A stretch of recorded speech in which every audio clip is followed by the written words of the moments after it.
In which case, let me please welcome everyone to this Survey Practice Forum. I'm Peter Lynn, the Director of Survey Futures, and I must apologise for the fact you can't see me. I can't figure how to get my camera working this morning. But I'm delighted to see so many people registered for this forum. Survey Futures, as most of you probably know, is an ESRC-funded 3-year initiative which involves a cross-sector collaboration in the UK survey world to try to ensure that we will be able to carry on carrying out high-quality social surveys in the UK. The initiative is now just over a year into its 3 years. And it consists of, firstly, a large research program. And today we're going to be hearing from 3 of the research strands who will be presenting some early findings. And it also has a stream of activity to address training and capacity needs within the sector. And this afternoon, we have a session on training and capacity building. The focus of today's forum is on changing data collection modes, and in addition to the 3 Survey Futures research presentations, we also have 3 presentations from surveys that have been experimenting or testing or changing modes in some ways, and will be sharing their experiences with us. So that is the program for the day. I apologise that we started a few minutes late. This was because we were having some difficulties getting everyone into the meeting, but hopefully we're now up and running.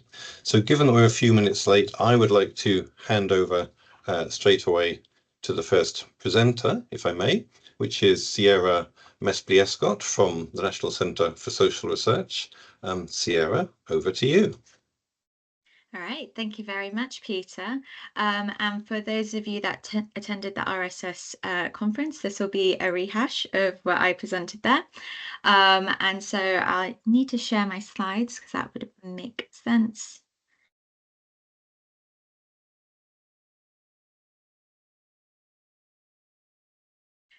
So I can't see you. So if for whatever reason you need to grab my attention, please speak up.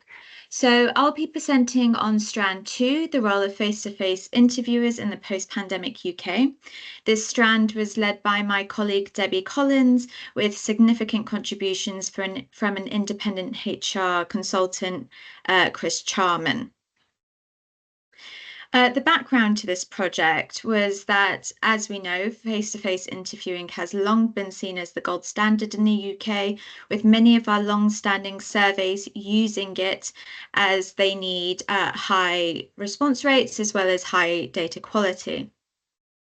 However, this standard of being a gold standard has been challenged by a continued downward trend in response rate, as well as face-to-face interviewing as well as the challenges to the workforce. So face-to-face interviewing can only be operationalized by a face-to-face interviewer. So as interviewers leave the workforce, the possibility of face-to-face interviewing decreases. Whilst declining response rate and a shortage of skilled interviewers has been an issue identified before the pandemic, it has also been accelerated by the pandemic as well. For many of the UK's long-standing surveys, some form of face-to-face surveying will be needed for many years to come. And if we have an inadequate number of face-to-face interviewers, this jeopardizes whether these surveys can continue in that format and the data quality going forward.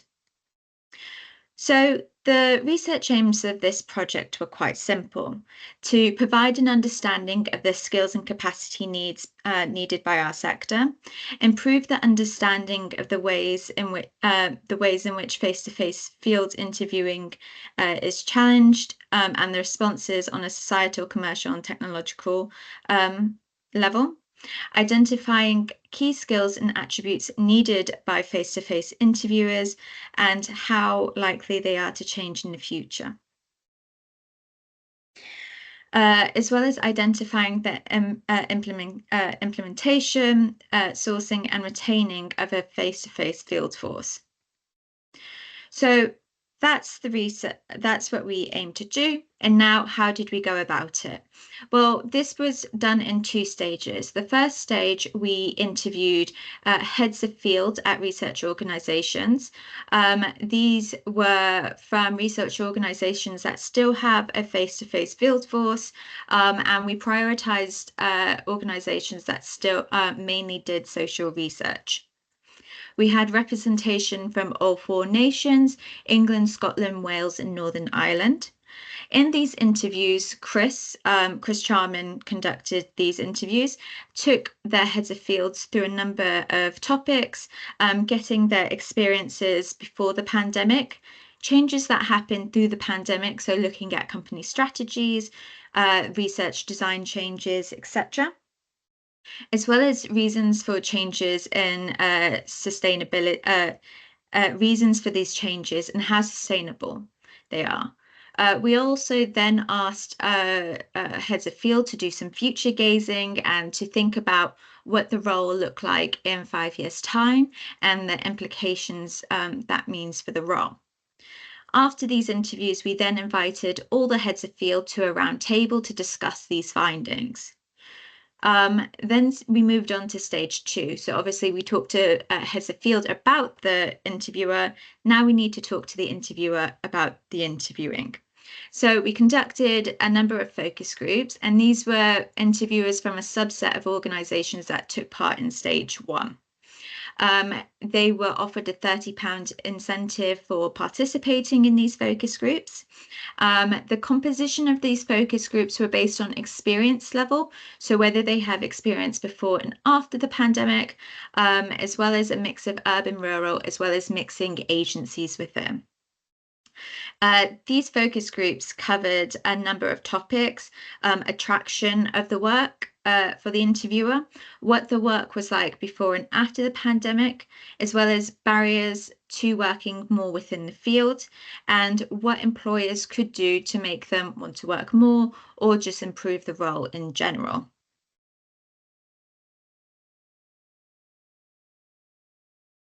So now we're moving on into the findings of these sessions with heads of field and interviewers.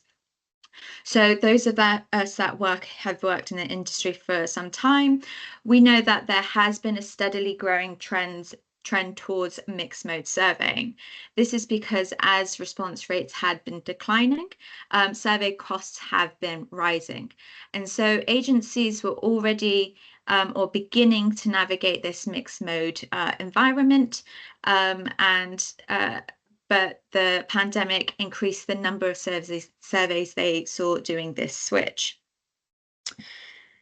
And so if we look at the types of skilled interviewers we had, the long-standing interviewers tended to be those that were retired or near retirement, but wanted more flexible working, or wanted to remain within the working world post-retirement.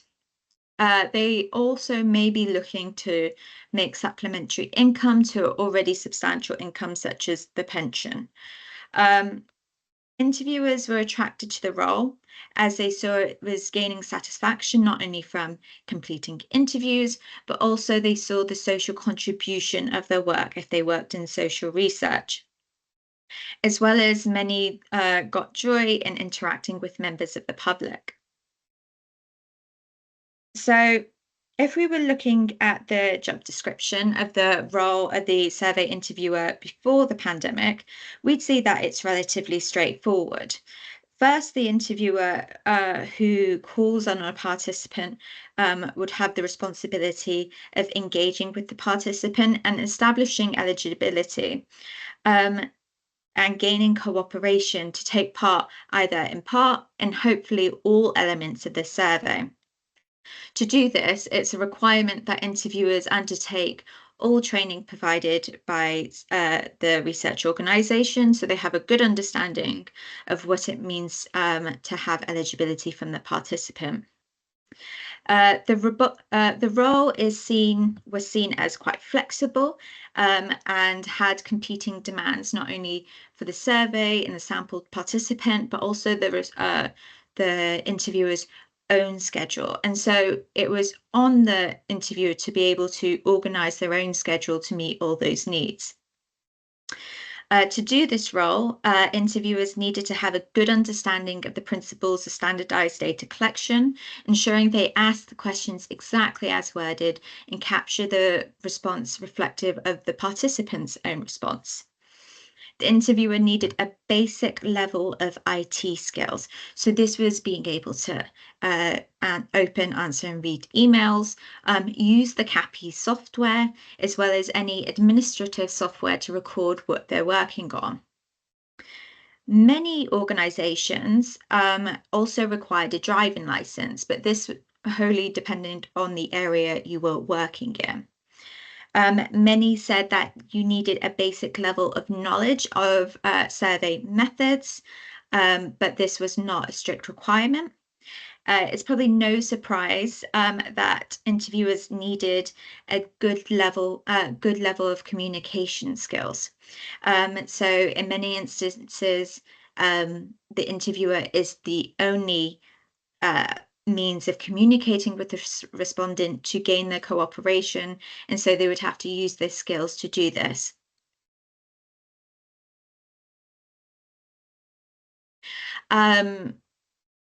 So important to note here that just interviewers at this stage before the pandemic, highlighted that they already needed sales and persuasion skills to perform their job effectively. To obviously sell the survey or data collection to the participant to gain the cooperation. Many agencies and interviewers felt that a successful, long-standing interviewer was emotionally intelligent. This enabled them to build rapport with the participant and be able to communicate the right bits of information at the right time to elicit a successful response. As you can imagine, interviewers that call on a doorstep receive a lot of rejection, and so they needed a high level of resilience and resourcefulness to deal with the high level of rejection. Okay, so what was the impact? So as I previously mentioned, there was already a slow transition to mixed mode surveying, as it was seen as cheaper.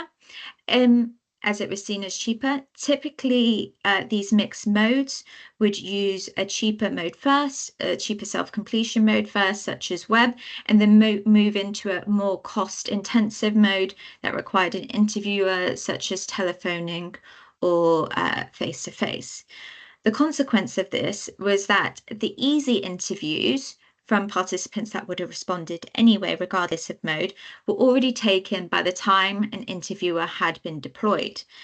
This increased reliance on the interviewer to use their persuasion skills, and more resilience on part of the interviewer as they faced increasing rejection or required to chase more of the seldom heard or hard to reach groups. As a result, interviewing has been seen as a result, interviewing as is seen as much harder as a skill, as prior to the pandemic, interviewers already contended with a slow downward trend in response rate. However, attitudes of respondents, according to agencies and somewhat interviewers, has also been shifting. Interviewers have been contending with more social aversion. This means that prospective respondents have been less likely to speak to strangers or more wary of speaking to strangers. Equally, many of our surveys are sponsored by the government in some way, and many people had distrust in the government at this period of data collection. And were less likely to respond to surveys because of this sponsorship. Again, as GDPR has become more into the public consciousness, people have become more aware of their data, and so are less likely wanting to give that away to a stranger on their doorstep, as well as a decline in skilled interviewers. So we saw through COVID that a number of skilled interviewers were deciding just to stop working or retire full stop. And so these skilled interviewers left the workforce and so took their skills with them. Also, the demands of the role had changed. So prior to the pandemic, a face-to-face interviewer would be the main method of data collection, but we saw through the pandemic that increasingly the interviewer was being used as a tool to elicit a response, more nudging. So as many of us know, that interviewers were not allowed inside the home, and so a method was devised called knock to nudge, when interviewer would call on the participant to urge them to take part in another mode apart from interviewing. And as we progressed out of the pandemic, these interviewers have been essentially performing that task as well. As we move into more sequential modes, the interviewer would be calling to collect data, but in de facto nudging the participant to take part in the first initial invited mode. The dynamic of the role has shifted as well. As the interviewer is interviewing people less, there is reduced social interaction. And for many interviewers, when discussing what attracts them to the role, many mention the social interaction as giving them satisfaction in the role. And as these instances become far and few between, they're less likely to remain in the role or wanting to remain in the role. Something that research agencies identified as a reason for reducing ability to recruit and retain staff is the demand of the role and how it compares to other competing roles. Arguably, the more negative side of interviewing is rejection and dealing with members of the public. As such, candidates who have all the appropriate skills to be an interviewer and may do very well in the role may look for easier work elsewhere.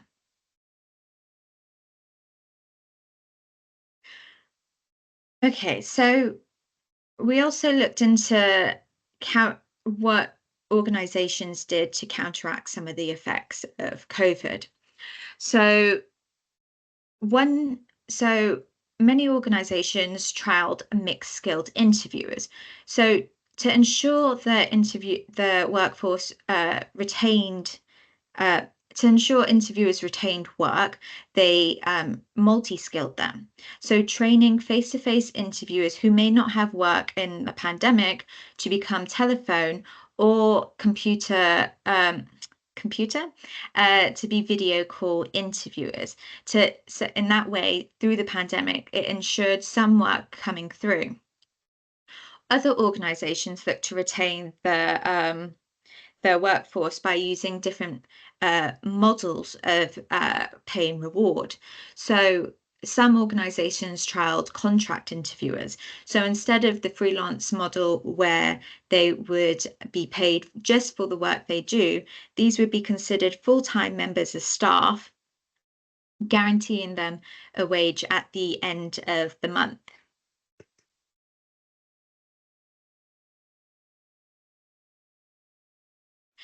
So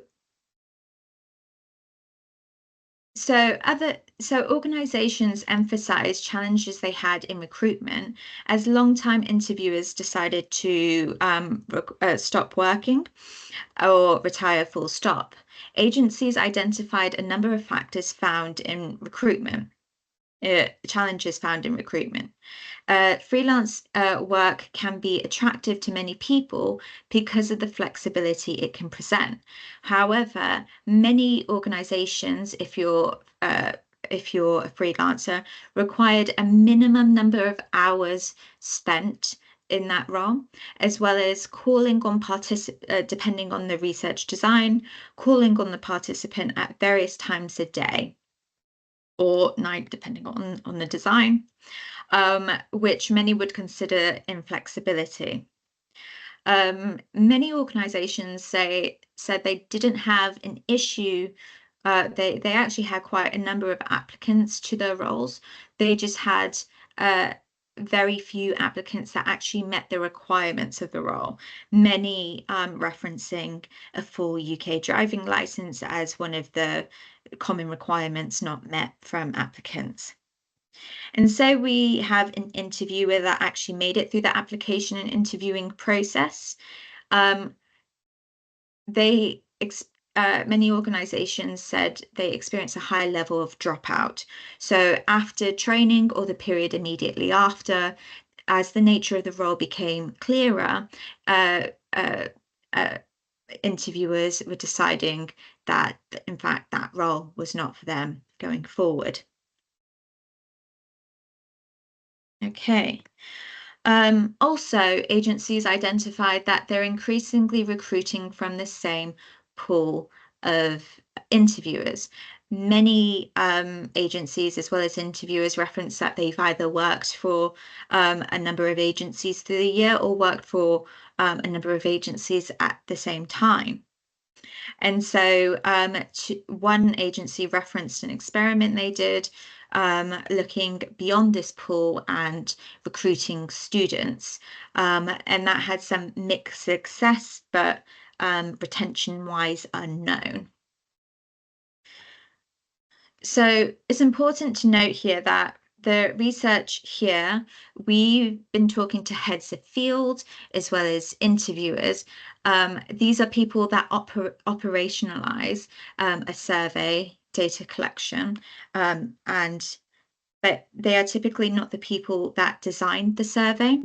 Heads of field and interviewers felt a particular challenge they face is the challenge of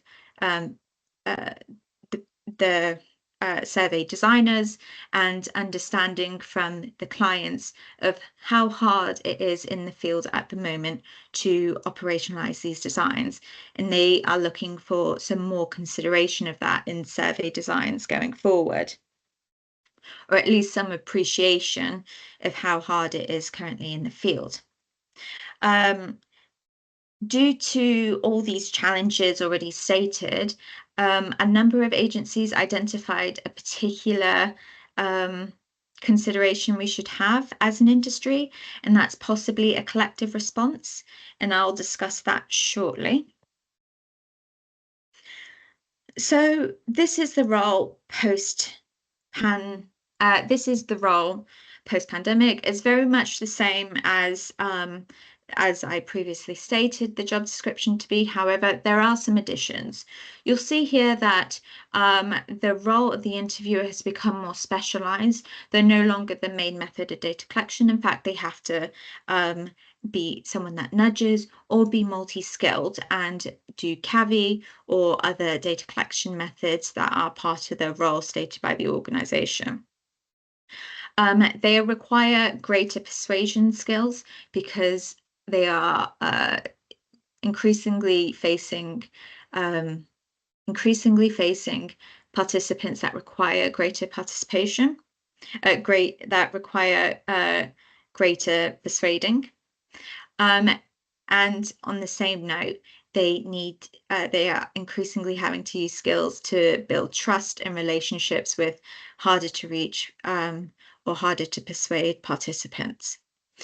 As the role has become more challenging, they have to build their resilience and have readiness to change, as they may have to change the tactic of eliciting a response at a drop of a hat.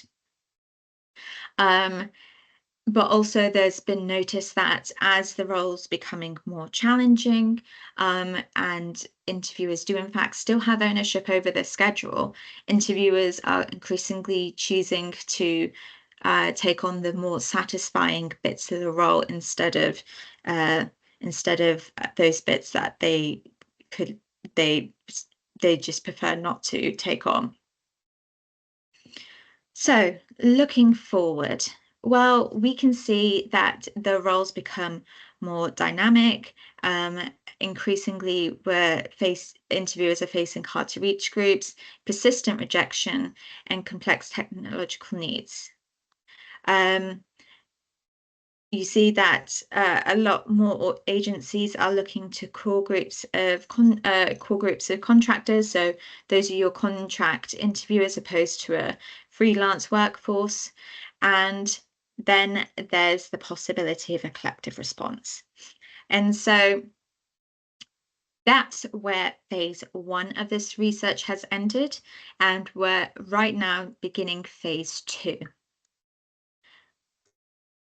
So phase 2 will be looking into whether there is a need for a collective response as suggested by one of the heads of field.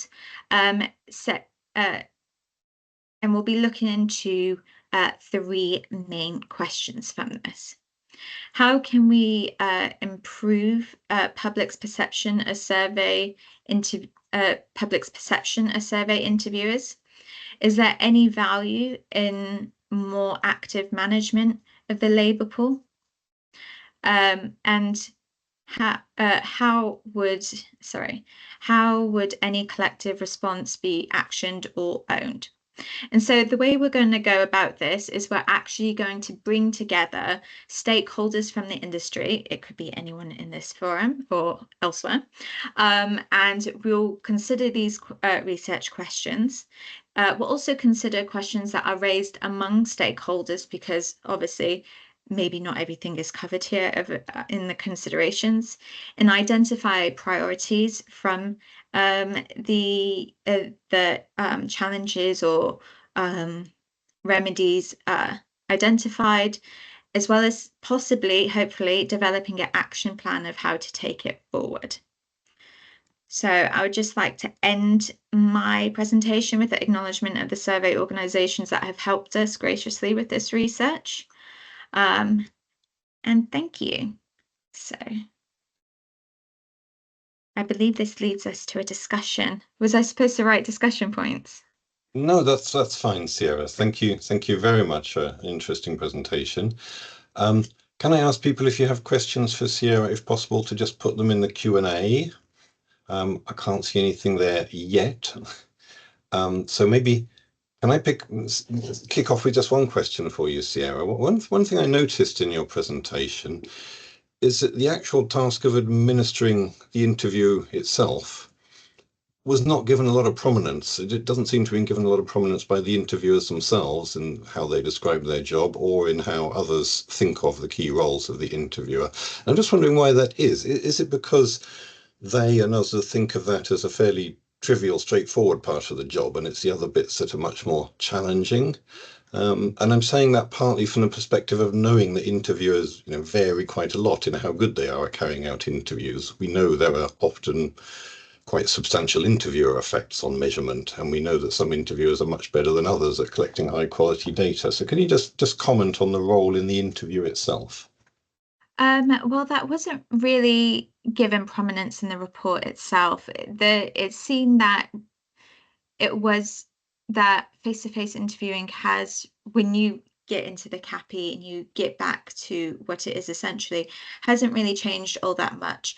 However, there are some surveys, and without identifying particularly ones, that as they're transitioning to a more digital format, it has become more difficult for interviewers to contend with this switch, particularly if it's been done in a certain way for a long time. So things such as, well, actually we're covering it today, the NTS, so switching from that paper diary to a digital diary. Some interviewers have found that struggle since they've done NTS, for a decade or more. They found the struggle changing their ways an issue. However, it just was not something that was brought up much in this research. You're on mute. I should have also said it's not just questions for Sierra that we're after. If others have comments, things to contribute on the general topic of the future role of interviewers, that would be really useful. We now have a couple of questions in the Q&A. Thank you. So to kick off, question from Megan Bettinson. Interviewers tend not to have frequent meetups or interactions with colleagues due to being remote workers. Have you explored the effect of that?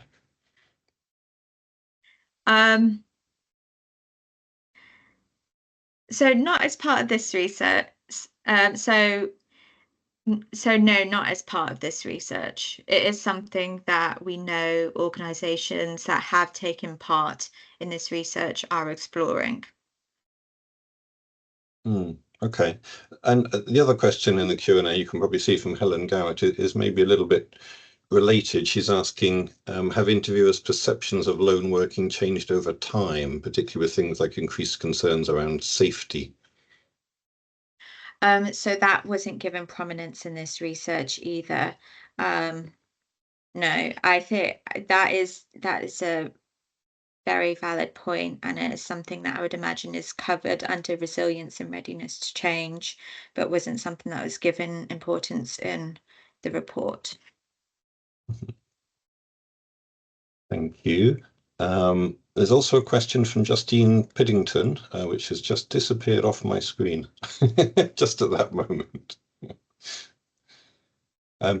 If anyone is having trouble using either the Q&A or the chat, let's be more flexible and say you can also put your hand up and I'll try and look out for hands. Right, back to the Q&A. Interesting question from Hewley Lynn saying, would it be best if we as researchers are able to conduct interviews ourselves, if that might be possible? In what circumstances should we outsource the interviews to other people? Oh, that's a big question. That is so in my role at NatSen, I really encourage all survey researchers to go shadow an interviewer. It's a really eye-opening experience, and it really does change how you perceive the role of the interviewer and how you design around that and the suggestions you make to clients going forward. In terms of the scale of survey research and the scale that most of these organizations work at, I don't think it would be feasible to get your research team out there and doing many. But I do think it is a value for survey researchers if they don't, train up as an interviewer first and then make their way into survey research designing, to go and observe and see how how the sausage is made. It's really important for what we do. Thank you. Andrew Phelps has a relatively easy question for you, I think. What are the timelines for phase 2 of this research? Debbie's on the call and she's got a whip in her hand. So hopefully we'll have everything done by February. Sounds excellent. Thank you. Now, Sarah Henry is asking about the role of the census, because the period when you carried out this research included when the census was carried out. So the ONS brand was quite well known over that period, a couple of years ago. And the census itself had a very high response rate. So she's asking, how do you think this sits with the point you made about negative attitudes to government? This research was carried out from the end of 2023 through to now, so it didn't overlap with the census. But indeed, I believe there were a couple census interviewers in there, and I think yes, that probably did contribute to some of the interviewers saying about distrust in government and how they have to persuade people on the doorstep to take part. And question from Justine Piddington, has any analysis been done on the demographics or regions where interviewers are more likely to drop out or more likely to remain? Where do you find it hardest having interviewer retention? So this was a qualitative study, so I can't give hard numbers. I think individual organizations would know the figures on that, but it's not something that was covered in this research because it was quali. Okay. I have a question that was sent to me by email. about driving licenses. It was being queried, is this really essential if you're working in, for example, a dense urban area? Is it a requirement of all survey organisations? Well, I think that's why there was the caveat of it depended on the area. So we know as individual organizations, if you work in London, you probably don't need a car. But you might want it if you're if you're carrying some of the cases. Some of the surveys require a lot of equipment. So Question from Patrick Sturgis. Was there any suggestion that the changing nature of interviewing was better suited to some forms of interviewer remuneration than others, because different organizations pay interviewers differently? yeah, that's an extremely complicated question because different organizations pay interviewers differently and different surveys pay differently. And so yeah, obviously interviewers gave preference to surveys that paid better and were more likely to take on that work. But that may be an interesting area to explore in the future, is that the best sort of pay structures that suit the evolving role of the interviewer, I guess. It's definitely something that we can consider in phase two as we talk to stakeholders who would have a say over these structures. A couple more, and then I think we'll move on. One from Wendy Eads. Are you including people researching in the charity and voluntary sector in your research, or is it primarily focused on the academic and commercial sectors? This was inclusive of the charity sector as well. Yeah. Good. And final one from Catherine Grant. Do you have any plans to look at quantitative call pattern data to assess changes in interviewer behaviour or calling patterns post-pandemic? Oh, whilst I'd love to, that would be a mammoth task. It wouldn't be a mammoth task for just one. It would be a mammoth task for one organization alone, let alone the 10 that took part in this research. Um, I wouldn't envy anyone that takes that on, and it's not something that we'll cover here. Thanks. I think it could be a really interesting research project. It's obviously not something you can do within this particular project, No, but if somebody could find a way of doing that could be very illuminating. definitely. Thank you very much, Sierra. I think we will pause there and Yeah. move on. Thank you. Yeah, thank you. Obviously, emails open to any questions or suggestions on phase two. So thank you, everybody. Thanks. So the next presentation is from another one of our Survey Futures research strands, which is about video interviewing. And the presentation is about the quality implications of video interviewing, and Matt Brown from UCL, I believe, is going to present. So over to you, Matt.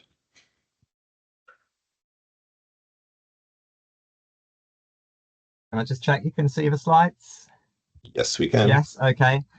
So I'm not going to be presenting solo, actually. This is going to be a collaborative effort, but I'm just going to give a bit of an introduction. So yes, we're talking about video interviewing today.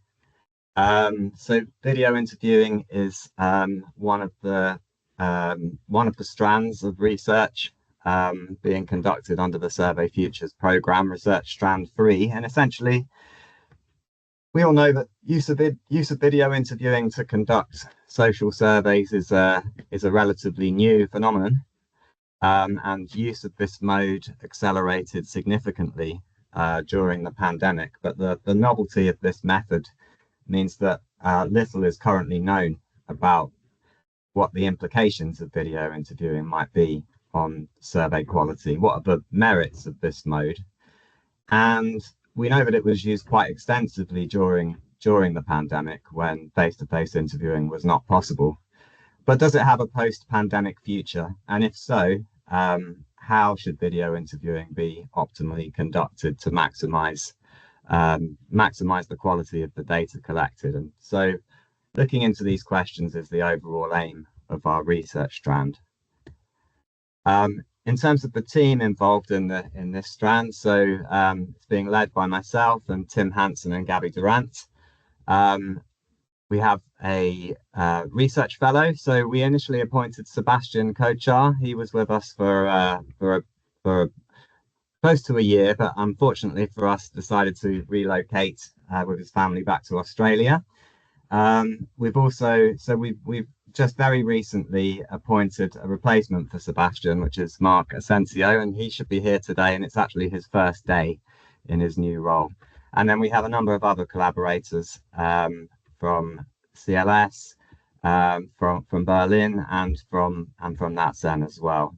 So in terms of what we're going to cover today, so far the research team has produced two outputs which have been released as working papers in the Survey Futures series.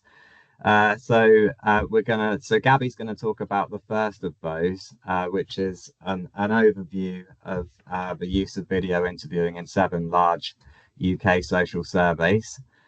Tim is then going to present about the experience of using video interviewing in the European Social Survey. Then Martin Wood from NatSen is going to give a kind of agency perspective on the potential of video interviewing going forward. And I'll then just wrap up with some future-facing thoughts about other research that we'll be doing and other outputs that we'll be looking to produce. So I'm going to hand over to Gabby now to talk about the first of our papers. Thank you very much, Matt. So basically, this is the very first working paper that is on the Survey Futures website. It's also available as an NCRM working paper.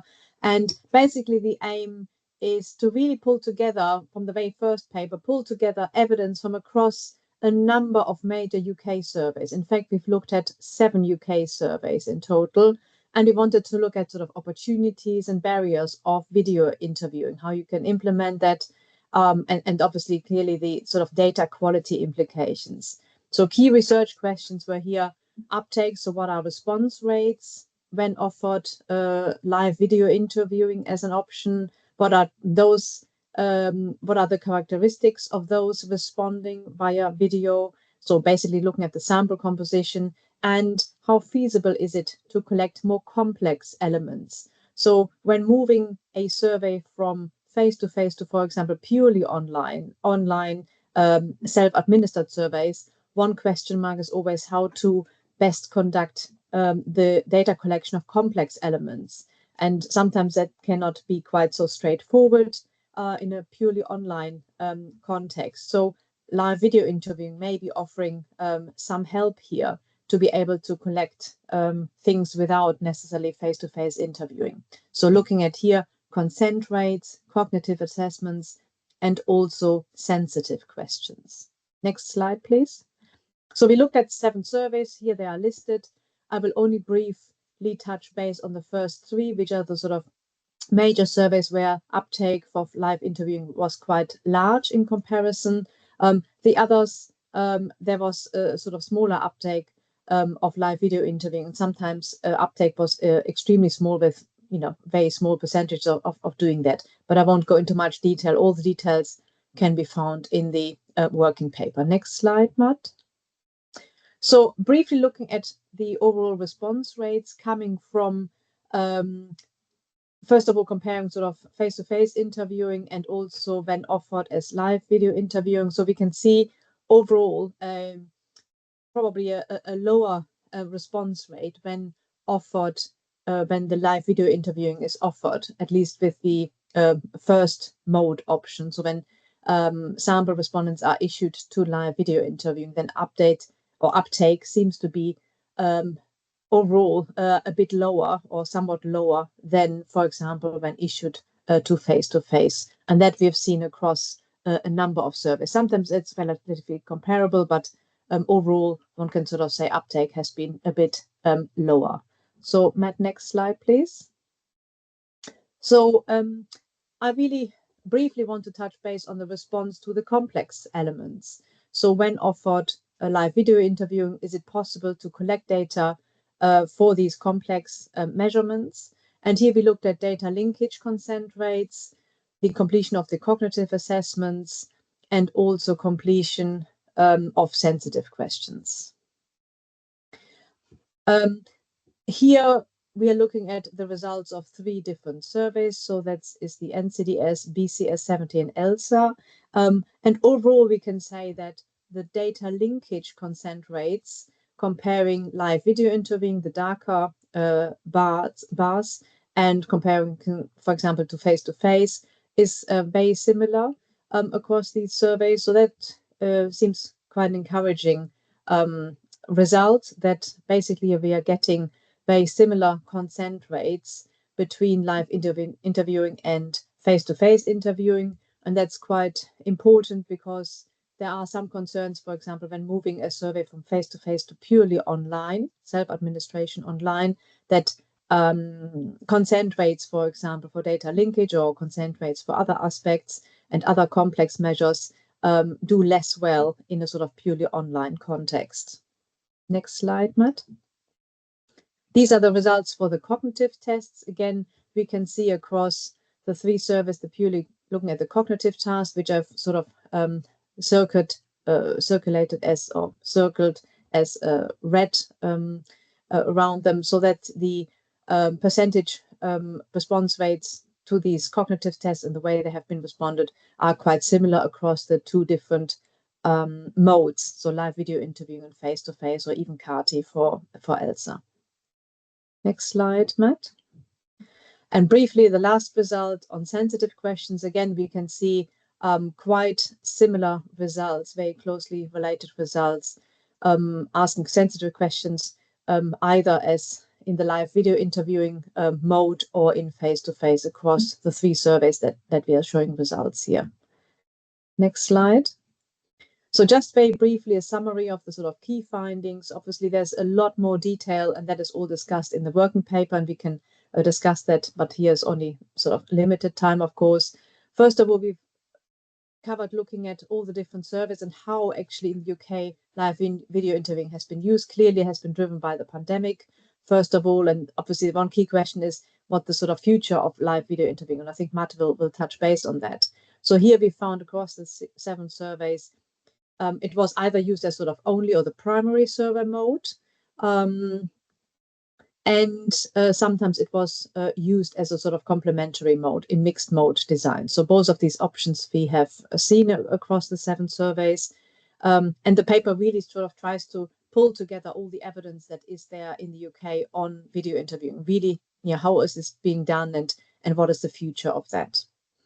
Overall, as I said already, video first led to somewhat lower response rate than when issued face-to-face first, although it's still within a good range of response rates. Low levels of take-up and alternative modes were offered, but one should note these were not, or live video interviewing was not promoted here in the surveys that we saw. It was just sort of offered as one of the options in a mix of a number of options to respond. And at the time, uptake was not great. Obviously, things may change as we go along, and people nowadays are obviously much more used to responding via online activities, like in this webinar. So it was overall definitely seen as a suitable approach for collecting complex elements. So the results were very encouraging and very comparable in terms of data quality. And there is some potential to work as complementary modes in mixed mode surveys. And of course, there is certainly some cost efficiency in field work, although you still obviously have interviewers involved, you still have to train interviewers, but there's certainly a lot of, much less traveling time and so on. And obviously there are many opportunities probably for longitudinal surveys. Next slide. And then I hand over to Tim Hansen, who will discuss the results from the ESS. Thanks, Gabby. So I'm going to talk a bit about experience of video interviewing on the European Social Survey. Again, this is all written up as a working paper on the Survey Futures website, so I'll briefly summarise today. Our aims for this work were to assess the effectiveness of implementation of video interviewing and compare the quality of video interviewing with in-person interviewing. So we use video as a complementary approach to in-person, as I'll describe.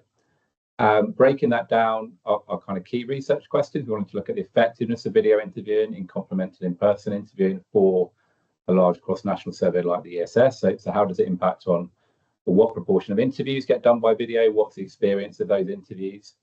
How did the quality of the interviewing process via video compare to the interviewing process via in-person interviewing? So how does things like data quality indicators compare between modes? And how does the assessment of video interviewing vary between countries regarding implementation of interviewing processes? So do we see quite similar results across countries that offer video interviewing, or does it vary quite widely? Next slide, please, Mark. So for this, we're using round 10 of the European Social Survey. This is kind of our pandemic round. So fieldwork carried out in 2020 to 22 over a longer period than usual because of the pandemic. And I'm going to look at the prevalence of video interviewing in 17 countries that offer this method. So we had around 30 countries take part. Some of them switched to a self-completion approach. Most of them used a primarily face-to-face, in-person approach, but 17 of those countries also offered video interviewing as a complementary option to in-person. And that was offered because we thought at the time of the pandemic, people might be reluctant to have interviews in their homes. So in case they were not comfortable with that or didn't want an interview in their home, they could offer a video interview. So that's kind of how it came about. You'll see in a minute, things varied a bit between countries, but we got 6 countries that had quite a high share of video interviews. So between 15 and 37% of their interviews were done by video, and we can kind of go into those results in a bit more depth. An important point to note is that it's a non-experimental design. So ideally, we kind of build this up gradually and assign cases to either sort of video or in person and compare the results in an experimental way. This was introduced out of necessity because of the pandemic. So we didn't have that experimental design. The protocol also changed a little bit over fieldwork in terms of how video interviews could be introduced. So just need to bear that in mind when we're looking at the results. Next slide, please, Mark. This first is the prevalence of video interviews. So this shows a percentage of all interviews done by video. So, for example, in Iceland, 37% of their interviews were done by video and 63% were done by in-person interviews. So a few things stand out here. We can see that things vary a lot between countries. Iceland and Norway had the highest share of video interviews. More than a third of all their interviews were done by video. Italy, the Netherlands, Estonia, Finland also had a significant or reasonable share of interviews done by video, around the sort of 15 to 17% mark, but less common in other countries. So, and in some countries that offered, they didn't actually get any interviews done by video. I think we can observe some factors that seem to make countries more likely to be more productive in terms of video interviewing. So generally, those countries that have very high levels of internet use tended to get more video interviews. All of those 6 countries on the left side of the slide that have the most video interviews used an individual named person sample. So something we don't have in the UK. So in the UK, the interview needs to visit the address, make a person selection. In some of these other countries, you know in advance who you're approaching. And actually, in a small number of cases, so this is particularly in Scandinavia, so this applies to Iceland and Norway. The sample frame includes a large share of telephone numbers. So the interviewer or the agency can make contact by phone in advance, and that you unsurprising, I think, probably has an impact. So if an interviewer is visiting the address anyway, and they're kind of there in person, probably more likely to do an in-person interview rather than if they're phoned in advance. But I think these factors don't explain everything. So that there's exceptions there. So, for example, we're a bit surprised Italy was so productive in terms of video interviewing. And there's other factors there. So some countries have done video interviewing before. Some of them really push this as a really kind of key method. Other countries used it as very much a kind of last resort backup. So I think that explains some of the differences as well. Next slide, please, Mark. So we asked both respondents and interviews about their experience of the interview. And that was done for both in-person interviews and video interviews. And this compares the results between the two. I won't go through them in detail, but I think we can see this. So this is on a 0 to 10 scale, and these are the mean scores. So I think you can see that the scores were high for both modes. Slightly more differences for the interviewer scores than the respondent scores, but not in a consistent direction. There's also sample differences between modes to consider. But I think we can see here that there's certainly no clear evidence that the interviewer experience is worse for video compared with in-person interview. Next slide, Matt.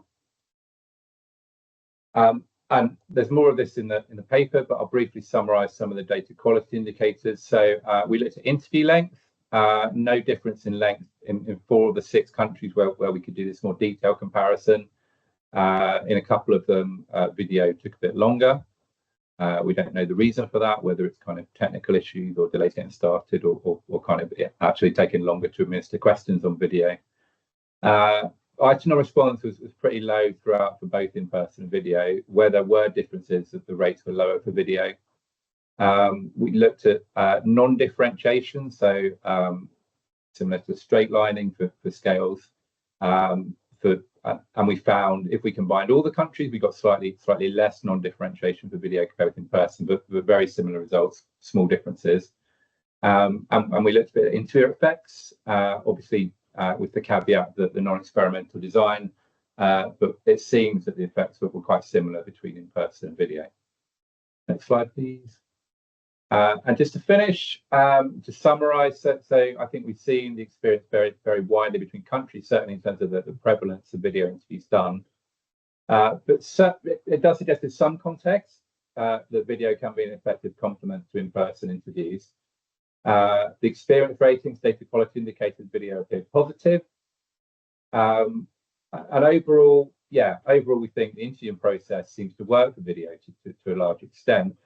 But whether it should actually be introduced, which I think is kind of the key question, as this complementary option, partly depends on practical factors and kind of national and survey contextual factors. So, for example, how much is it actually going to help if you offer it and get a very small share of responses that way? Then it's probably not a cost-effective option. But if you're getting a large part of your sample taken part by video, then it makes more sense. Just to say that was based on ESS round 10. We also allow video interviewing at ESS round 11, which some of the data's out for, and will be out in November. And that showed a rise in the rate of video interviews in some countries. So Finland was 15% around 10, now 27 around 11. Norway was 35, and now it's nearly half of all their interviews done by video. But other countries have reduced. So Netherlands gone from 17% to 5%. And UK from 5% to 3%, although actually worth mentioning in the UK at round 10, only video interviewing was offered in Northern Ireland. So anyone who took part in Northern Ireland took part by video, because we weren't allowed to visit homes at that point in Northern Ireland. So that slightly skewed things. But yeah, clearly remains a mixed picture. And just to mention, for the ESS context, live video interviewing is not a long-term option for us. Because as lots of people know, we're making a transition to a self-completion approach. So for our next round, it's mixed mode, and that will include some video in some countries, but after that, it'll be fully self-completion, and we won't do live video interviewing as part of that. Thank you. We can move on that, I think. Yeah, I think over to Martin now. Thanks, Tim. Yeah, I think I was asked to just give some reflections on the kind of agency perspective on the use of video interviewing, and it certainly, I think, reflects a lot of what we've heard already. I guess the summary is that it's proved very much feasible to conduct video interviewing at scale and to achieve consistent and good quality data collection. It's been a relative success for us, and certainly came at an important time in terms of building back our field interviewer force. Between us, the UK agencies, we have delivered many thousands of interviews, and including thousands of interviews within specific projects. So it has been, that scaling up has really worked pretty effectively within projects and across projects. Feedback, as Tim said, has been very positive from interviewers, from respondents as well, with some even saying they prefer that option to face-to-face once they've been through it. And once implemented, we've seen that that video interviewing can really move quite quickly. So we don't need to get work packs out to interviewers. We can shift field work forward quite swiftly, and particularly if it's concentrated in terms of its management in a particular way of organising it. So I guess that's what the next point is here, that idea of interviewer specialisation. So one of the main questions, I think, for agencies implementing video is around whether or not to make this a specialist role. It's clear that there are specific skills required. So we were finding actually that we were having to raise interviewers from quite a low base of technical competency, getting them to the point where they're confident with the technology, confident with how to guide participants through the process. Practice, experience will definitely lead to better data quality, which all suggests that developing a specialism within interviewers, so within that set of, for instance, face-to-face interviewers, having a group who specialise in video interviewing might be the way to go, and allocating cases to that group as they come up. The sacrifice there, though, is in terms of the lack of flexibility, I guess. So you are then required to have different people potentially offering a face-to-face interview compared with a video interview. So the same participant may come across two different people depending on how you set things up. So just reflecting on the costs, the route that you go down in that respect does have an impact on the costs as well. Broadly speaking, it's cheaper than CAPI because you don't have to go and visit the address. So you're saving that travel time if you don't have to go and visit that address. So obviously, if interviewers are having to go out anyway to collect contact information to then set up a video interview, then some of that savings is likely to be lost. But we can operate efficiently, especially with a centralized approach through a telephone unit, for instance. So setting up the central management and concentrating cases with a group of specialist interviewers can deliver more savings. There are setup costs. So if you have an existing setup, be that web or face-to-face, there are setup costs, additional setup costs to get video interviewing going, including training, including some additional processes that you need for self-completion. But generally speaking, those costs aren't too high, and you can make them back if you are doing interviewing at scale through video. And I guess that's the point really, that it really matters whether you are pushing to video before going to your next mode, your CAPI mode. If you're pushing it, if you're getting high levels of interviews through the video approach, then that's when you're going to recoup some costs and start to save money. So where it's running alongside other modes.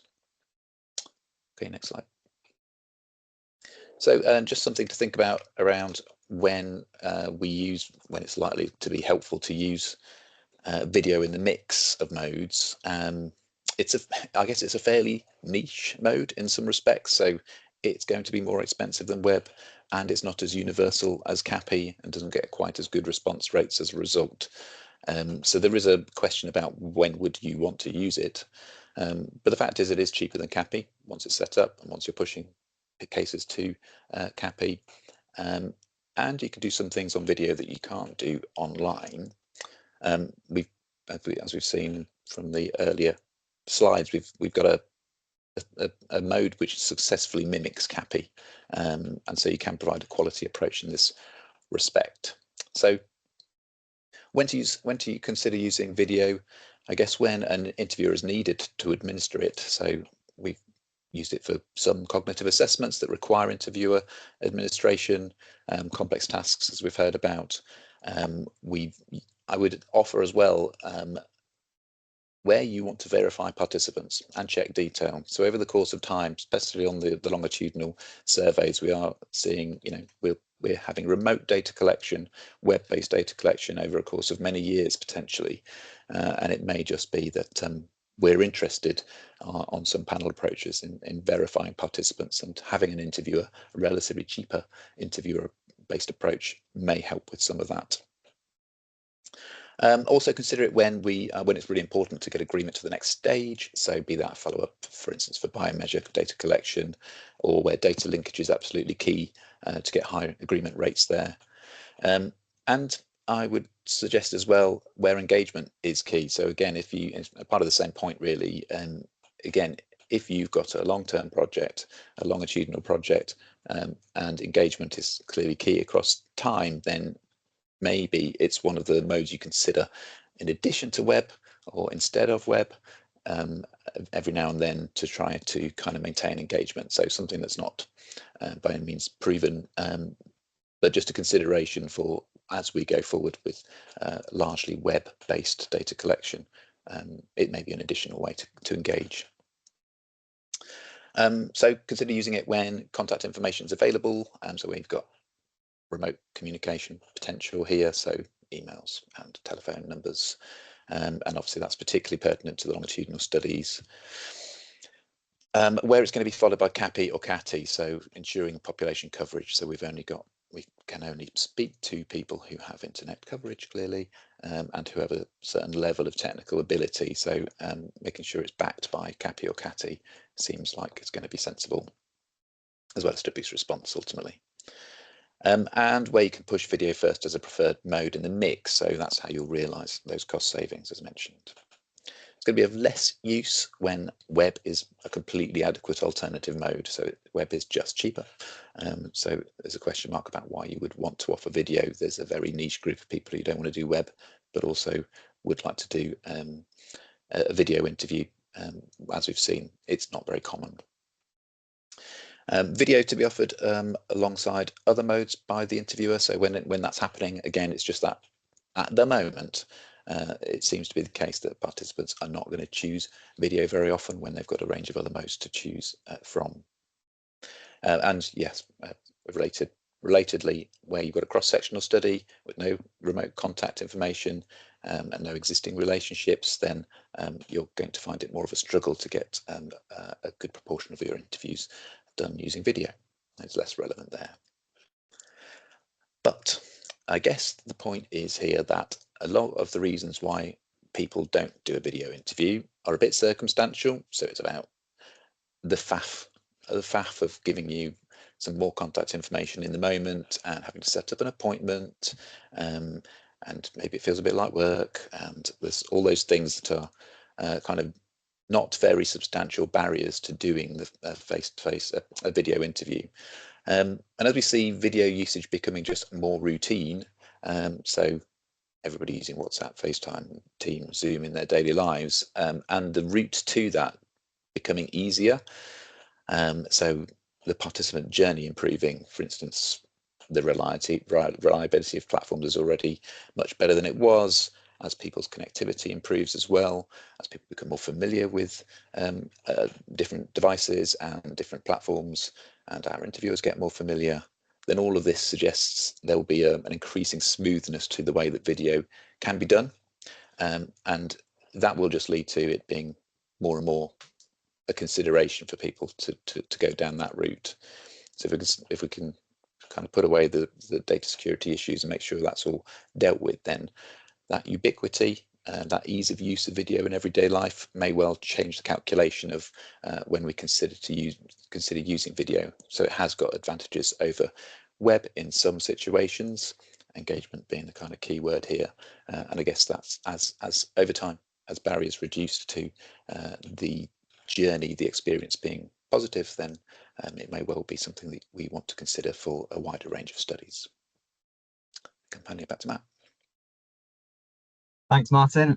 So I'm just going to wrap up by saying a few words about the future plans of the research strand. So our next main goal is to work on producing a good practice guide covering how best to implement video interviewing. So what we're doing at the moment is gathering evidence from the full range of studies in the UK and overseas who have implemented video interviewing, and looking at what lessons have been learned, what successes people have had and what challenges people have had, and working out what's worked well, and we'll be feeding all of that learning into a good practice guide, which we hope to write at least the first version of by spring next year. And the kind of things that we'll be covering in that will be different approaches that one can take to video interviewing. So implementing, when it's most suitable to think about implementing video as a standalone mode versus as part of a sequence of modes, how best to go about recruiting participants and the practicalities of scheduling appointments, sending reminders, etc. As Martin's touched on, there's lots to think about in terms of interviewers and the training and skills that are required to be an effective video interviewer, whether to take the approach of training a specialist pool of interviewers versus training all interviewers, and thinking about the payment models that work best as well. There's lots of practical issues to consider. So what platforms are best for conducting video interviews? What equipment do interviewers need to be provided with? Which devices should respondents optimally use to be interviewed on via video? And how best should we go about sharing the visual material that might be needed to be shared? And we've talked quite a lot already about the implementation of complex or non-standard tasks. So how best should one go about implementing these things in the context of a video interview, and costs as well. And then we also have a number of future pieces of scientific research that we're either working on now or planning to. So we've shown some results in terms of response rates that can be achieved by video, and the kind of completion rates and consent rates of cognitive assessments and data linkage. But the next thing that we're planning to do is to have a much deeper dive using the data from the cohorts where we've conducted a large number of video interviews to explore the impact of being interviewed by video on measurement and data quality to a full range of the measures that we've included in those surveys. But as Tim noted with ESS, and was also the case for BCS and NCDS, the allocation to video interviewing was not experimental in any of these, and there's definitely a lack of experimental data which can be used to explore the impact of video on measurement and data quality. But we have recently conducted some experimentation at CLS, and so we do have some experimental data now where people were randomly allocated to various modes, one of which being video. So another piece of work that we're about to embark on is to get stuck into analyzing that data so that we can, really fully explore the impact of video on how people respond to survey questions. And then, as Tim mentioned, ESS data from round 11 is something that we're also planning to do more work on. So I will leave it there, and we're all open to any questions that you might have. Thank you very much, Matt, Gabi, Tim, and Martin. That was a really great overview, I think, of the work of the video interviewing strand. I'd like to kick off the discussion by actually picking up a question that Veronique Siegler has asked in the question and answer about whether video interviewing could help to make surveys more inclusive. And I noticed, in your discussions, when you were talking about possible future roles of video interviewing, all of you tended to focus on things that were to do with feasibility or costs or data quality. And I know you don't have experimental data on this yet, but could you speculate on whether there might be some people who simply would not have taken part at all had you not offered video interviewing? The assumption seems to have been they would have taken part in a different mode. And I'd like to slightly pick up here on something I think you said, Tim, which was that if only a small share of people respond by video interviewing, then it's not going to be cost effective. There are quite a lot of things we do in survey design that cost us a lot of money and only increase response rates by a few percentage points. So if this is something that might have that effect, could it be worth considering? Yes, it could be worth considering. Yeah, it's something we've looked at a little bit. I don't think there's too much data on it so far. What we do see is if you do a study that includes both in person and video and look at the sample composition of the two groups, we do see differences. So those responding by video tend to be younger, typically maybe a bit more highly educated. But if you kind of compare that with maybe a last round that was done fully face-to-face, we're not sort of seeing big differences. So maybe they were people who would have taken part eventually face-to-face, but prepared to take part by video. I think the inclusivity is a really important point, because there's people who are probably unwilling, or in some cases maybe doesn't suit them, or they're unable to kind of have an interviewer in their home and take part in a kind of sit-down interview that way. So I think that's probably an area we need to look at a bit more. It gets slightly ahead of this, but this is an area we've talked about quite a lot with the move to self-completion surveys, and whether there's kind of inclusivity issues there. So whether people could take part, with an interview reading the questions, but when they've got to read everything on the screen themselves, it's a bit more challenging. So we've had some very kind of early discussions about, could recorded video interviews be an option for that? So people kind of go to the web server and have a recording of an interviewer asking the questions, and so that's another area for investigation. But yeah, I agree, it is a big point, and maybe something that needs to look up a bit more. Can I just interject and say one or two people seem to be having problems accessing the Q&A, so feel free to put your questions in the chat instead, and I'll try to flick backwards and forwards and monitor both. I want to go to a question from Jo Darden, which is a very interesting issue. She says, could your future publications also touch on the potential environmental benefits of video interviewing over CAPI? So reduction of travel. Could you maybe comment on miles of travel prevented if video is offered as an alternative to face-to-face, I guess? Yes, that's a good suggestion. We can certainly think about that. Yeah, I mean, there is obviously significant potential to reduce travel time if video is pushed, and so yeah, I guess to this point we've been thinking more about the kind of financial cost savings, but the environmental considerations are also important to think about. So yeah, no, that's a good suggestion. Thank you.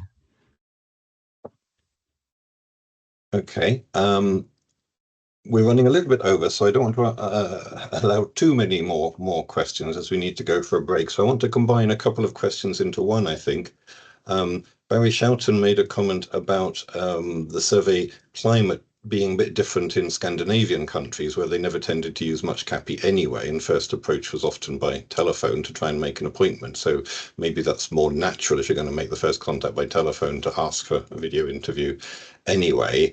And there's another question asking why do you think certain countries in the ESS study had much higher uptake than others? What were the factors that drove that? Yeah, I mean, I kind of touched on that, but I think yeah, certainly if you can make the first contact by telephone, I think that's going to have a big impact, because then you can kind of say to someone, would you rather do an interview by video? Would you rather someone visit you at home? And it's probably easier for them to accept that, to opt for the video interview then, rather than someone's at their home anyway. I think as well, those countries have got individual named person samples, so you don't need to kind of visit them and deal with the person selection. I think that there's kind of geographical factors as well. So in kind of countries like Iceland and Norway, certain kind of remote areas of the country that take a lot of effort to travel to, and if you can interview those, there's kind of more incentive to do the video interview, where there's a lot more work in reaching people in person. And I think as well, we've probably seen that they've tried it, it's worked quite well, and then they've kind of scaled it up and really kind of pushed it a bit more than we found in other countries where they tried it and it's not going so well, and then it's either there as a last resort or not offered at all. There's an interesting comment in the chat from Megan Bettinson pointing out that ONS have used video interviewing in some of their recent work quite successfully amongst the deaf and hard of hearing. So that points towards, at least one subgroup within which video interviewing could have potential to make surveys more inclusive. And there's a related sort of more general question from Pablo Cabrera about whether you've identified particular population subgroups where you think video interviewing might help in terms of participation and response rates.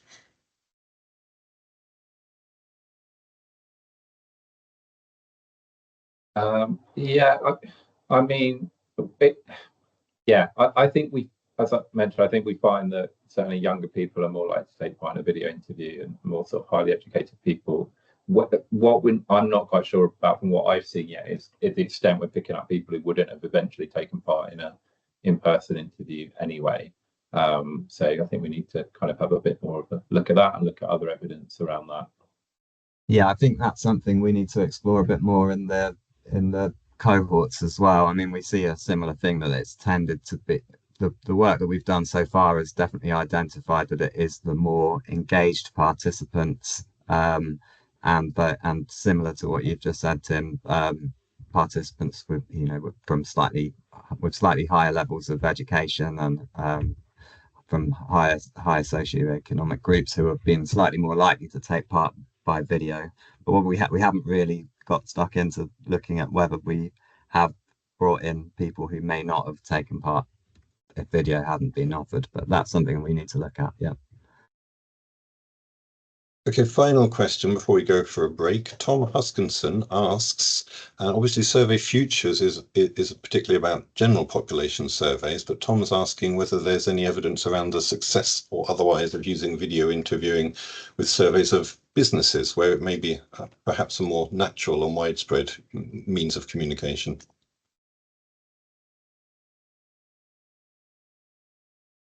So I'm not. Go, you go, Matt. I was not going to say anything particularly useful other than that I don't think we've really come across any examples of use of video interviewing in business surveys as yet. Does anyone else know of any? No. Not that I've seen, but yeah, I mean, it seems like it could be a good option actually. So we certainly, when we're doing our literature review, for the best good practice guide, that's something we can have a look at and see if there's any examples. And if people are aware of examples as well, please do that. Okay, thank you. So I'll just end by pointing out to people, Deborah Harding has put a link in the chat to the MRS guidelines on improving inclusion in surveys. And Lisa Calderwood made a comment about the ONS Inclusive Data Task Force, which have done a lot of useful work on how to make surveys more inclusive. There's a lot going on in that area. We're not touching on that explicitly today, but obviously inclusivity is an underlying theme of a lot of the research strands of Survey Futures. So it's good for everyone to be aware of those things that are going on. At that juncture, I think we should break for, let's say, 11 minutes so that we can be back on track if we start again at 11:40 UK time, if that's okay. Thank you, everyone. Welcome back, everyone, to our Survey Futures Survey Practice Forum. It's 11:40, so it's time to carry on with our third presentation of the day from one of our Survey Futures research strands. And it's on developments in occupational coding in online self-completion surveys. And I believe that Lisa Calderwood from UCL is going to make this presentation. So Lisa, over to you if you're there. Thanks. Yeah, I'm here. Can you see and hear me? Yes. And just to check, can you see the slides in slideshow view or in presenter view? I don't know. I can see them very small. In Lisa, it's all correct. Is it okay? So it's in slideshow view. Okay. Yeah, it's perfect thanks. now. Sorry. Okay, sorry about that. Yeah, so the presentation is going to be given jointly by myself and Sebastian Kocher, who's joining us remotely from Queensland this morning here, and in evening for him. So so thanks, Sebastian, for joining us very much. And actually, Sebastian will be doing most of the presentation. So I'm just going to start off by giving an introduction, then I'll hand back over to Sebastian, and then I'll wrap up the presentation towards the end. So as Peter said, this is about developments in occupational coding for online self-completion surveys. Yeah, so what we're going to cover today is to give a bit of a kind of introduction and some general context, which I'll do. Then I'll hand over to Sebastian, who will talk about the evidence review that we have worked on, and give an overview of occupational coding practice in kind of UK surveys recently. And then he'll focus specifically on the next step study, where we recently have implemented a kind of lookup approach for occupational coding and with respondent self-coding. And then I'll wrap up with some conclusions. Well, I'll wrap up by talking about some future stages in our kind of work plan and research, and also some conclusions and recommendations. So just to say, this is about Research Strand 5, so it's one of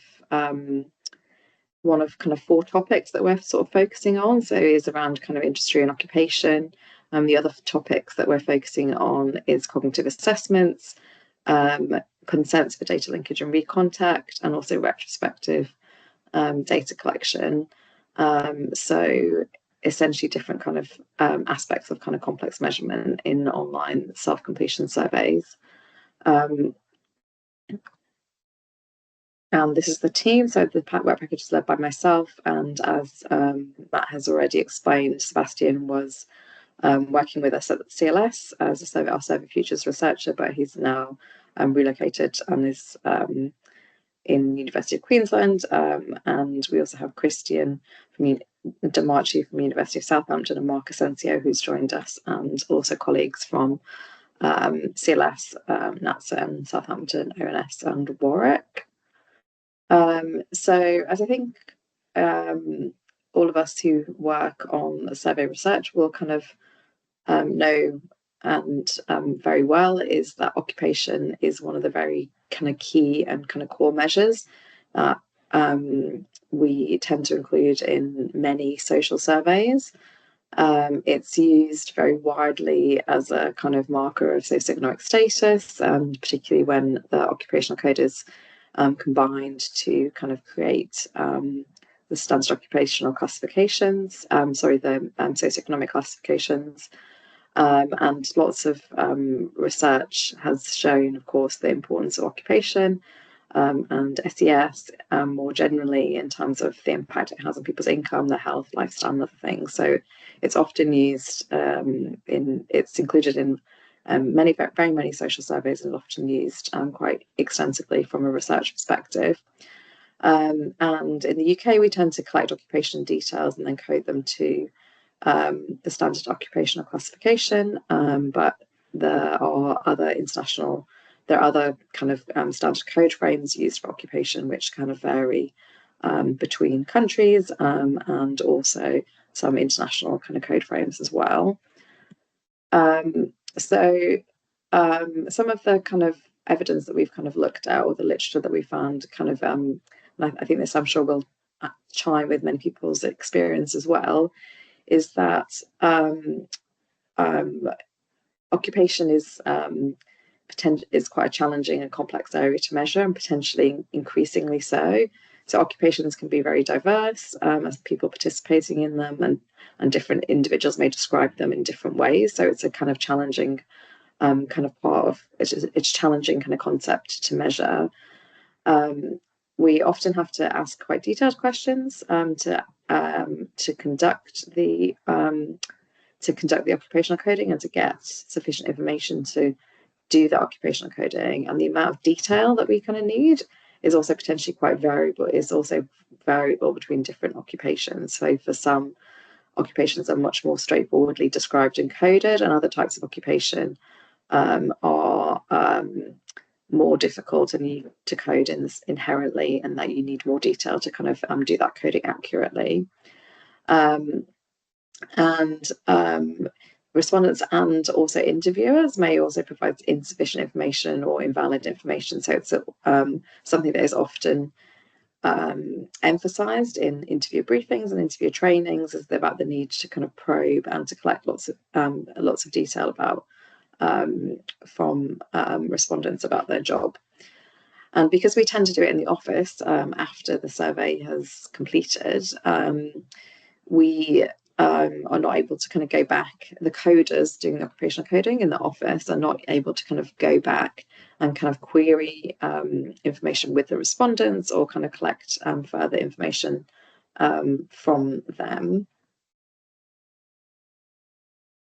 And yeah, so this sort of, I guess this traditional approach that has been used for many years is around interviewers asking open questions and then coding them in the office. And I think as I've already said, the interviews are really important in terms of trying to ensure that the respondent provides the information required to do the coding successfully and accurately. But of course, in self-completion surveys, there's always been a challenge in the sense of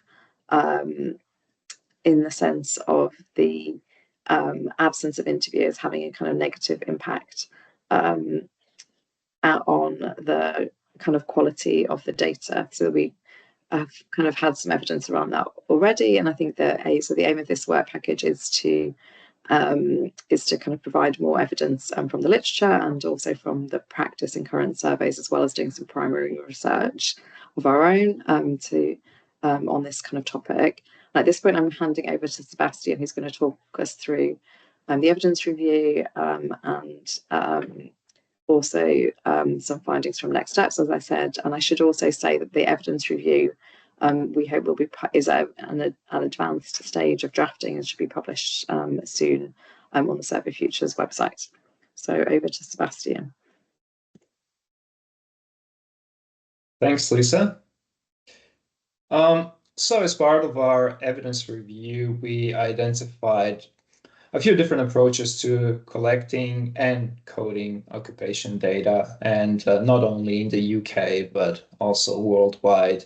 And they can be categorized into various groups based on when the data are coded, who and what codes the data, and what is used to code the data.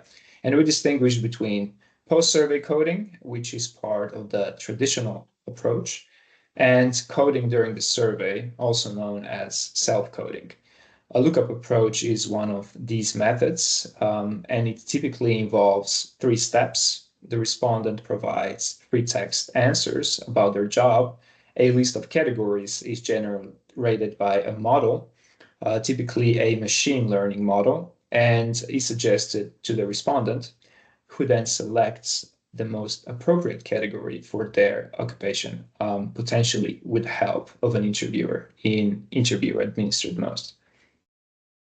In the case of post-survey coding, we differentiate between manual coding or office coding, sometimes also called expert coding, and automated coding using programming solutions. In the literature, manual coding is still considered the gold standard. And it can be conducted using software that assists with office coding. You may have heard of Cascade. Alternatively, coding can be performed solely using classifications like SOC or ISCO, which is what was done before computers were widely used. And regarding automated coding, there are several possible solutions, including rule-based automated coding, machine learning models, and more recently, language processing models. Some would call that AI. And to provide an example, office coding, as it is typically conducted today, involves post-survey coding, which is manual with the aid of software-assisted office coding. Next slide, please. Different approaches to occupation coding can significantly affect coding rates and agreement rates, which are key indicators of data quality. For instance, self-coding rates tend to be lower, especially in self-completion surveys using lookup methods, often leading to the need for manual coding for those who don't select an occupation code. And additionally, the agreement between self-coding and office coding is typically less reliable than agreement between 2 office coders. For automated methods, striking a balance between coding rates and agreement rates can be quite challenging. While aiming for high accuracy improves quality, it can reduce coding or production rates, and vice versa. On the other hand, the differences in open-ended questions used to collect occupation data are less pronounced, particularly in the UK, based on the results of our review. That being said, the number of open-ended questions asked depends on the chosen approach. Next slide, please. Let's continue with some key insights from our evidence review that was largely focused on occupation coding in self-completion surveys in the UK. The idea was to document various practices without going into too much detail, but to still provide useful information and evidence for survey practice in the UK. So we reviewed practices in the UK related to occupation coding across various contexts, including official statistics from the ONS, cross-sectional surveys like the ESS, and longitudinal studies such as cohort and household panel surveys. And observable trends include a shift towards self-completion and self-coding using lookup methods, including using machine learning solutions for assisted coding. And methodological research has often been, is, and will be conducted to investigate and improve these coding approaches. And we also identified certain changes over time which were relevant to occupation coding as well. And they include the transition of surveys to the online mode, especially during COVID. There are heaps of online panels as well, with censuses adopting an online-first approach in the UK. Additionally, there has been significant development in coding tools to assist with manual coding and the creation of algorithms for self-coding for the lookup approach. And this evolution is occurring alongside rising costs in survey data collection, which obviously affect the chosen approach in a particular context. Next slide, please. As mentioned previously, occupation data in the UK are collected through self-completion in various contexts. And this includes major censuses, such as the most recent censuses for England and Wales, Northern Ireland, and Scotland, and other official statistics surveys, such as the Labour Force Survey, which was expected to be replaced by the transformed LFS Labour Force Survey last month, I believe.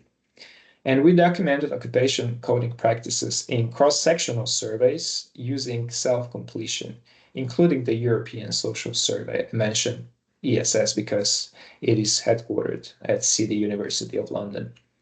And we also collated evidence from NETSA and opinion panel surveys and surveys conducted by Varian.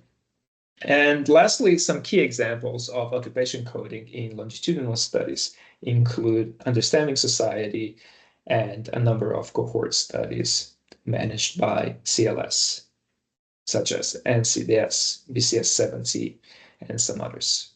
Next slide, please.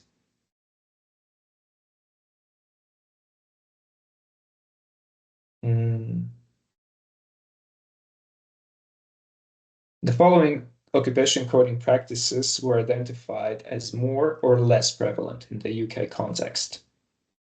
Open-ended job descriptions and manual office coding. It was conducted in the census of England and Wales, where the ONS coding tool assisted the process, as well as in the European Social Survey using ISCO classification.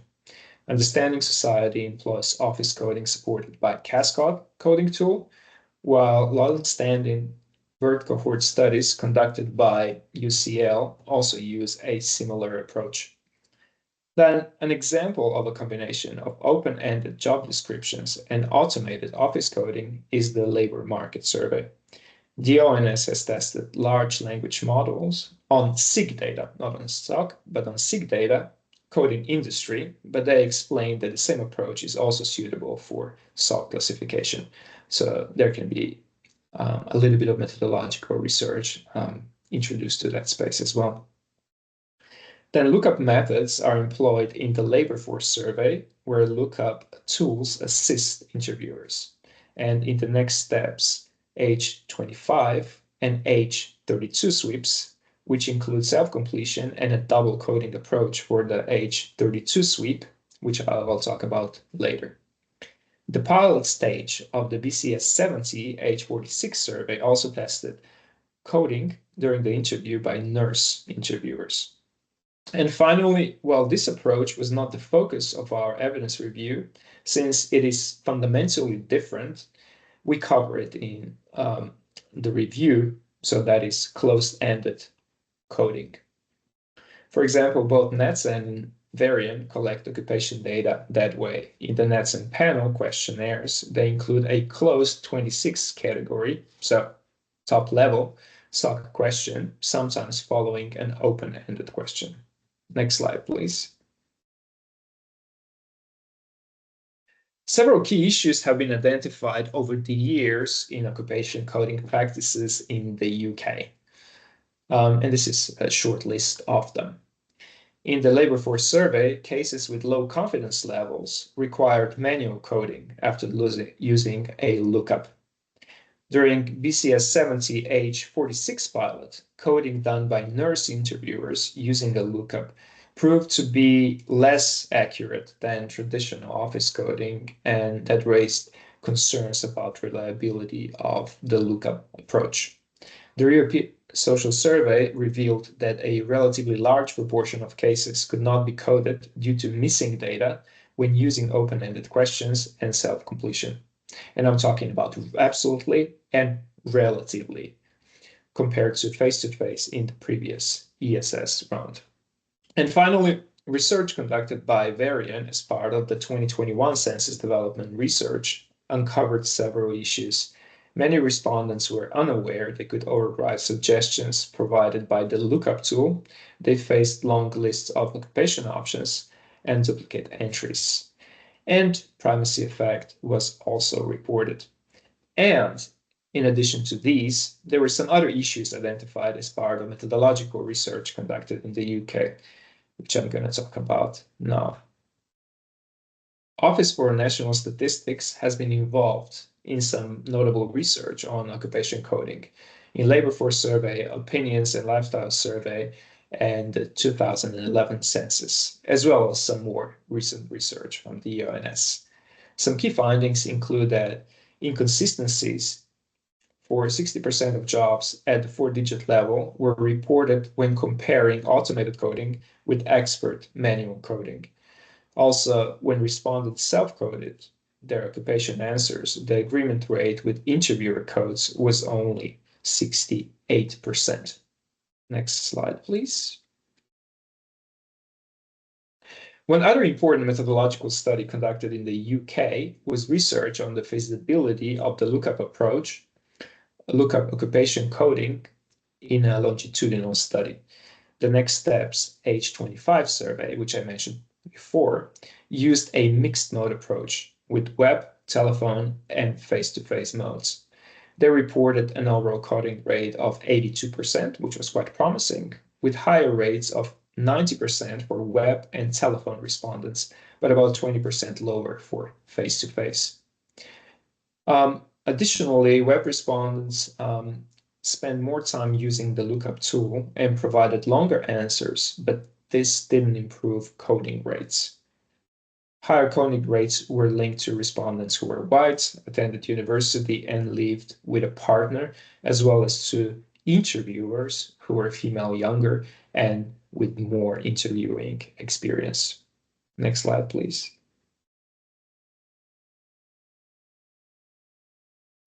In the same longitudinal study, that is Next Steps, the lookup was investigated with an adjusted, improved, expanded methodological approach about 7 years later in the Age 32 survey conducted in 2022-23.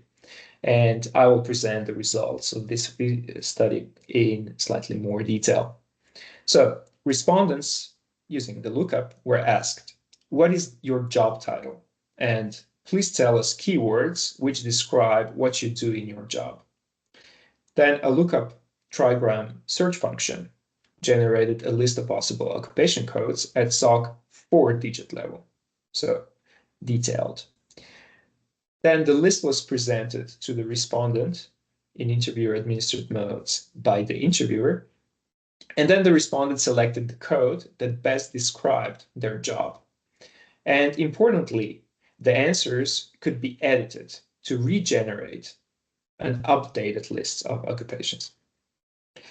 The important aspect of this study's design was that open text descriptions were also collected after the lookup was used, which means that a double coding approach was used for all respondents for methodological research purposes as well. Next slide, please. So this is how the lookup looked in practice, up to 50 characters were allowed for job title and up to 200 characters for keywords describing their job. And underneath, you can see a list of possible occupations based on the job title and keywords. We've got teacher, teachers in school, and then we've got 1, 2, 3, 4, 5, 6, 7 different codes that could be selected. Teacher dancing special school, and so on. Next slide, please. As mentioned, additional job description was collected as part of the double coding approach to determine the feasibility of the lookup approach. However, there were also other data collected as part of this methodological study. Respondents were asked to rate suitability of the selected lookup code. They were asked, how well do you think the option you selected actually describes the job that you do? With answer options, very well, fairly well, not very well, and not at all well.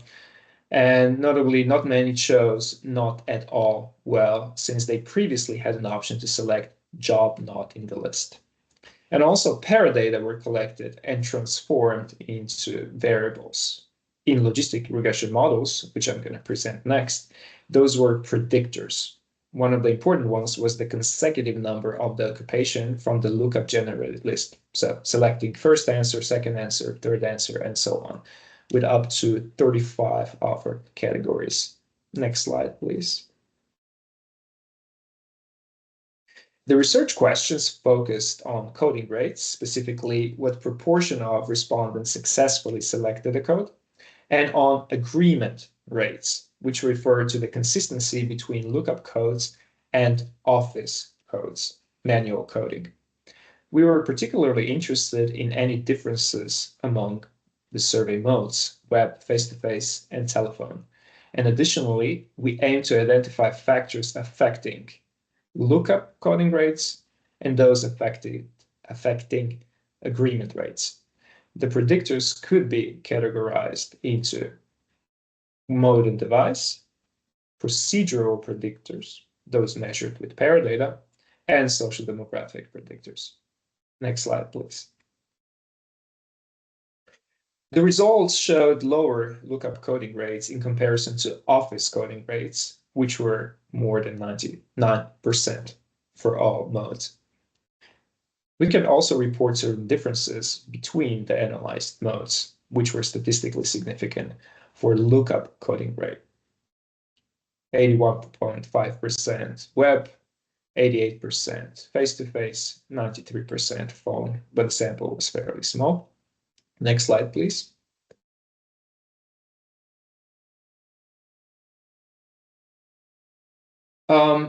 It was quite interesting that web respondents reported lower self-reported accuracy of the selected lookup code. About 45% selected very well of web respondents. Face-to-face 62, phone almost 58 selected very well. So substantial differences between the interviewer administered modes and self-completion. However, these differences did not affect agreement rates, which I will talk about now. Next slide, please. Here, we're presenting the agreement rates between the lookup code and the office coding. More specifically, we use the data from the coder who coded the job information for a respondent first. And the most important finding, potentially, of this whole methodological study is that the agreement between the lookup and office coding, which was much lower than the agreement between two office coders, intercoding agreement. For example, at the one-digit SOC level, the lookup coding agreement rate was 78%, while the intercoder agreement was 94%. The difference was even more significant at the four-digit SOC level, about 27% for all modes combined. And on the other hand, absolutely no statistical significance was identified between the modes. And I have to explain that due to the very high agreement between the office coders, the agreement rates between the lookup code and the second office coders were very similar to those between the lookup code and the first office coder, and the finding were the same. That's why we're not presenting them separately. Next slide, please. And now we are presenting the results of binary logistic regression modeling with lookup coding as the outcome variable. Lookup code selected and not selected. In the regression model with only mode and device as the only combined predictor, mode was a statistically significant predictor. But after adding other predictors, that was no longer the case. In other words, certain procedural differences between the modes are likely to explain the differences in coding rates, which were about 7 to 11% as reported before. And lookup coding rates were higher for respondents who answered or provided longer job titles, but shorter keywords, up to 37 characters. So the lookup function didn't like long answers, supposedly. Then lookup coding rates were higher for those who did not need to edit their job information and were not from SOC groups, managers, directors, or admin secretarial, compared to professional occupations as the reference group. But on the other hand, social demographics were generally not good predictors of lookup coding rates. But we still identified a few profiles with higher or lower coding rates, such as married individuals. Next slide, please. Similarly, there was no impact of mode device in binary logistic regression models with procedural and other predictors included, and with agreement as a binary outcome variable as the second indicator of the feasibility of the lookup. Again, entering longer keywords negatively impacted the consistency between the lookup selected codes and office coding. Compared to the reference group, there were 3 one-digit subgroups with lower agreement rates. Managers, directors, again, associate professionals, and admin secretarial. What lookup for post-occupation code answer was selected was strongly associated with the agreement rates. I looked at predicted margins and there were substantial differences. And also expectedly, agreement was higher for respondents who rated the suitability of the lookup code higher. Again, I looked at predicted margins and the differences were substantial, which means that we can know well in advance if agreement rates will be lower even before data are coded by office coders. Next slide, please. And what we learned with this, hopefully influential study that we can publish in a good journal, was that the majority of respondents across all modes successfully selected an occupation code, with face-to-face participants more likely to do so than web participants, also cell phone participants. Most respondents felt that the lookup code accurately described their job, indicating that this approach shows promise as a cost-effective method that could significantly reduce the need for manual office coding. And this is consistent with the results from the previous next steps study. And our findings suggest further improvements to the lookup function are possible, such as incorporating real-time paradata or providing additional prompts and instructions, especially to web respondents. However, the consistency between lookup codes and manual office codes was quite low, significantly lower than the consistency observed between 2 office coders. And this raises concerns about the quality of codes generated through the lookup method, assuming that office coding is still the gold standard. And now over to you, Lisa, for upcoming research.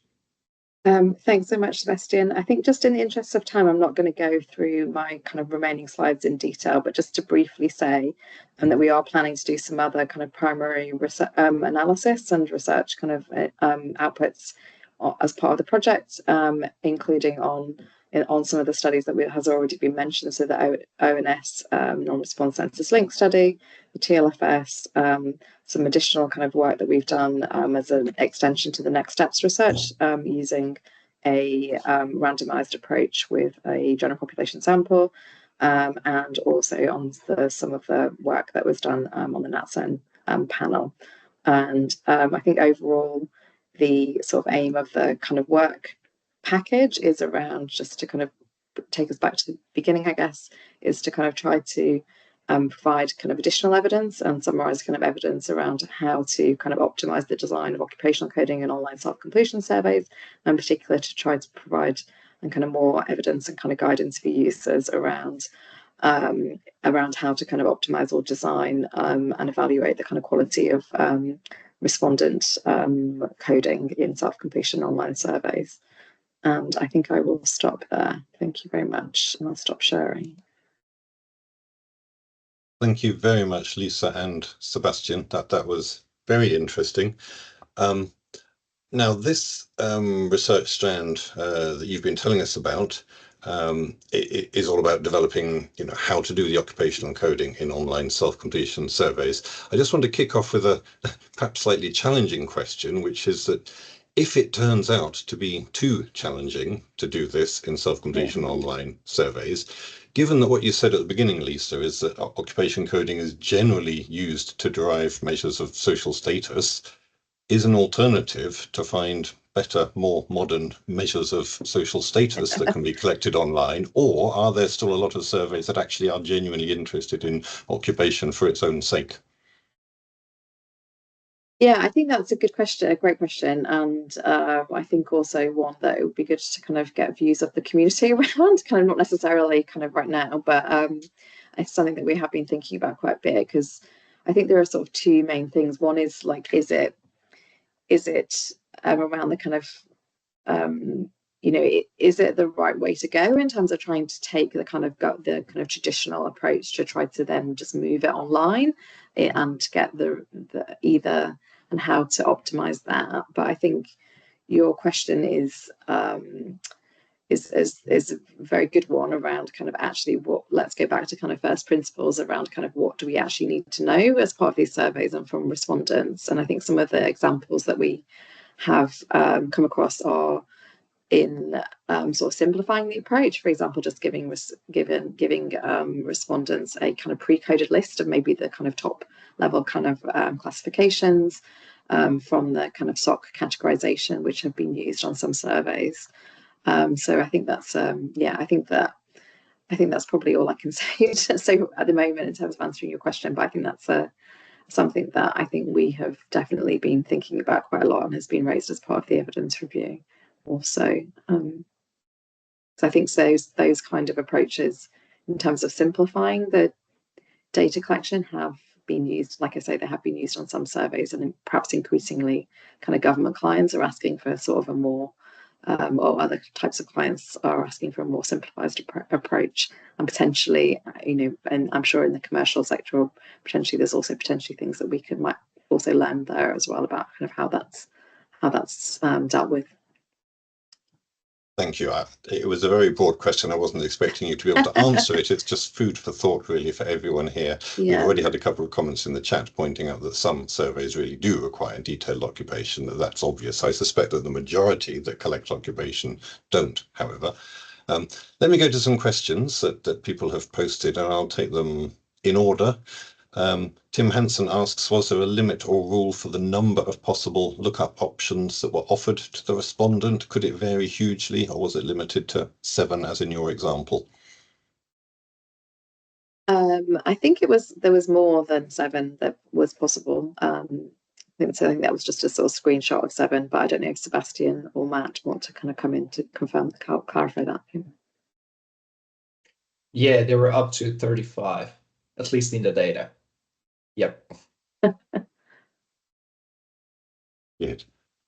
Agnes asks, have you looked at industry? Are results similar for industry as for occupation coding? Yeah. Well, if you want to. Sorry. No, go ahead. Well, I was just going to say that I think that in the, as Sebastian mentioned, that in his presentation, and as part of the presentation, as part of the evidence review, there were some examples where we, of studies where had tried this in relation to industry coding. So I think most of the evidence that we found and most of the sort of data sources have been around occupation coding rather than industry coding.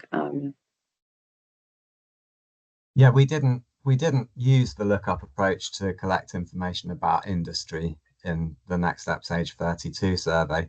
When we were developing the Next Steps Age 25 survey, we trialed the use of the lookup to collect information about industry, but the successful coding rate was significantly lower than the coding rate for collecting information about occupation, and so we didn't move forward with the lookup approach for collecting information about industry.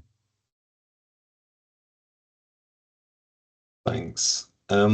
Patrick Sturgis asks whether you've looked at differences in derived NSSEC classifications between the different coding approaches.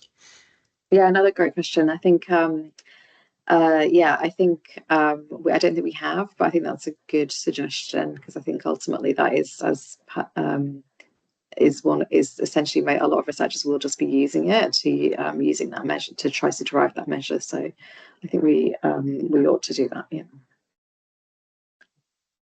And a great question from Veronique Siegler, who asks whether there's a role for leveraging admin data for occupational coding in surveys. And if so, what might that role be? Good question. Another good question. I think we have been actually looking around for any examples of surveys that have basically linked to admin data sources where we could essentially compare kind of what was in both sources. But we haven't really been able to find any basically administrative data sources that have got admin data that have got occupation. So there are some administrative data sources that collect information on employment, but we haven't found any administrative data sources that would actually have data on occupation. So if anybody knows of an administrative data source that we should be looking at in the UK context, or if anybody has any examples of surveys that have been linked to such data source as well, that would be really helpful. I can see that there's a couple of comments on that in the chat, so we'll follow up on those. Indeed.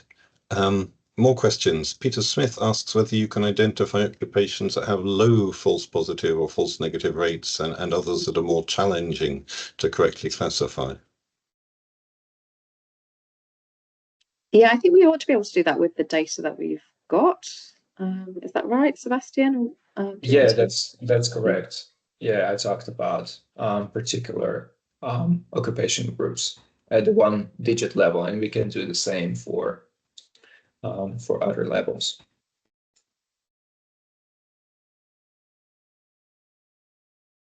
Okay. More. Question from Olaf Fraser. Did respondents select their occupation directly from the SOC frame, or was it adapted to be something more respondent friendly? I think it was directly from the SOC frame. Is that right?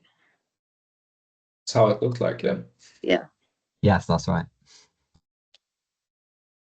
Okay. And we have a technical question from Hungary about the algorithm behind the suggestions that are made, the suggested categories that come up on screen. And the question is, what probability threshold did you use? Apparently they're planning to use some ML-based algorithm with a maximum of 10 options. Can you comment?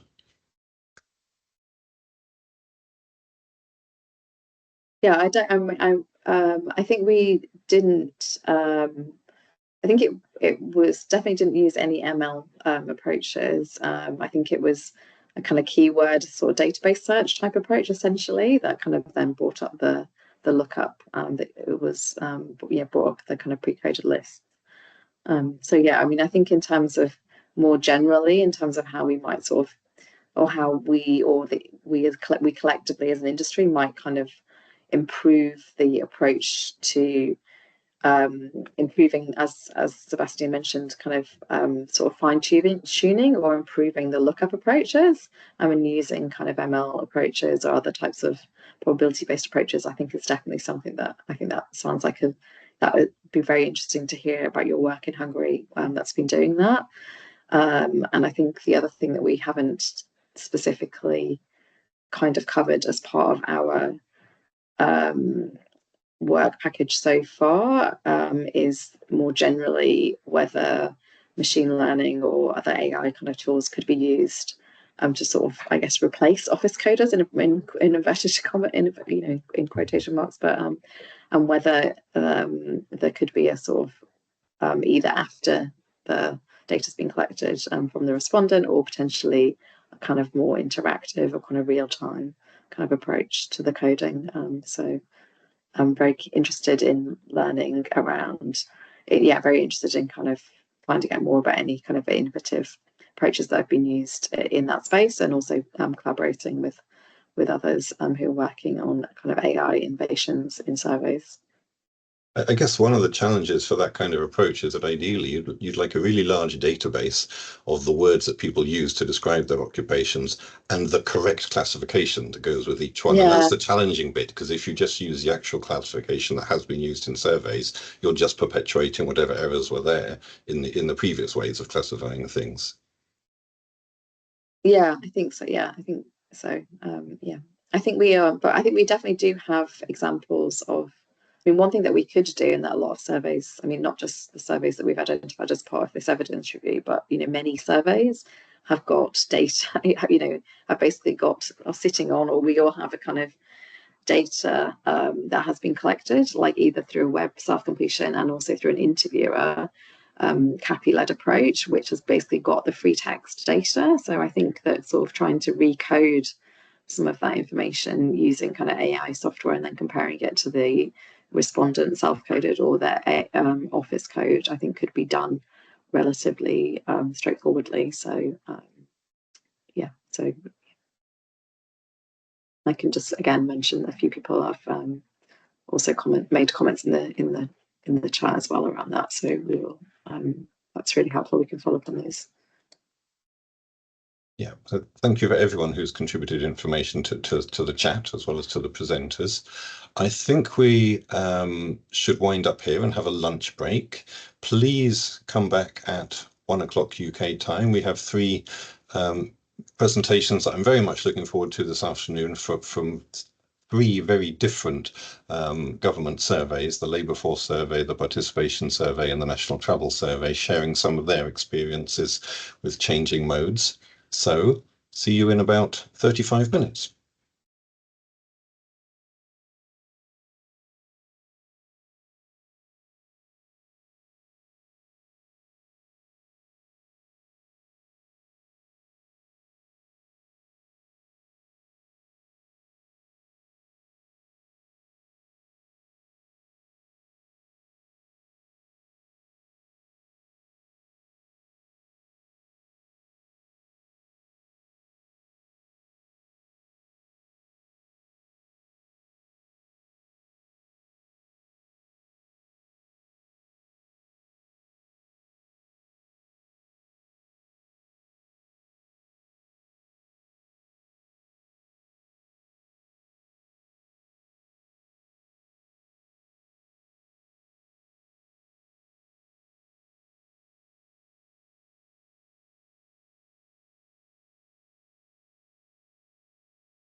Right, as it's 1 o'clock, I will welcome everyone back to this Survey Futures Survey Practice Forum. I'm Sam Clemens, I'm head of the Probability Surveys Unit at Ipsos, and I'll be chairing this afternoon's sessions. So as Peter said, we've got 3 really interesting presentations relating to large-scale government surveys that have or are transitioning to the use of more online and digital modes. So the first of these is looking at lessons from the transformation of the labour force survey. And I'm going to hand over to Orla Fraser from ONS, who will be presenting on this study. Oh, thank you, Sam. I'm just going to try and share, make sure this works.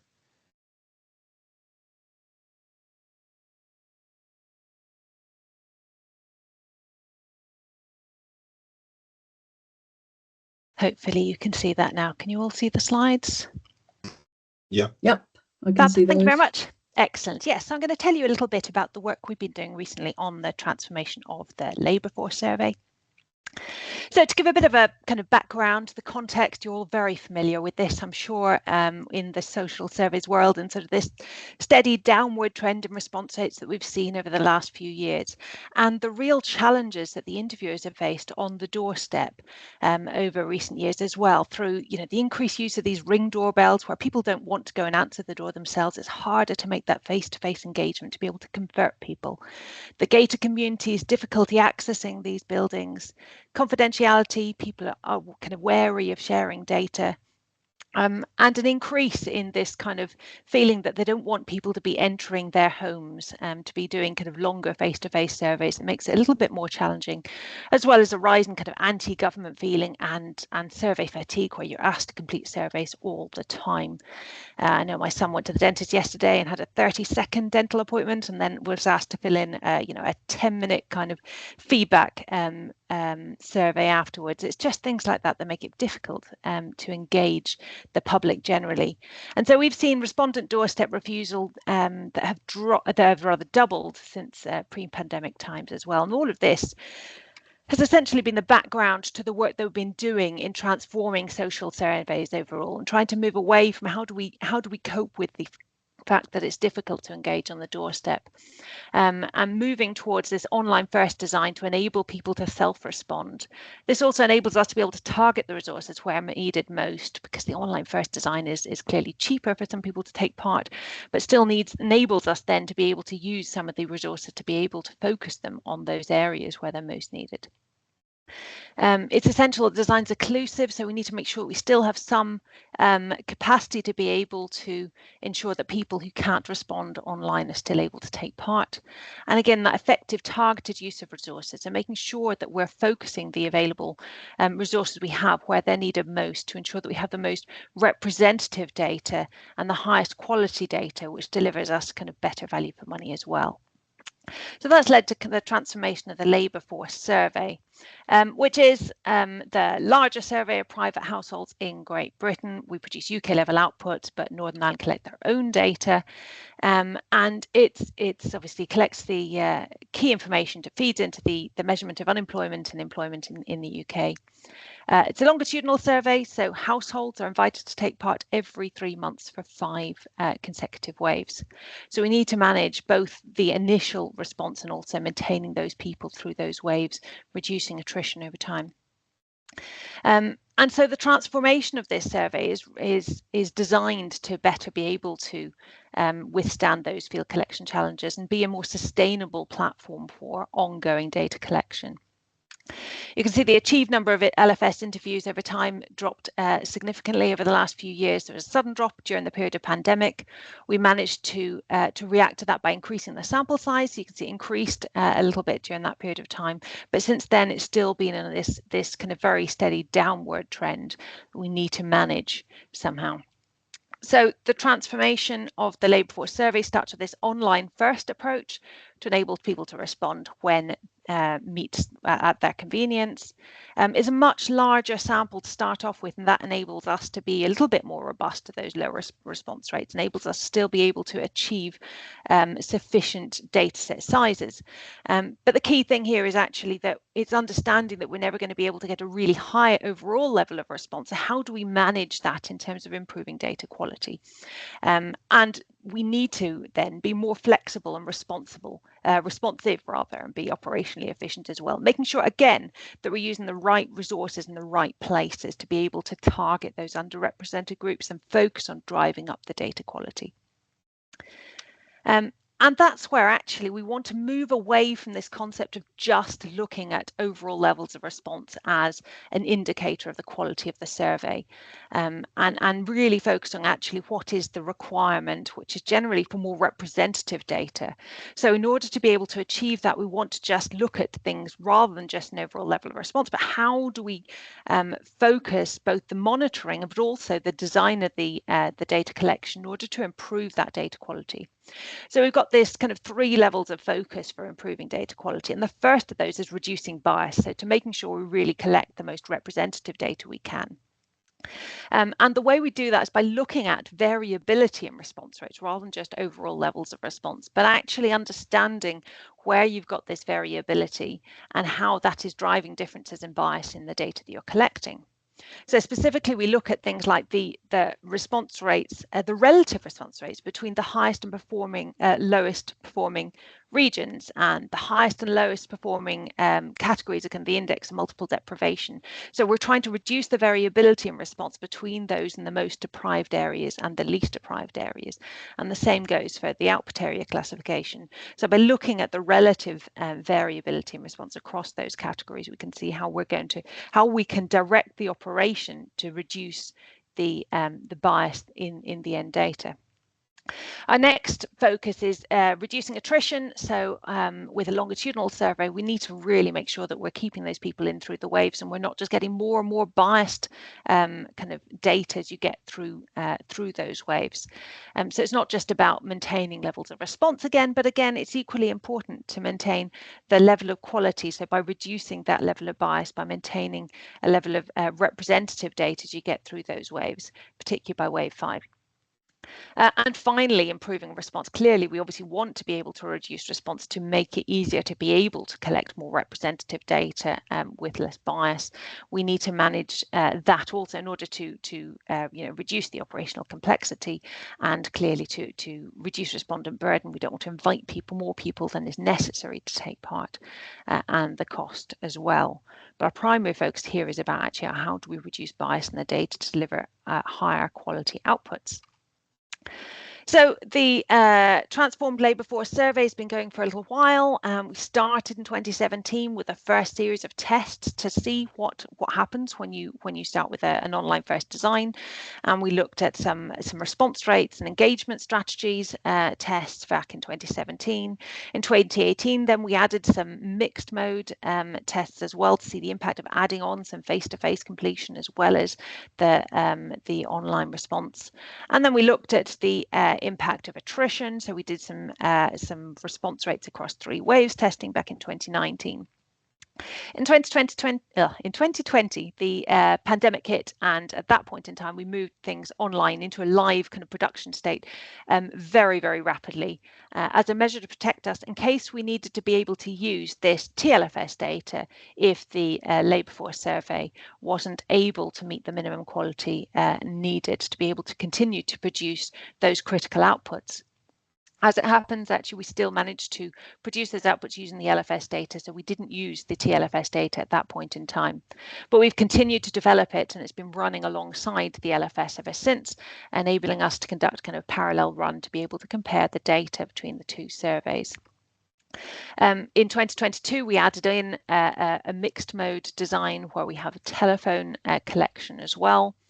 And in 2023, then we added in this adaptive survey design where we have knock to nudge visits, which are targeted at the underrepresented groups to encourage response. I'll talk more about that in a little minute. So obviously with this online first design, it's absolutely critical that we get people to actually open their invitation letters and take part. And that's where we did a fair bit of work looking at these and the design of these in particular, the size of the envelope, the colour of the envelope, the messaging that we put on there as well. We recently last year looked at the difference between A4 and A5 envelopes, for example, and actually even though we could send our letters out in a smaller envelope, we do continue to send them out in an A4 envelope because that's more likely to generate response. We have up to 3 letters sent to each household. In fact, this is actually now 4. So we have a pre-notification letter sent a week before. We have an invitation letter with a unique access code enabling people to take part online, and a reminder letter with a reminder of that access code again. Sent then at day 12 if households haven't responded. And in fact, we've actually now introduced a second reminder letter as part of our responsive design, where if a particular cohort is showing response levels that are lower than where we want them to be at day 14, at that point that triggers an intervention which will send a second reminder out to those households that haven't taken part at that point in time to further encourage response. Yes, and as I mentioned, we've done quite a bit of work on the timing of the arrival, whether it lands on a Wednesday or a Friday, the tone of the content and the information that respondents need or indeed do not need, so we don't overload them with information to enable them to take part. Incentives is quite a big part of the work we've done to encourage response. We used to send out tote bags, which encourage people to take part because of the squishability of the envelope. It's got quite a you're not likely to chuck it in the recycling without seeing what's actually inside it. But those tote bags became quite expensive and also really operationally challenging to fold and stuff 12,000 of these these tote bags every week. So we did some testing. We've moved to now a notepad as of last year, which is given out with every wave 1 invitation to take part. And has the same sort of, it's quite hard, so you can't, there's something in the envelope, and it's that sort of tangibility, that kind of be able to feel something in there that means that people are more likely to open the envelope. And we tested that against some additional kind of financial incentives and that sort of thing as well.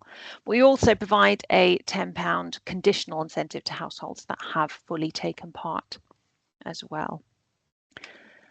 So this is the wave 1 timeline of taking part. So we've got pre-notification letter, that online the invitation letter rather, to enable people to start taking part online at week 1 here, and they can also request a telephone interview at this point. The second week we've still got more telephone interviews if possible, and online data collection as well as that reminder letter. And then week 3 is when we start our field knock to nudge kind of period, where the interviewers are going out and knocking on some of those doors to encourage further response as well, with week 4 then being the end of that data collection period. So our wave 1 is across 4 weeks. Wave 2 to 5 is just a 2-week data collection period. So what's really important when we're looking at the transformation of the labour force survey is really that questionnaire. So it's a very complex questionnaire on the labour force survey, a lot of complex routing, and it has had bits added to it over multiple decades. That means that it's not perhaps in the best state. So rather than just putting it all online, in fact we did test just putting it all online as it was, and it fell over at the first hurdle as expected. People don't really understand the concept unless you're really helping them to take part by really transforming the questionnaire to make sure that it is that they know what you're asking for, essentially. So the questionnaire development really followed this respondent-centered design, where we had to understand meeting the user need, not just the definition, to make sure that respondents understood what we were asking of them, and that delivers better quality data in the end. And it's ensuring that that is both inclusive and respondent-centered, as I mentioned. Using data to design is really important, and testing that, ensuring that we are looking at how these questions are performing and going back and iterating as needed, including that cognitive testing as well as the flow and systems testing to make sure the whole thing works together, and developing a questionnaire that works for respondents, which will ultimately then work better for the data users who are producing that higher quality data. And that's really, really important. And also, obviously, maintaining the consistency with the standards and time series where possible. And that's certainly come out recently, where we've been comparing the results of the labour force survey and the transformed survey as well, and to identify where there are differences. So, and this just gives us an example of one of the things that we had to address in the survey. So this is the start of the labour force survey, where you're asking in the employment section about the types of work people do. And the first question is about whether people are on a government training scheme. And most people don't really even know what a government training scheme is. It applies to only 2.7% of the population, really, and it's very kind of complex in terms of the way that you ask the different questions, and it goes round multiple different kind of routes. So it made a lot more sense when looking at this to transform it completely and to actually go for something that's a lot more simple, where you're actually just starting. Did you do any paid work in the previous week? Not, are you on a government training scheme? So that's going to apply to everyone. And then you start to kind of break down that question to ask all the following questions, etc., to finally only ask essentially whether you're on a government training scheme to those people to whom it is likely to be relevant. Much more logical order, and rationalizes that questionnaire as well. And this is so the whole respondent centered design here ensures that you have the better design from the beginning and the better experience. It goes through those challenges. You get a better response rate and better data at the end of it as well, as you go through. But that's not enough, I suppose, just to have a questionnaire and everything that's really respondent centered. We need to recognize that we can't treat everybody in the same way and expect them all to behave in exactly the same way. So this is where the adaptive survey design comes into play, where actually we're recognizing that some population groups may need more investment than others. And we need to make sure that we're balancing that, we're recognizing that in the design of the survey. And this is where also having an online design enables us to do this a bit better, enables us to be more responsive, as well as we're getting more data coming in. We get regular, daily updates in terms of those response rates and those patterns, and we can see what triggers we can use to be able to influence some of that behavior. But in terms of the adaptive design here, we want to actually make sure that we're then focusing on, well, okay, we need to invite people to take part and follow up those non-responders. And how might you do that differently to manage the quality of the data we're collecting? So the adaptive survey design on the transformed labour force survey actually looks at how we target knock-to-nudge visits to encourage response from the underrepresented areas. So specifically what we do is we look at the propensity to take part in the survey at a geographic level, and we can look at actually, well, what are the strongest predictors of response? So at our lower super output area level, which are the areas less likely to take part, and what are the characteristics of the people living in those areas? How can we then use that to be able to target our operation to further encourage response from those groups? So we found that those who are younger, so aged on average under 45 in a particular area, the urban kind of areas, and those in the most deprived areas, so the IMD deciles 1 to 4, are those most likely to not be represented in our data. And so using this, we constructed 8 strata, which then we're able to attach that to the sampling frame and use that to determine whether households were in a low priority area, that is those that are more likely to take part, or a high priority area. Those priority areas are those ones who are likely or less likely to take part, where we need to invest more effort. And so those ones in the higher priority areas are the ones that got those field follow-up visits. So what we found was that we then split this data effectively into those who get field visits and those who don't get the field visits. Now, in the first 14 days of the collection operation, all of those households are treated exactly the same. They're all invited to take part. They're sent their letters. They're sent a reminder letter as well. Now, at day 14 is when those knock-to-nudge visits start, and they just start for those addresses in those high priority areas. These are the dark blue lines. So you can see the dark blue line at day 14 has a much lower level of response compared to that light blue line overall. And you can see, so that shows that there's a real differential in response at that period in time. And then when you initiate that knock to nudge visits and you target those at those dark blue areas, those underrepresented ones, over the following 2 weeks, you actually see that you're reducing that differential to almost nothing at the end of that period of time. So you're reducing your variability in response and hopefully at that point, therefore, reducing some of the bias in the data. And you can compare that there. There's a grey line in the middle, which is what happened before we introduced any knock to nudge activity at all. So you're improving response by a little bit, by not a huge amount. The focus isn't just on improving overall response, but is on improving response in those specific areas where we had a lower level of response before. So reducing that, the differential response and increasing the response for those underrepresented groups. Now, it's all very well to look at those response rates, but you might be worried about actually the characteristics of people taking part. Well, are you just getting more of the easier people within the hard areas, if that makes sense?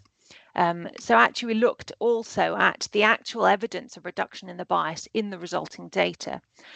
We looked at the R indicators to measure essentially the extent to which the survey is representative of the population.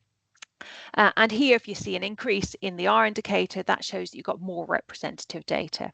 And that's indeed what we saw over the period of when we introduced the knock to nudge data collection. You saw an increase in that R indicator, suggesting that the data is actually more representative overall. We also looked at the CVs as well and response propensities for the selected set of the auxiliary variables that we were looking at as well. And we saw those coefficient of variations reducing over time, which also suggests that improvement in the representativity of the data and the reduction essentially in the bias in the data too. So that was really successful in terms of seeing the impact that's had, at least at the first stage. And the next stage is obviously to look at that in more detail as well and develop our adaptive survey design further to see how we can further target those underrepresented households better. But as well as some of those successes, we've had a number of different challenges. And one of those is really the partial responses. So with an online self-response survey primarily, so at the moment we get about 94% of our households responding online with 6% responding on the telephone. It's much easier for people to simply close the browser window, to get distracted, to do something else, to get fed up, than it is for people to close the door in an interview or ask them to leave their home or put the telephone down. We know that that's always going to be the case. And we have two sorts of challenges here. So you've got individuals who are making their way through the questionnaire who may then drop out before they reach the end of their questions. And we may have households where we don't have responses for every individual within the household. So you may have a 4-person household and perhaps only 3 of those people have taken part. They may have completed fully or partially as well. So we're getting there are different impacts in terms of the way in which those partial response manifest themselves and the impact that has then on the resulting data. Because what we've also found is that the types of people who are likely to drop out are naturally likely to be of a particular, share particular characteristics. We know that people who are likely to have to answer more questions, so those who are employed, those who have 2 jobs, those are all people who are more likely to drop out than the older population, maybe inactive people who perhaps are asked fewer questions during the questionnaire as well. So we have to find a way of managing the different impact of that dropout as well. And related to the previous presentation here as well, industry and occupations we know is really challenging to collect through self-response online primarily survey as well. And it's there, it is just collecting enough detailed information without those interviewer prompts. So the LFS currently is coded by interviewers on the doorstep and they ask further probe questions as the respondents are answering and code it in real time effectively. So when the people are, responded to saying that they are a teacher, for example, the interviewer will know which questions to ask to be able to classify that accurately according to the type of teacher they are. And that's much more difficult in this online survey where we're asking open-ended questions and then using that to be able to backcode it afterwards. And so we're looking at various options to be able to solve this, including focusing on a more respondent-centered frame that might enable us to be able to present that back to users and do some form of self-selection. Look at multiple different things here in that space. But one of the things we are doing to address some of this, the drop-off rates, which are presenting a challenge at the moment, is by testing the impact of a shorter questionnaire and seeing actually, well, what impact does that have in terms of the characteristics of people who are dropping off, and how much will it reduce the that drop-off level if you reduce that questionnaire significantly. So it's about half the time. We're just doing a short test of that in October of this year to see the impact of that, and different question blocks, so they might have different impacts. It's not just about the overall time, but the types of questions you're asking them as well, and the impact that has on the characteristics of those households. And then we'll have to evaluate the results of that test. But pending that, we're also doing some redesign work to look at actually what would that look like if you had a shorter core questionnaire and perhaps another longer questionnaire, or some other way of meeting the other requirements as well. How do you manage that together to deliver something that produces data of sufficient quality to meet user needs? And that is the end of what I was going to go through now. So happy to answer any questions. And as before, please do add questions into the Q&A, or if you can't manage that, onto the chat. I think a couple of questions come through, but there is, just before I move to those, I actually have a question for you. And I'm interested, obviously that's very much focused on your first wave, and it's really interesting all the things you're doing there to ensure that, you know, it's representative as possible. For your follow-up waves, do you also use the knock to nudge, or at that point are you just using online or telephone methods? So we have knock to nudge at wave 2 as well now, so that it's slightly different. So we don't have an adaptive design there. It goes out to any household that didn't take part at wave 1, and that's shown to be quite important in terms of actually getting those people of different characteristics to take part who weren't in the first wave. So bring those back into the survey as well. We're going to add in knock to nudge at wave 4. But I think we need to wait till we have resources available to be able to do that. But that's the plan, effectively, to have knock to nudge at waves 1, 2, and 4. The idea being that you should have enough information at wave 1 and 2, and at wave 3 you can always phone them off. We have their details if we've been able to knock to nudge at wave 1 or wave 2 at that point in time. But we want to make sure people aren't completely dropping out before the end. So wave 4 seems to be an ideal next step to be able to go back and contact them if needed. Do you find at all that the people who drop out are more likely to be the ones that you had to put more effort into at the beginning? So are the people you're originally knocking to nudge then less likely to take part in future waves? Yes, in that we still find very similar characteristics in terms of the types of people who are likely to drop off and the types of people needing knock to nudge at wave 1. But we found that knock to nudge at wave 1 significantly increases their chance at responding at wave 2 as well. So it is it's a different kind of set of people, I suppose, who are not taking part at wave 2 are likely to be the people who haven't had some of that knock to nudge treatment at wave 1. But we'll have to analyse that as we get through wave 4 and see actually the types of people that might respond at that point are likely to be different, because they're people who already are relatively compliant, having made it at least to wave 3 or wave 2. You know, they've taken part in a couple of waves at that point in time. Great, thanks. And we've got a few questions coming up now. So Peter Lynn says that the LFS recently reintroduced face-to-face interviewing as one of the means to improve participation, and whether you see any role for actual face-to-face interviewing in the future of the transformed labour force survey.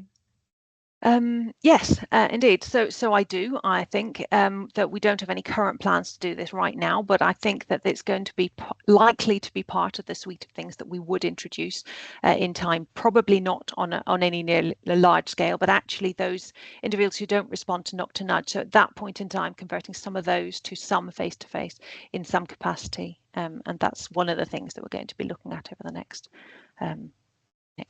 year or so, I suppose. And then Natalie Shlomo has a question saying, well done on your adaptive survey design approach. And are you linking non-survey data to your sample frame when you plan your design? Yes, indeed. So we're looking at improving that by adding more data to enable us to understand. So at the moment it is primarily census data that we're using to understand the characteristics of people in the areas. So we're using that to feed into our adaptive survey design at the moment. But the more data we can get in, the better. So I'd love to use information on things like how's the multiple occupancy, and how we can use that to further shape the design and those kind of particular other data that might inform us of kind of areas that are less likely to take part without further intervention. Okay, then there's a question around whether you attempted to convert actual refusers and giving people a second chance of online responding for refusers after the hard deadline for fieldwork. So they always have a chance of responding online right through to the end. I suppose they've had 4 weeks at that point in time. So by the end of the hard deadline, right at the end, that's when we start processing the data. So we don't offer any further chances at that point in time.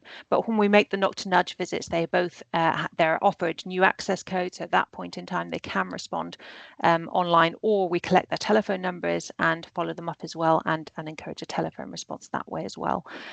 So they've had multiple chances, I suppose. By this point, they've got often 2 reminder letters and those knock to nudge visits as well.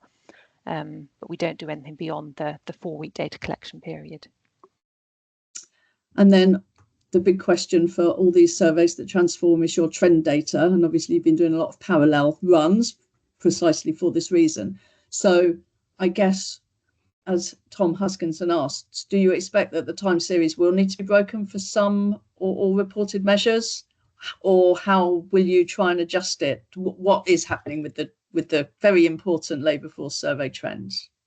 So we're doing a lot of work on that at the moment and understanding how we will manage that transition and any discontinuities there might be, and how you would do that. And I think we still have some more work to do to answer some of those questions, but no, we'll have to have some element of continuity across some of those time series, but probably not for everything.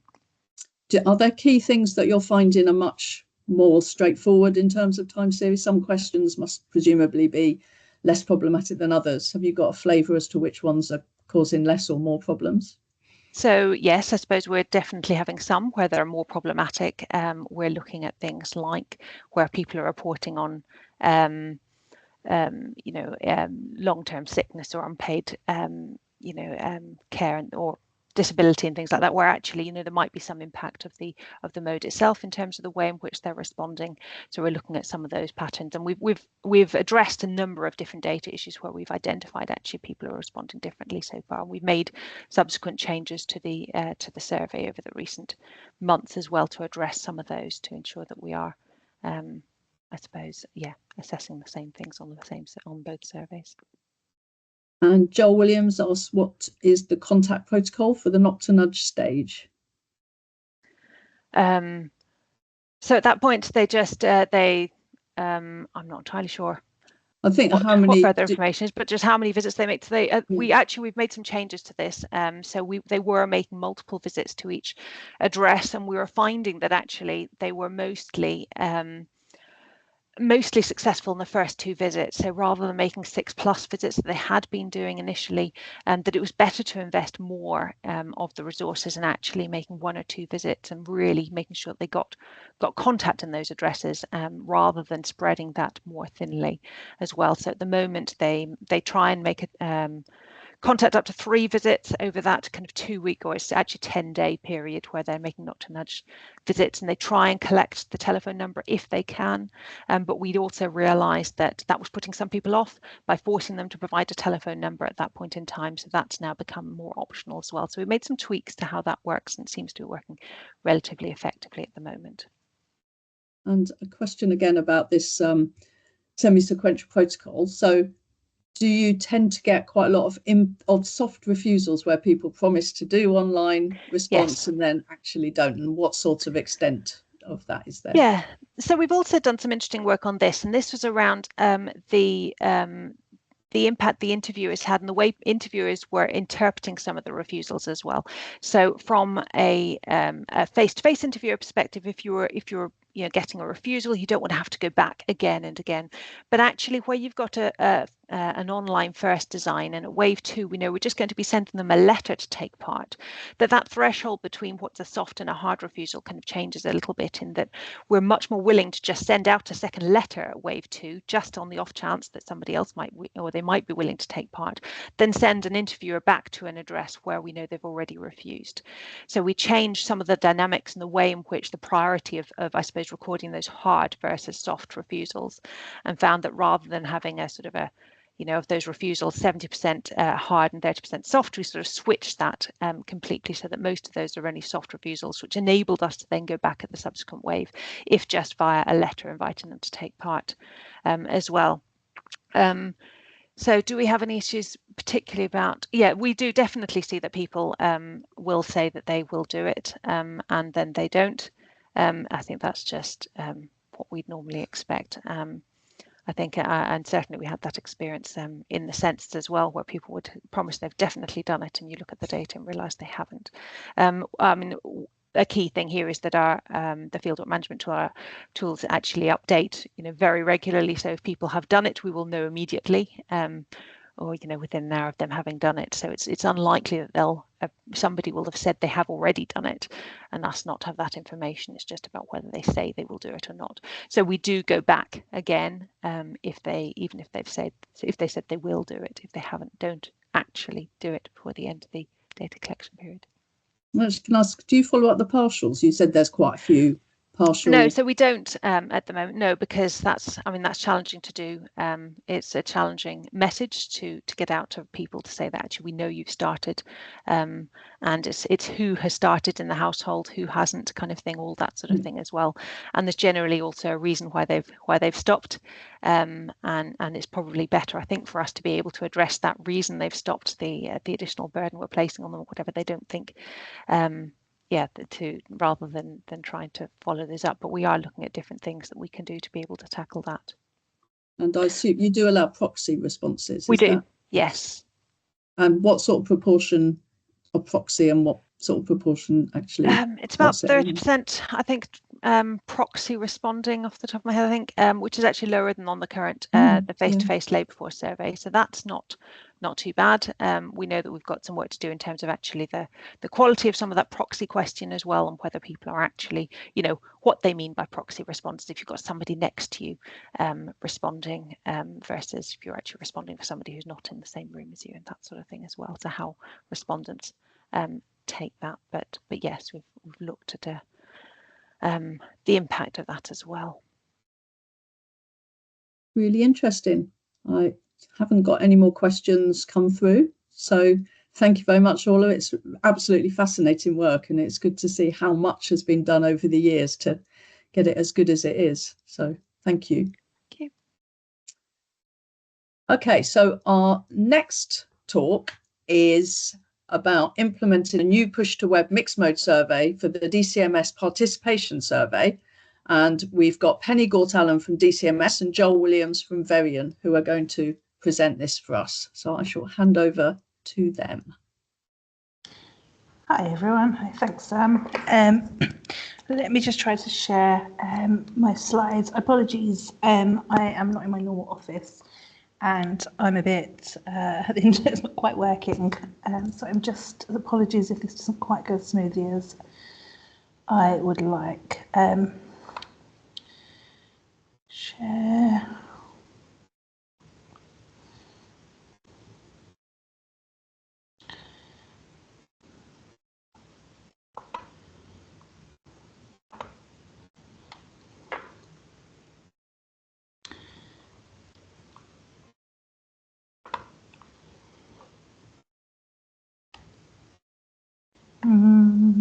Come on.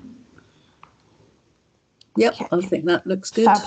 Sorry, everyone. Right. So, hi, everyone. So, like I say, I'm Penny. I work at the Department for Culture, Media and Sport. And I work in the Central Analysis team and primarily lead on the DCMS participation survey. So, for some of you, you might be aware of our predecessor, which was the Taking Part survey. It was our main evidence source on engagement in DCMS sectors. So, adults or people who have engaged with things like libraries and museums. We had this survey, it was long running from 2005 to 2020. It provided us with a huge amount of evidence, and it was operated as a face-to-face interviews, both for adults, children 11 to 15, and then for children 5 to 10 through a proxy interview. This was led by DCMS, but also co-funded by the Arts Council England, Historic England, who were previously called English Heritage, and Sport England. And we aimed for a sample of around 10,000 adults per year, although during the time period, this did vary depending on certain sort of national indicators we had at the time. So there was a slight boost in certain years. And we got roughly 1,500 to 3,000 children as well. The survey gave us sort of nationally representative data for England and also ITL1 regions, and we got a response rate of around 50%, which was largely due to the face-to-face interviews. The sampling was clustered, so given being face-to-face, we needed to sort of minimise the amount of travelling and cost associated with that, but obviously making sure that it was still representative. In 2012-13, we introduced a longitudinal element. So a proportion of the cross-sectional sample were then asked a series of questions as part of the longitudinal survey every quarter. And this gave us the ability to track the same people over a period of time to see how their behaviour changes, especially with major events. So, for example, maybe going to a change in job or a family incident.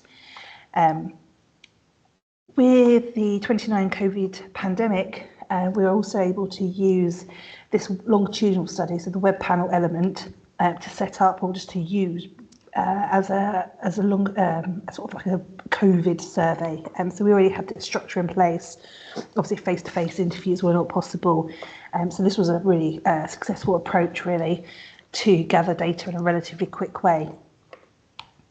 But as I alluded to, the emergence of the COVID-19 pandemic prevented face-to-face fieldwork happening.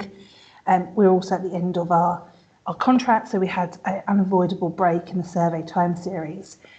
It also gave us an opportunity for the department really to regularly sort of review what we were doing, whether it remains a cost-effective and robust mechanism, to make sure that we were meeting our evidence needs. And we identified that there was a need for the collection of the data within a landscape of changing social contact restrictions. You'll remember that for over a year, we still had different restrictions in different parts of the country. So we wanted some sort of resilience there, which we were not getting with the face-to-face model. There was also a greater desire for a more granular survey, so geographical-wise, so below regional level, but also demographic-wise. So we wanted to be able to look at those large ethnic groupings rather than sort of the 5 or sort of white and other or not white sort of correct focus. And there was also a greater focus on the digital sector and the digital engagement required. When we first started the Taking Part survey, to be able to engage with the libraries, the vast majority, if not everyone, would physically attend a library. But as time's gone on, there are other ways to engage with libraries, for instance. So we needed to change our approach.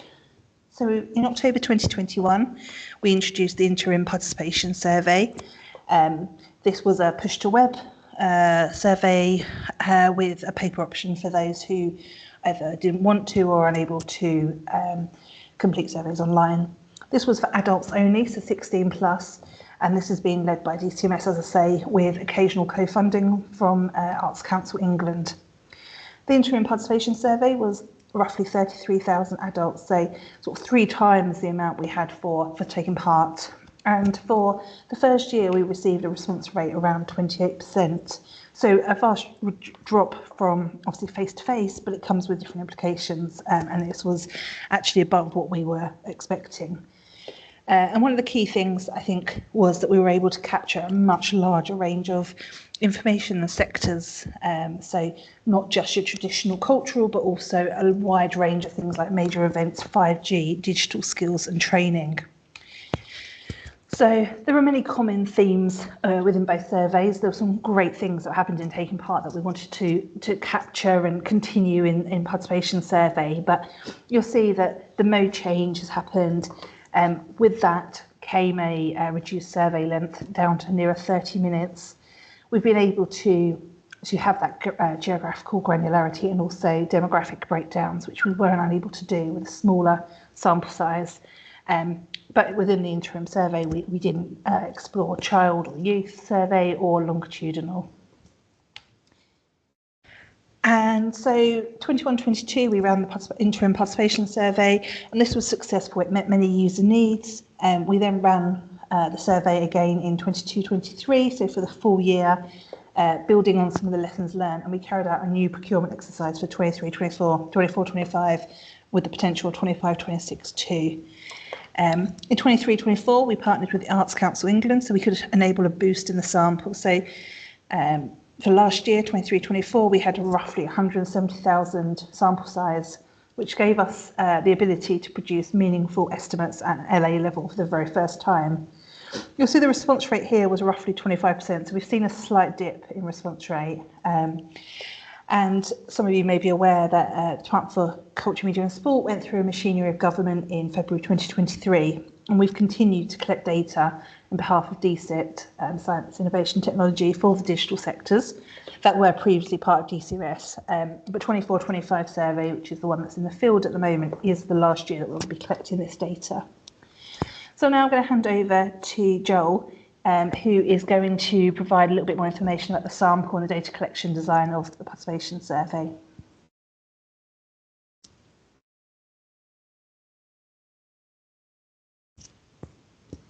Thanks, Benny. Shall I go to it?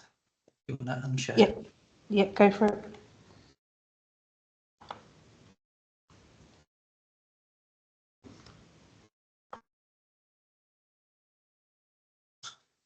Suspect I'm not sharing the right page here. Right, let's get it. This is it.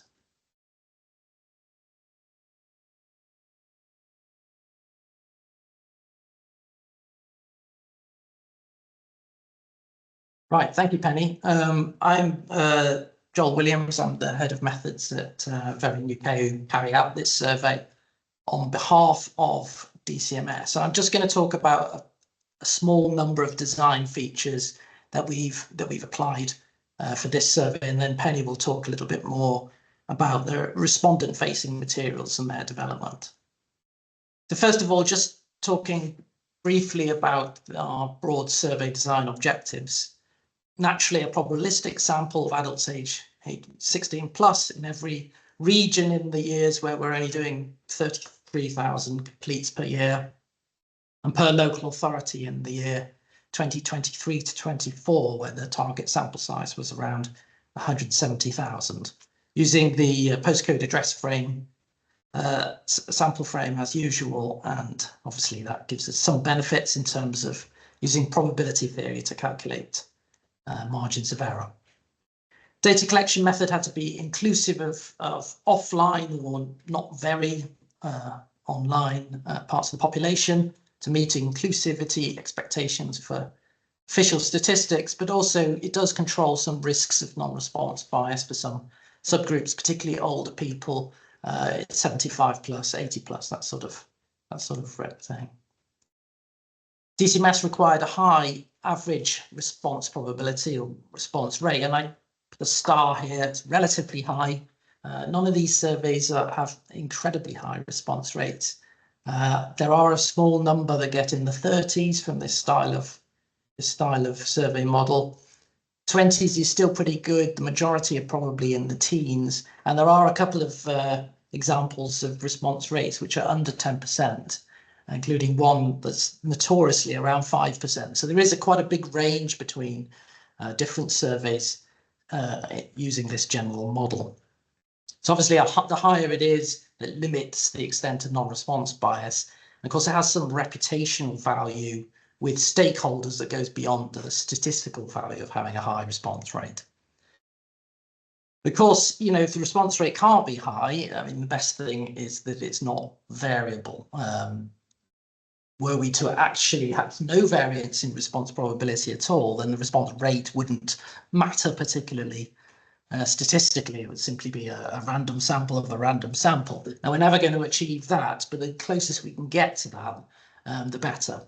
And also, of course, that would mean less reliance on weights, which means greater statistical efficiency from the respondent sample we obtain. So this is a kind of process of what we call response optimization. So we're essentially trying to get a minimum individual level response rate of 20%, but otherwise to control variation between population subgroups. So the approach we took here was to try and vary the contact designs between strata, and therefore needed to define what those strata were. Obviously, this is an address sample frame, so strata have to be based around that. So what we're looking for is characteristics of these addresses, which are firstly correlated with personal characteristics that are themselves correlated with response probability, and also broadly the kinds of things that we're collecting in the survey itself. So the strongest ones are probably age, education, and income or wealth. So we know from all the other examples of this type of survey that response tends to peak around late middle age, early old age for these sorts of surveys, and is lowest among those aged under 25 and those aged over 80. Also, that all other things being equal, higher educated people are more likely to respond than lower educated people, and also that people living in poorer areas tend to respond at lower levels. So these seem to be the sort of main features. So if we can find some characteristics that are associated with that that we can attach to the sample frame, all the better.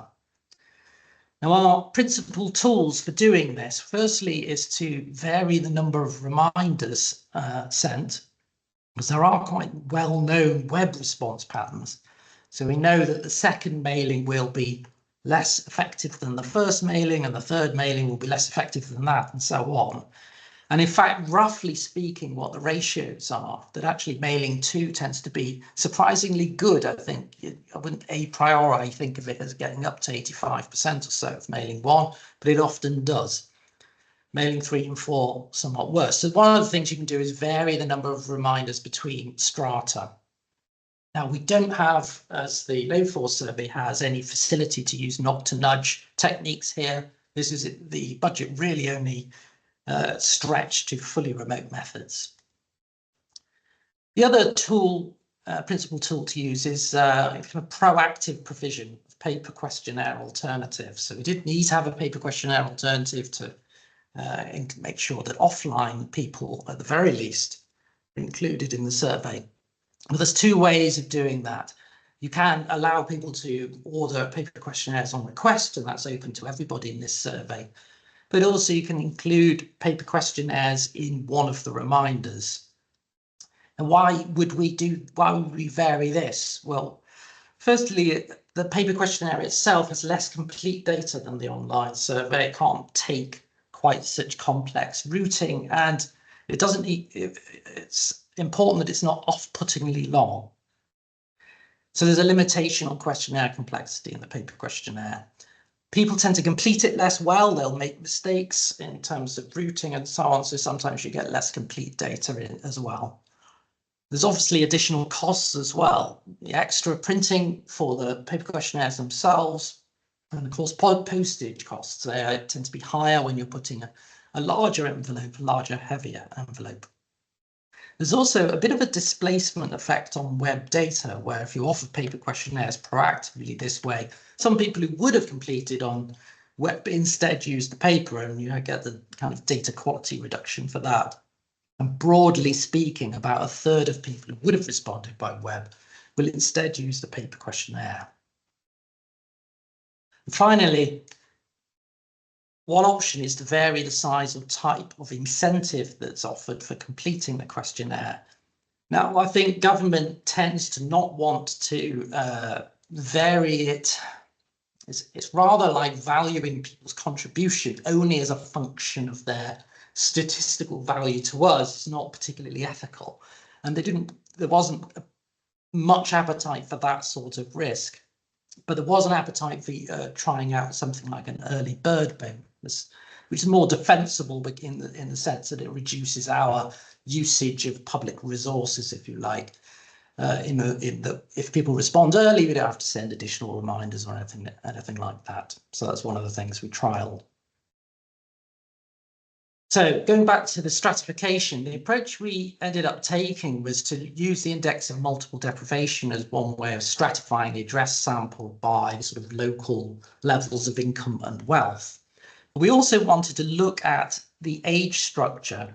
Now, you can have a look at, say, output area age distributions, and you could certainly stratify an address sample that way, but actually they don't vary enormously across the country. So what we experimented with was using some data from a aggregator, CACI, where they're bringing a whole heap of different data sources together and essentially modeling the data and providing a imputed age distribution for every address, nearly every address.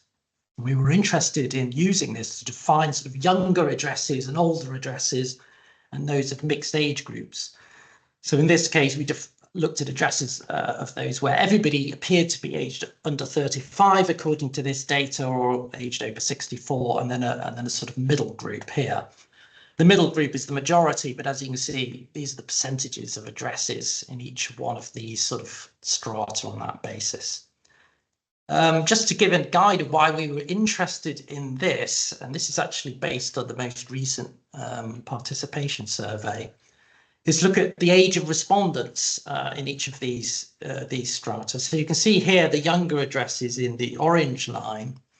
The majority of respondents that we get from those addresses are aged under 44, and it's quite radically different from the older addresses where the vast majority are aged over 65. So there's clearly some separation there that we can't get just from having a look at aggregated data at the output area level.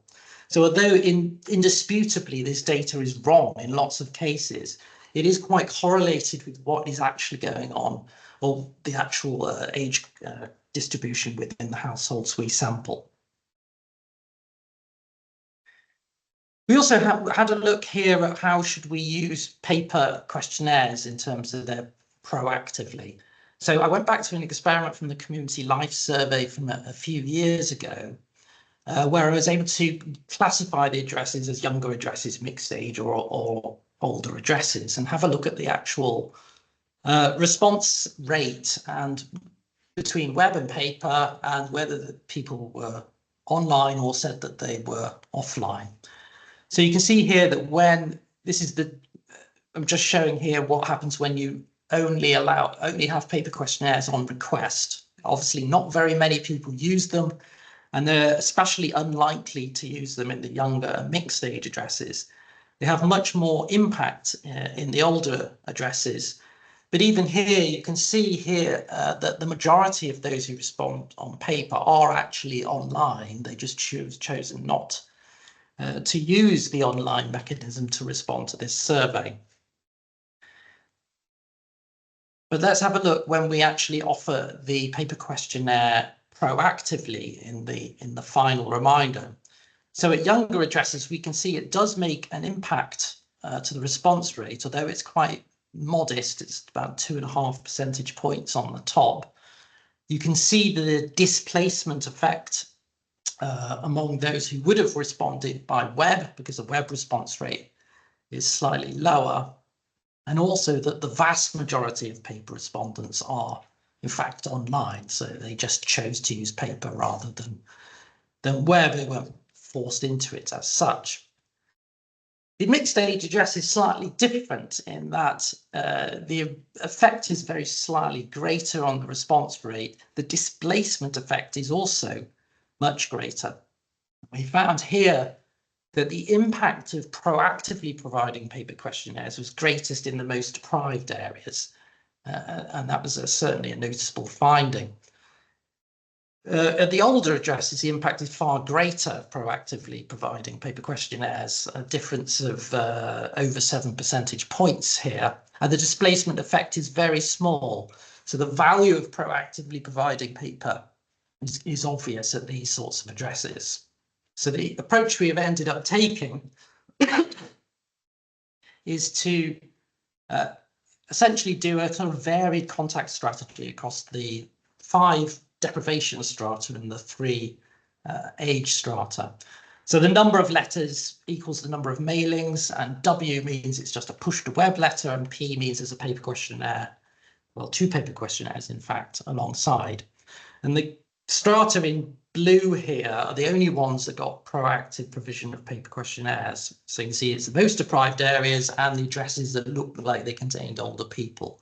And that's only 38% of all the addresses in the postcode address file. But we worked out that that would get us about 9 in 10 of all the offline respondents we could have got, even if we'd done the same with the 62% of other addresses. So it was efficient in that way because the cost of sending paper questionnaires is so great. Just to look at it briefly, we also thought, well, can we use this data to vary the number of logins we provide in the initial letter? It's quite standard in the UK to provide either 2, 3, or even 4 logins as standard. But of course, the more logins you present, the greater the risk of some fabrication in which somebody completes a survey more than once to get more than one incentive. So there's obviously a desire to control that, and reducing the number of logins is one way of doing that. But we thought we could possibly use data here to sort of vary the number of logins so that we didn't sort of enforce a bias against large households. And that's the approach here we took, was to say if the data suggested there was only 1 adult in the household, we'd send 2 logins. But if it was 2 adults in the household, we'd send 3 logins, and so on. So that was the approach we took here. There are other approaches that can be taken. For the Understanding Society, when we are carrying out boost samples, there is a single reusable login that everybody in the household can use. But the actual nature of it, that we want everybody to take part, is not revealed until after the first person has completed it. And then there is individual contact with the other household members after that point. But that's quite an involved process, takes quite a lot of programming, and is relatively costly to do. So a lot of these sorts of surveys don't have quite such a sort of fancy method, if you like. And there are a couple of other methods as well that can be taken. I mentioned the early bird bonus incentive experiment. So where we were offered £15 rather than £10 if they responded by web in the first 2 weeks. So that's before the first reminder. It did increase the response rate, and especially early on. But what tended to happen is that the addresses where no early bird incentive had been offered caught up somewhat towards the end of fieldwork. And so in the end, the early bird only added a little over 2 percentage points to the response rate, but added 34% to the unit data collection costs. And there wasn't a clear improvement in the respondent profile. So the early bird bonus was not, in fact, implemented. And just to finish, and before I hand back to Penny, these are the latest estimated response rates for the 15 strata that I've been showing you. The ones in orange are a little bit lower than we'd like, and the ones in blue a little bit higher than we'd like. We have got a minimum of 3 mailings per stratum, but I think if you look at the far right and the bottom 2 boxes getting over 30%, it might make sense to not send quite so many mailings to there, and possibly address that by increasing the work that's done in the sort of younger and more deprived areas. But on the whole, the variation between these is not enormous, and so the design works satisfactorily, at least for now. So I'm now going to attempt to hand back to Penny to provide information about the development of the respondent-facing materials for this survey. Thank you, Joel. Let me go back to sharing. Okay, can you see my slides?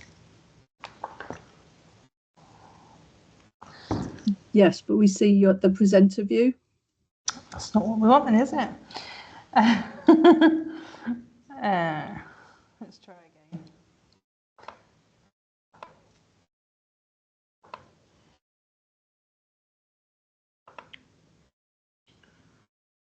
That's it. Thank Perfect. you.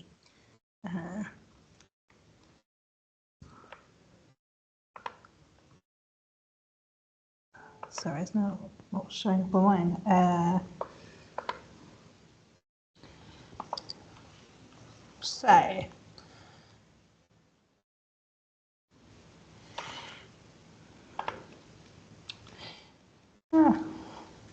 is it not coming up?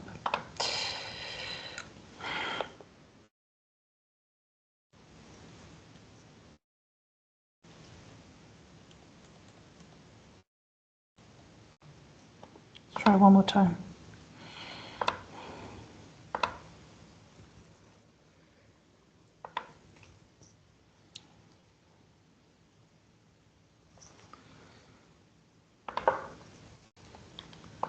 Okay. So, as Joel mentioned, and I think I mentioned before, so the online questionnaire we had was designed to take an average of 30 minutes to complete. We obviously had a huge amount of additional questions that we wanted to add. We wanted to include the digital sector as well as physical. We wanted to be able to cover DCMS's full remit. And so what we came up with was this modular design, which enabled us to ask around a half of the questionnaire with our core set of questions to all the full sample. And then the remaining questions were split into 3 separate modules, randomly allocated to a subset of the sample. So essentially, you had roughly 11,000 people getting each of those separate types of questions. So with this split sample approach to really optimise the sample and the time we had in the questions. And then with the paper questionnaire, so the postal version of the questionnaire included the same set of core questions asked online, but the modular questions were omitted to avoid being overly burdening respondents on that, and also for us, because some questions require quite a lot of routing, which obviously doesn't translate very well when it comes to paper questionnaires. Given the change in methodology and the extent of those questionnaire changes, it was really important for us to implement a comprehensive development and testing phase. And so we had 4 sort of key stages. We had our questionnaire review, our cognitive testing, our usability testing, and our fieldwork pilot. The questionnaire review has been run every year before each survey year, enables us to identify where maybe evidence needs have changed, where policies may have changed. We also ensured that we reviewed long response lists, so where maybe responses from taking part survey for face-to-face worked. Now we have different challenges where you haven't got an interviewer there with maybe flashcards or able to clarify what we mean by different things. So we needed to ensure that we reviewed those long response lists, made sure that where we had questions with lots of lengthy text, that they were simplified as much as possible. We also needed to make sure that questions were suitable for both online and paper completion.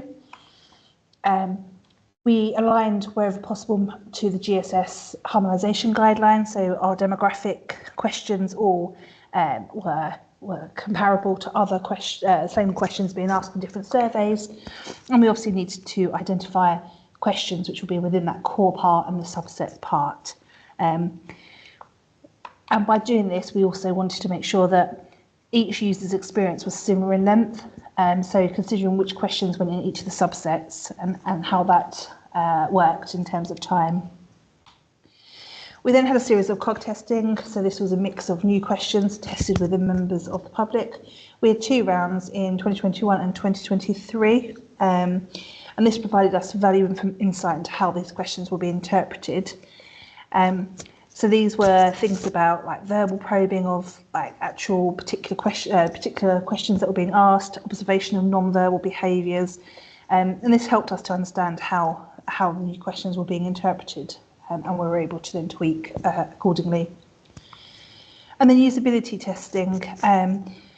So we did a phase of usability testing of the paper questionnaire back in September 2021. So with participants who were not very comfortable completing this online, we got some sort of feedback on the layout, presentation, sort of the navigation gestures of the questionnaire, and also able to see, you may have come across sort of the readers and skimmers sort of two types of people and strategies for completing survey questionnaires. So for the skimmers, they actually skipped over a lot of text, which they felt was unnecessary or repetitive, focused on the answer categories, and sometimes made incorrect assumptions, although we found on the participation survey, actually, despite doing this, actually there wasn't a great degree of difficulty for them. And then we had the readers who actually read all the introductory wording, the instructions, the question text, sometimes even checking things twice to make sure that they read the questions.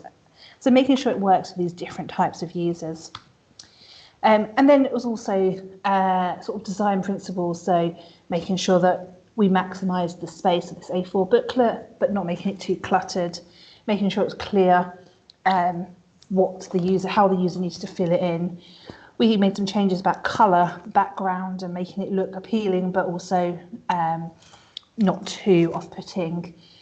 Displaying instructions in different colours so that they stood out, thinking about icons, etc. We had the pilot fieldwork, so this gave us a good idea about the interview length, making sure that we were still within our sort of 30 minutes, making sure that the script was accurate so that when you are answering particular questions, you were routed accordingly. The questionnaire flow, the DCMS sector, especially at the time, it was very wide-ranging, and you could go from something on heritage sites or libraries to then be moved to about 5G or your views about your data being shared with government or private companies. And so we wanted to make sure that the flow, it was quite coherent, and obviously data quality, making sure that we're getting a high quality from this. And one of the key things to actually get people to complete these surveys was our invitation letters. So we gave it some thought about how we were going to make that enticing, how we're going to make it easy.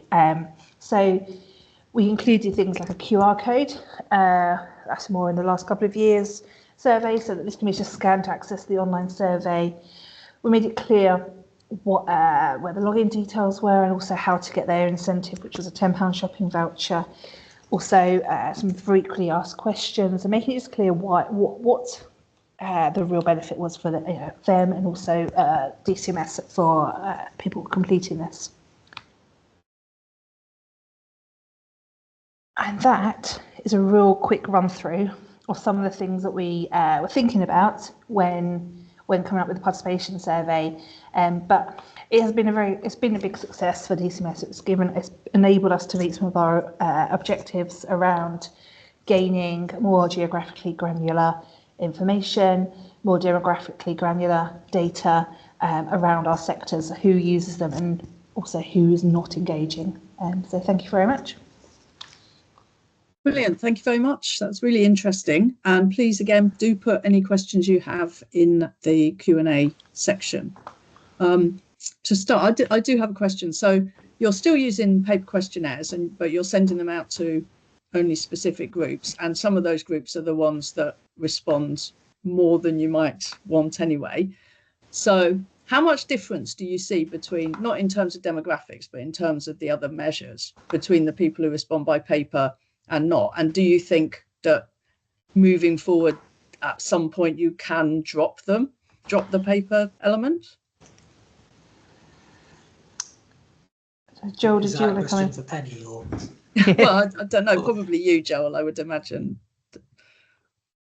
I think, I mean, I'm trying to think when I last did a full analysis of this as to what the outcome is. I think if you do a mode effects analysis where you're trying to control for various sort of demographic features or measurements where you're not expecting a mode effect, you'll always see something. And sometimes it's small enough that you're thinking this is probably ignorable, and sometimes large enough. But I'm never that confident that this isn't a selection effect that's sort of sitting there that is being picked out as a measurement effect simply because of the weaknesses of your ability to actually disentangle those two. I think having a look at not this survey because it's relatively new, but some of the longer running ones, such as the Community Life Survey, is that the paper respondents within, say, age groups have gradually become more distinctive over time relative to what they were, say, in 2015 or 2016. in which case you feel like, although they've become less important in a sense, in that they become a shrinking percentage of the total, that their distinctiveness means they retain a sort of importance anyway. I think in terms of the proactive provision of questionnaires, I mean, obviously it is inclusive if you allow people to, you know, and you make it reasonably easy for people to obtain paper questionnaires. So you could argue that you could just do that. But the proactive provision is for certain groups or certain types of addresses just seems beneficial in terms of evening up response rates between strata. So even if it's not always getting those people who are very difficult to get any other way, it seems to have some sort of response building properties, even though I can see them eroding gradually over time, and say 4 or 5 years time you definitely want to review that, but probably not just yet. Thanks, that's interesting. Does anyone else have any questions? I'm not getting anything through. So we could go for a short break and come back at 25 to 3. Oh, hang on, there are some coming through now. I think mine must have. So Joe Darden's got a quick question about sending multiple reminder letters and to what extent you vary the content between the reminder letters, and do you vary the content by strata? Not by strata, except insofar there's a difference in how we use paper questionnaires. There is a difference in the messaging between the various reminders, but it's quite small. In fact, because your real estate, as it were, is very, very limited, that you end up changing a sentence or two, or a slight bit of a little bit of layout. And I suspect that in fact, I know that when I look at this, how does a household respond? They tend to all respond in a clump, not necessarily at exactly the same day, but to one letter rather than multiple, which suggests to me that in fact some altering of a message in some minor way is actually having very little impact. That it's actually the number of reminders, number of times you could stick the same basic message in front of people that is probably having the greatest impact. But yes, it is varied, so different messages are highlighted, but I'm very skeptical that actually that makes much of a difference, but we don't have experimental evidence in this particular context for that. And a question about whether you have considered offering unconditional incentives. When we've tested the community life survey all the way back in 2012, we did do that, and as most people will find, that if you offer an unconditional incentive of £5, it's likely to do better than a conditional incentive of 10. But firstly, the costs are still much greater. You need a response rate of 40% plus before that starts becoming worthwhile. So it is more expensive. And the evidence we looked at was that sample profile was somewhat worse than the conditional incentive, although I know there are studies which have found the opposite of that. But by somewhat worse, I mean slightly worse. So it had a worse age profile, for example, than the conditional incentive, but not necessarily worse in some other ways. It didn't give enough of an advantage to be worth the extra costs. And it hasn't been repeated as an experiment either on that survey or on any of the others that we've run. I know the European Social Survey has brought it in recently, though. And in fact, a question from Tim Hanson from the European Social Survey about envelopes. Do you vary your envelopes between mailings, sizes, colours, etc.? And is any information included on the envelopes about the survey? Not about the survey itself, although I think I'm right about that, Penny, is that it's all HMG, and there isn't variation in between the envelope sizes and shapes, partly because of evidence that we collected, and I think evidence that Ipsos did as well, is that the effects are extremely limited between these forms. Essentially, we want to keep costs under control, that a brown envelope is sensible with HMG, But other than that, I don't think there's an enormous amount of. It's certainly not going to have the impact things like varying, like the number of reminders, what's in, you know, you're offering a paper questionnaire, what the incentive is. Those are the big three drivers if you're effectively limiting yourself to remote surveying. So you're not bringing in Knock to Nudge, for example, which is quite an, you know, an interesting but obviously very expensive final approach. And from Lisa, saying it's very impressive and sophisticated design. Do you feel similar designs could have wider applicability, and do you find clients are open to this? I think, I mean, obviously, one of the things we've used, say, CACI aggregated data and model data and so on. And I think most designs of this type, you're using sort of census-based data and not going to a more granular level, because frankly, the data isn't accurate at the household level. And there's, you know, there's something that's not, it doesn't feel quite right about that. But I think, I mean, I've found that its ability to predict the age of the respondent and the distribution of ages within a household is far greater than anything we use that's collected via the census. So I think that's worthwhile. Whether what's being produced by CACI continues to be good, whether it's the best in the marketplace, I'm not quite sure. But the idea that you might use some of this data that's essentially being collected for marketing purposes, but actually sort of port it into a social research data collection model, I think there's value in that. Not every client is going to want to take that approach. I mean, Ipsos run the Active Lives survey, and you use a uniform approach for that. So there are differences of viewpoint around there. My view with these is that the response rate itself is not a very strong indicator of the quality of what you're getting. And I'm most interested in looking at the sample profile. How much do I have to weight it at the end of the day, minimizing that as far as possible and changing the input to achieve that, I think is very worthwhile. But I mean, so long as you don't go overboard and sort of over-engineer it, and we often find, anybody who runs these surveys knows that it varies weirdly between 1 month to the next in terms of levels and sometimes with regard to patterns. So you don't want to be over-modeling it. But there are these tools that I think are slightly beyond what we've used in the past that I think are worthwhile. And two quick questions before we break. Firstly, have you considered using special postage options such as priority postage? Yes. I'm not entirely sure which one we actually use for participation survey, Penny, because I know it's different from the community life survey. So I want to say it's just a normal first or second class, but I can't remember now off the top of my head which one it is. I've got a feeling it might be second class.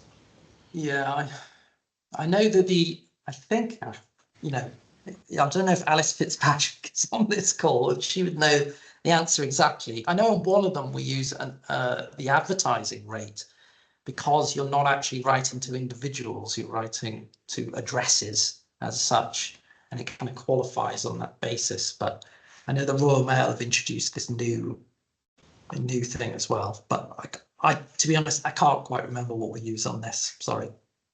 Okay, and finally from Peter Lynn, saying it's interesting that response rates differ by deprivation only amongst the older addresses, and the targeted design seems to boost response in the strata with the highest response rates, older, least deprived. Any ideas of how you could extend the targeted design to boost response among the lower response rate strata? Yeah, I think there's one stratum there that probably should get a proactive paper questionnaire, but only one. The two lowest ones are already getting 4 mailings, and we already know that if we proactively offered paper questionnaires, they wouldn't really be used much. So there's a question about, you've maxed out on the reminders side. We have thus far ruled out, you know, varying the incentive based on who we expect to actually live there. But that's the obvious other major tool with predictable effects. There may be some messaging options that could be used in these addresses, but as I say, I'm skeptical that we've really got the space to do anything good there. And we're only very broadly stratifying them by age anyway, so you don't want to designed for a particular age group, when in fact the majority of the people responding in these addresses aren't actually in that age group. So there are limitations there. I think there is something to be said for saying perhaps we should only do 2 mailings in some of the strata and accept a drop in the overall response rate, but less variability in response rate between the strata, since the higher response rate in these strata isn't really adding a great deal to what we're doing. So it's more perhaps saving costs. I'd be really interested in a knock to nudge experiment in some of those addresses, but that's a radical change in design, and its cost level per unit is, I don't know what M&S is spending on the TLFS, but I'm sure it's a lot more per unit than we can afford here. Brilliant. Well, thank you ever so much to the two of you. That was really interesting. And we'll have a quick 11-minute break again, like we did this morning. So if we can come back at 25:02 for our next session. Thank you. Thanks, Anne. Right, hello again. Hopefully everyone's now back from their short break. And I can introduce the final 2 sessions of the day. So firstly, we will hear from Eva Aizpurya from NatSen and Lisa Ayres from the Department for Transport about digitising the diary component of the National Travel Survey. We'll then have time to take questions on that presentation, as well as time for a sort of more general discussion, reflecting on the day as a whole and any of the broader survey futures issues that anyone would like to raise. And then finally, we'll have Debbie Collins from NatSen and Gabrielle Durant from Southampton telling us more and leading a discussion around training priorities and provision in the survey sector. So I shall now hand over to Eva and Lisa, who are going to tell us more about the diary component of the National Travel Survey.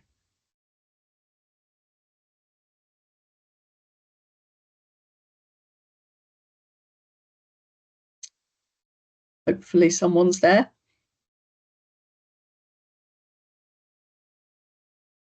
Yes, I'm here. Just checking. Ava, are you here on the call? Yes.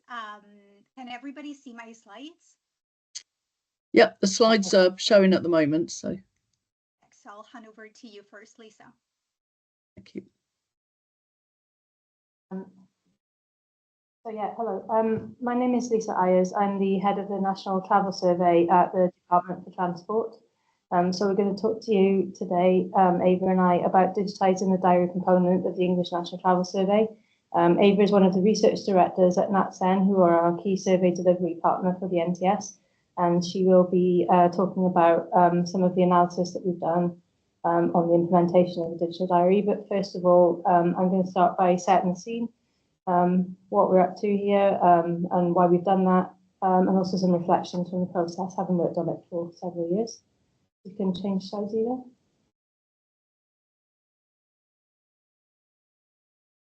So the England National Travel Survey is one of the UK Department for Transport's most important flagship statistical series. It's been running for an awful long time. The very first one took place in 1965, and data has been collected annually for the NTS since 1988. It collects data on who, how, why, and when of personal travel. So that's for residents of England and all of their travel within Great Britain. It's the only source of data we have on this for England in the DFT, and by that I mean sort of comprehensive overview of travel in England. We have different coverage of different transport modes, different data collection systems and processes, but this is really the only data source we get an overview of personal travel and the people that are travelling. So yeah, our focus is on the users of transport, what actually happens, how people behave, how they move through our transport systems and why. And this makes it a really important resource for transport modelers. It's also used extensively outside the department by academics and consultants. We have lots of interest from the media. You can see a couple of screenshots there. Guardian article focused on the survey this year, lots of chat on Twitter about our report as well, which was nice. We've got lots of web hits, so it's really sort of well-established and well-used survey, and it's, again, been running an awful long time. Next slide, Ava. So the basic design of the survey is it's a household level survey. We capture information on everyone within selected households, and that's everyone of all ages, so from babies to very senior people.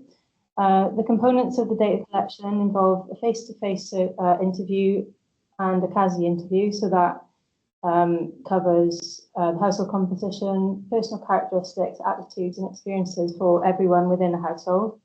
And what I consider to be the main component of the NTS, its distinctive feature, the 7-day travel diary. So that's basically asking everyone in the household to complete a diary detailing all of the trips they take within a week and why, where they're going, what method of transport they use, how long it takes, time of day, etc., etc. So this travel diary is traditionally administered on paper, and you can see a capture of the front of the travel diary there on the screen. I think that paper diary has been more or less the same for at least 20 or 30 years. But the decision's been made that we're going to transition to an online mode of collection for the digital diary, which we are going to implement from January 2025, which is very, very soon. Next slide. So just to explain a little bit about the context, there's a general UK government drive towards digitisation that's been happening over the last 15 or 20 years. There's been a lot of talk about the cost of face-to-face fieldwork, and the NTS has to kind of review and justify all of its costs and data collections regularly, and the cost of the face-to-face fieldwork that we do is something that's always under consideration. We also have to take into account the fact that response rates are declining in the 21st century, and particularly since the onset of the COVID pandemic. And then also risks to data collection from shock events, such as a pandemic, which is the only thing in about 40 years that has prevented the NTS data collection taking place. But things like that could happen again. So you need to kind of modernise and digitise to make ourselves robust for the future. These discussions have been happening a long time regarding the NTS, but the work seriously kicked off in 2018 when we contracted a company to do a discovery. They made an end-to-end assessment of the NTS data collection and how the data is processed. And they took forward the recommendations from that into the alpha phase. So that was where we decided, or it was decided, sorry, not me personally, but it was decided that we would focus initially on digitising the travel diary component only, leaving the rest of the face-to-face framework in place and the rest of the data collection methods in place as well, but just digitising that travel diary component.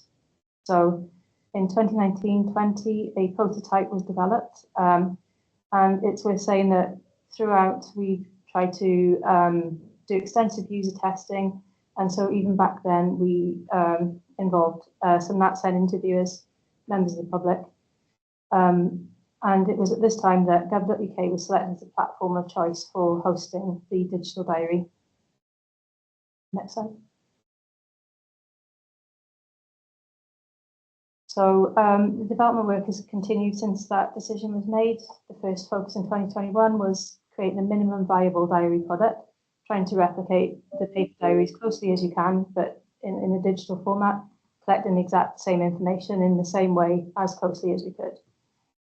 Since then, it's been a story of testing, so with increasing complexity of testing, bringing in more respondents, more interviewers, bringing the data processing teams at NatSen, and talking to them about how things work and how we can integrate with it.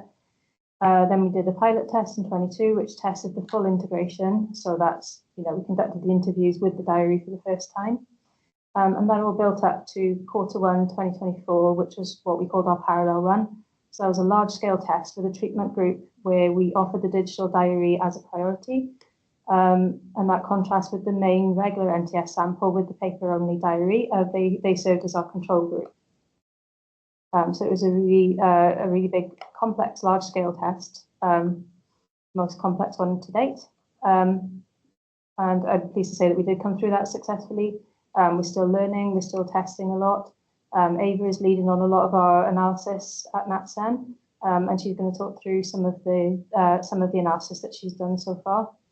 But first of all, I thought it would be useful if I could reflect a bit on some of the learnings I've had from this process. So It's a very complex project. The NTS itself is a complex survey.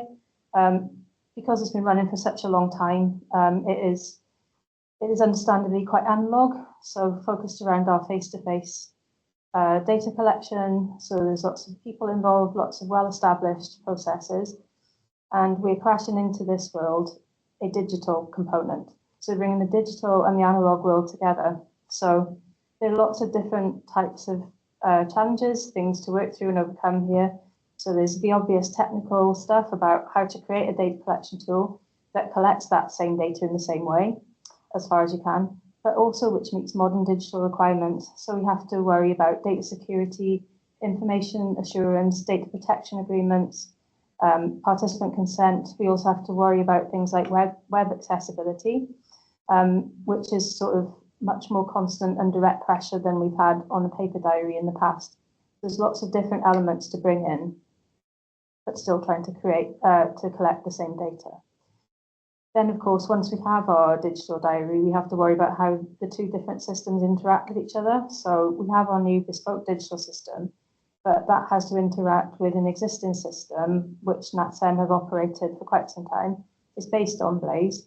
And so we have to work out how our digital diary then can both take information from that system and then feed it back when people have completed their travel diaries. There are also cultural challenges.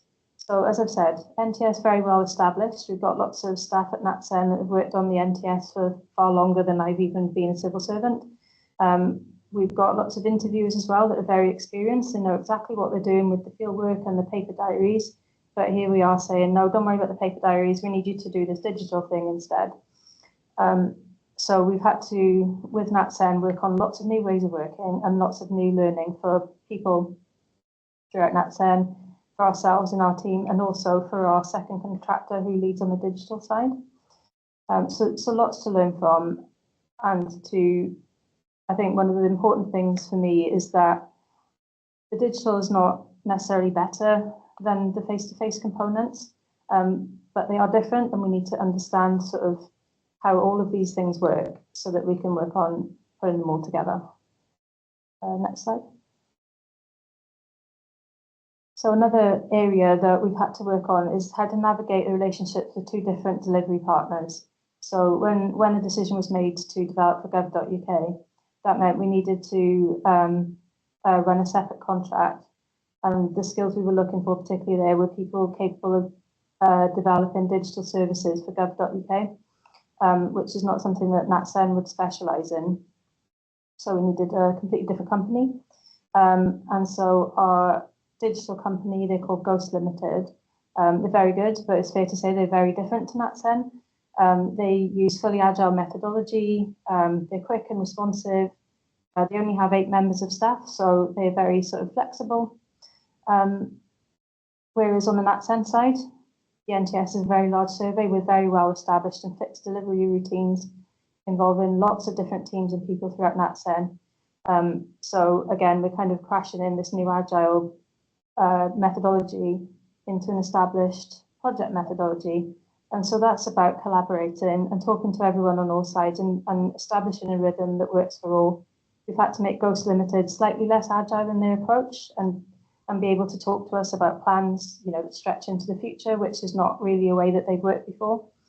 And we've had to pull NatSen into lots of discussions about making sort of changes quickly and in response to user testing and what's going on right now, which may not have been a way that they worked before as well. But I think after a while of working through this, as long as everyone kind of understands what we're doing, what our goals are and what we want to achieve, it is possible to work this out. We all want it to work. We all want it to work well. And so it's just about that kind of sort of that culture of collaboration and openness. And so that really underlines the importance of engagement and buy-in. At the beginning, because we brought on this separate contractor, the decision was made at that time to sort of not bother NatSen initially and develop a prototype that didn't have a lot of our NatSen researchers' input into it. Personally, if I was doing this project again, I wouldn't have taken that approach at all. Nobody knows more about the National Travel Survey and delivering it than NatSen. And I think that it would have been optimal if they were involved earlier and more consistently. we developed a few things based on incomplete understandings of NatSend processes. And I feel like if we'd had NatSend there all along, we could have resolved a few issues probably a bit quicker than we have.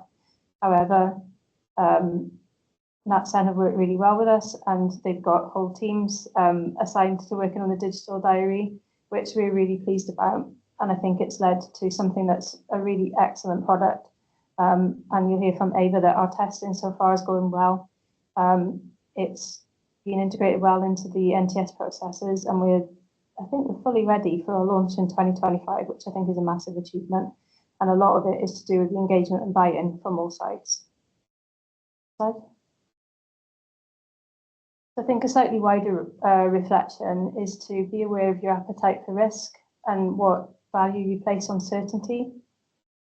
I think you have to go into it with your eyes open. What are the potential impacts, the kind of financial, the time impacts, and of course, as an analyst, I worry about the impacts on the data we collect as well. So it's just kind of setting out, mapping out what changes you're making and what do we expect to happen because of those changes. What are we prepared to accept, and are there any red lines? So for me, I was prepared to accept maybe that our time to use would change. But what I wanted to do is put in place plans and testing so we would understand that if changes do occur as a result of the new method of data collection, then we understand what they are and we can handle them. And I think this, so yeah, the red lines would have been if the data collected was bad quality. I also wanted to focus on creating a safe environment where everyone can bring their ideas and have that collaborative approach I've mentioned, and also clear lines of responsibility and accountability. Next slide. Yeah, and in general, research and testing, both digital and analog, is really important. So using digital tools and technologies to track how people are using a new system, but also kind of traditional research-based feedback and testing from all the users and all the interviewers and research teams and everyone. And these two very different approaches to testing has actually allowed us to learn so much about the NTS and how it's done and how we can do it. And I think, again, it's led to a really strong product, and we all feel very happy and confident in it, even though it's something that's a big change and very new. And then I'm going to hand over to Ava to talk about some of the analysis she's done.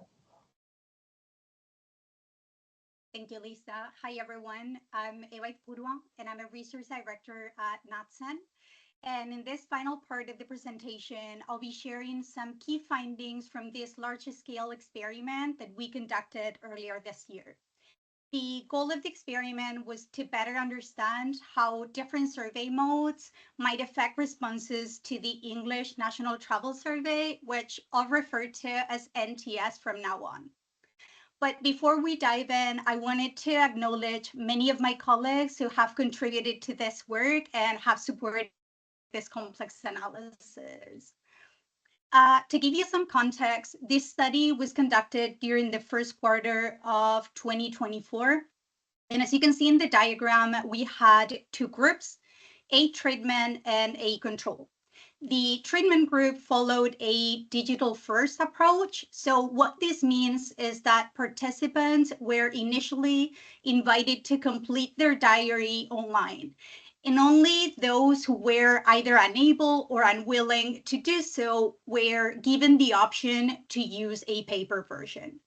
As a result, the treatment group further splits into two subgroups: the compliant respondents who completed the diary online, and the non-compliant respondents who completed the diary on paper. In contrast, the control group followed the traditional NTS approach that Lisa referred to, where participants were only offered a paper diary. Everything else remained the same between the two groups, including the incentives offered and the sequence of data collection, which included a face-to-face interview at the beginning, the travel diary, which is the focus of today's presentation, and then a follow-up interview. And in the next few slides, I'll be sharing some preliminary results from our analysis, and I'll be focusing on three key metrics. I'm going to be sharing some findings around response rates, selected estimates, and sample composition. Obviously, the full analysis includes many other indicators, but just to stay on time, I will focus on these three, but happy to discuss other indicators in the discussion.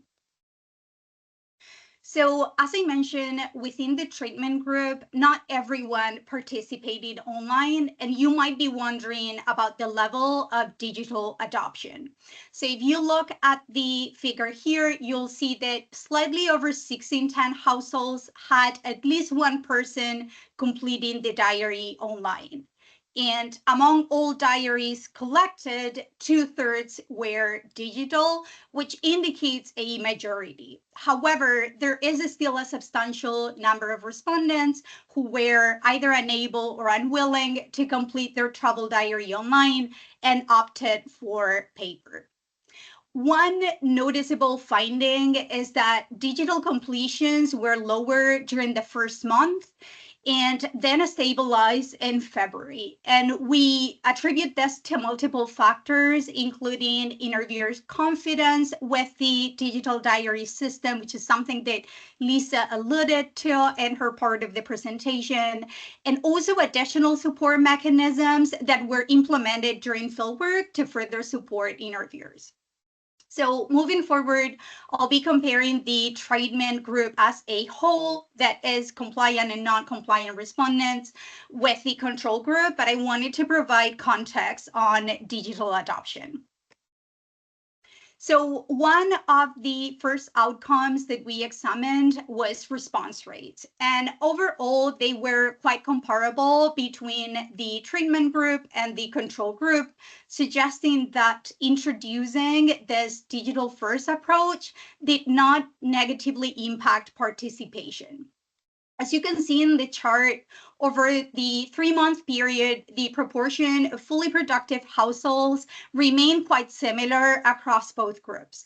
The control group had a high response rate in February, as you can see in the chart, but when we look at the poll results, the differences are not significant. So overall, the digital first group had 26% fully productive households across the quarter, compared to 28% for the paper-only group. Similarly, when it comes to travel estimates from the survey, we find a high level of consistency between the two groups. For instance, this slide shows the average weekly trip rates for each group, which basically represents the number of trips that people make during a given week. In both groups, these estimates range between 12 and 14 trips per person. And although there are small differences in variations between the groups in February and March, these are not statistically significant. And there's really no evidence that the digital mode leads to either systematic underreporting or overreporting of trips when compared to the traditional paper mode. And this was also true for other NTS estimates, such as the no travel rate, where we found that the proportion of people reporting no trips in a given week was also comparable between the treatment and the control groups. Another key indicator that we examined was the composition of the samples. We know that the purpose of any survey is to accurately represent the population. So to test this, we compared 8 sociodemographic characteristics against benchmark data from the 2021 census using dissimilarity indices. For many variables like employment status, disability status, sex, or household size, both groups align quite well with the benchmark data, but there were other variables that did not perform that well. The largest misalignment occurred in education, where both groups overrepresented people with higher degrees. As the figure shows, the dissimilarity index was higher for the control group, meaning that the paper-only group had more overrepresentation of those with higher education, but the difference, as you can see, was quite small.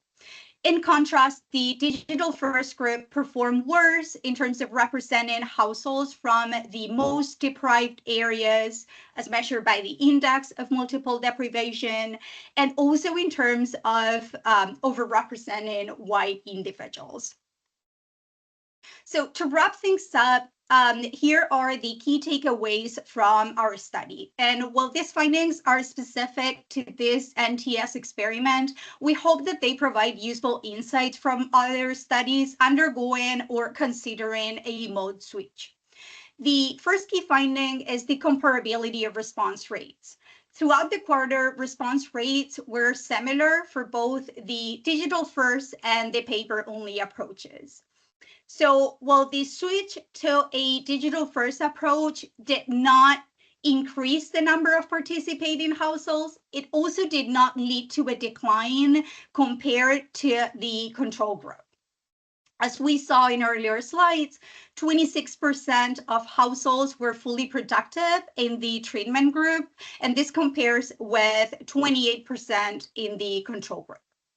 It is important to note, however, that in this study, only the travel diary mode was changed, while the placement and the pickup interviews were still conducted face-to-face.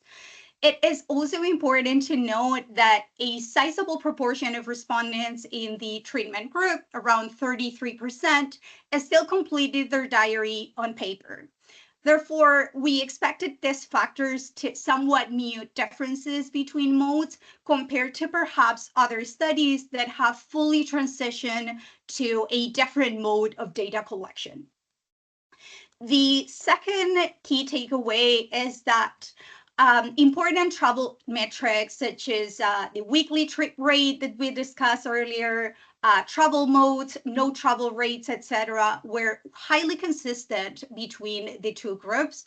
So this suggests that there was no systematic underreporting or overreporting of trips in the digital first approach. Of course, this could differ in studies focusing on more sensitive topics. The National Travel Survey measures travel attitudes and behaviors which are not particularly sensitive or disclosive. And the modes compared are both self-administered and both rely on visual communication. So these factors help explain the similarities that we observed. And the last point I wanted to emphasize is the similarity in sample profiles between the groups. Both groups overrepresented homeowners, individuals with higher level of education, and those aged 60 and over, which we know this often happens in surveys, and this is something that we aim to correct with survey weights. And while the digital first group better represented education levels, the control group provided better representation of deprived areas and non-white individuals. And overall, however, the sample profiles were quite similar across most household level and individual level variables, and there was no clear advantage for either the paper only or the digital first approach. So this is all we had to share with you today, and we look forward to the discussion. Great. Thank you very much for that. It was really interesting. I've just got a quick question. So with, obviously you had around 2/3 people who were still doing the paper diary, even though you were trying to place the digital one. Did you find a difference by interviewers? Basically, did some interviewers seem to push the digital diary more than others?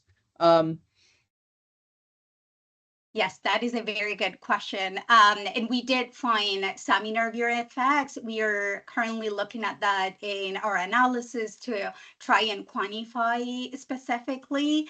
But yeah, I think we definitely found some interviewer effects regarding that. And I don't know if Lisa wants to come in, but I think it also might be affected by the interviewer experience with the survey itself.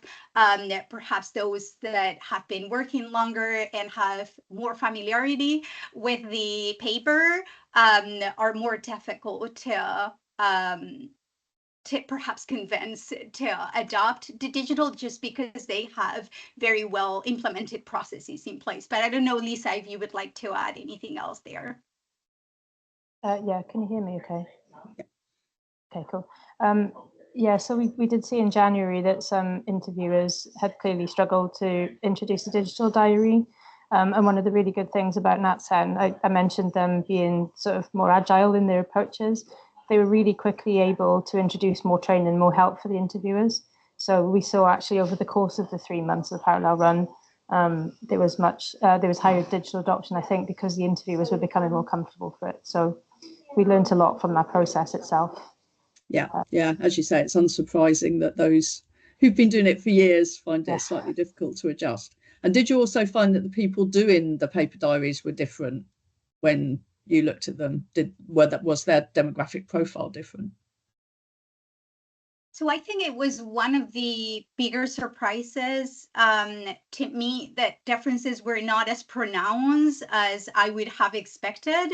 And I think that might also have to do with the fact that the NTS have only digitized the travel diary, but still the placement interview takes place face-to-face. The interviewers go there, recruit the household members, and then it's just one component. So I think I would have expected to see larger differences between the two groups, but there were some, but perhaps not as pronounced as I would have expected to see.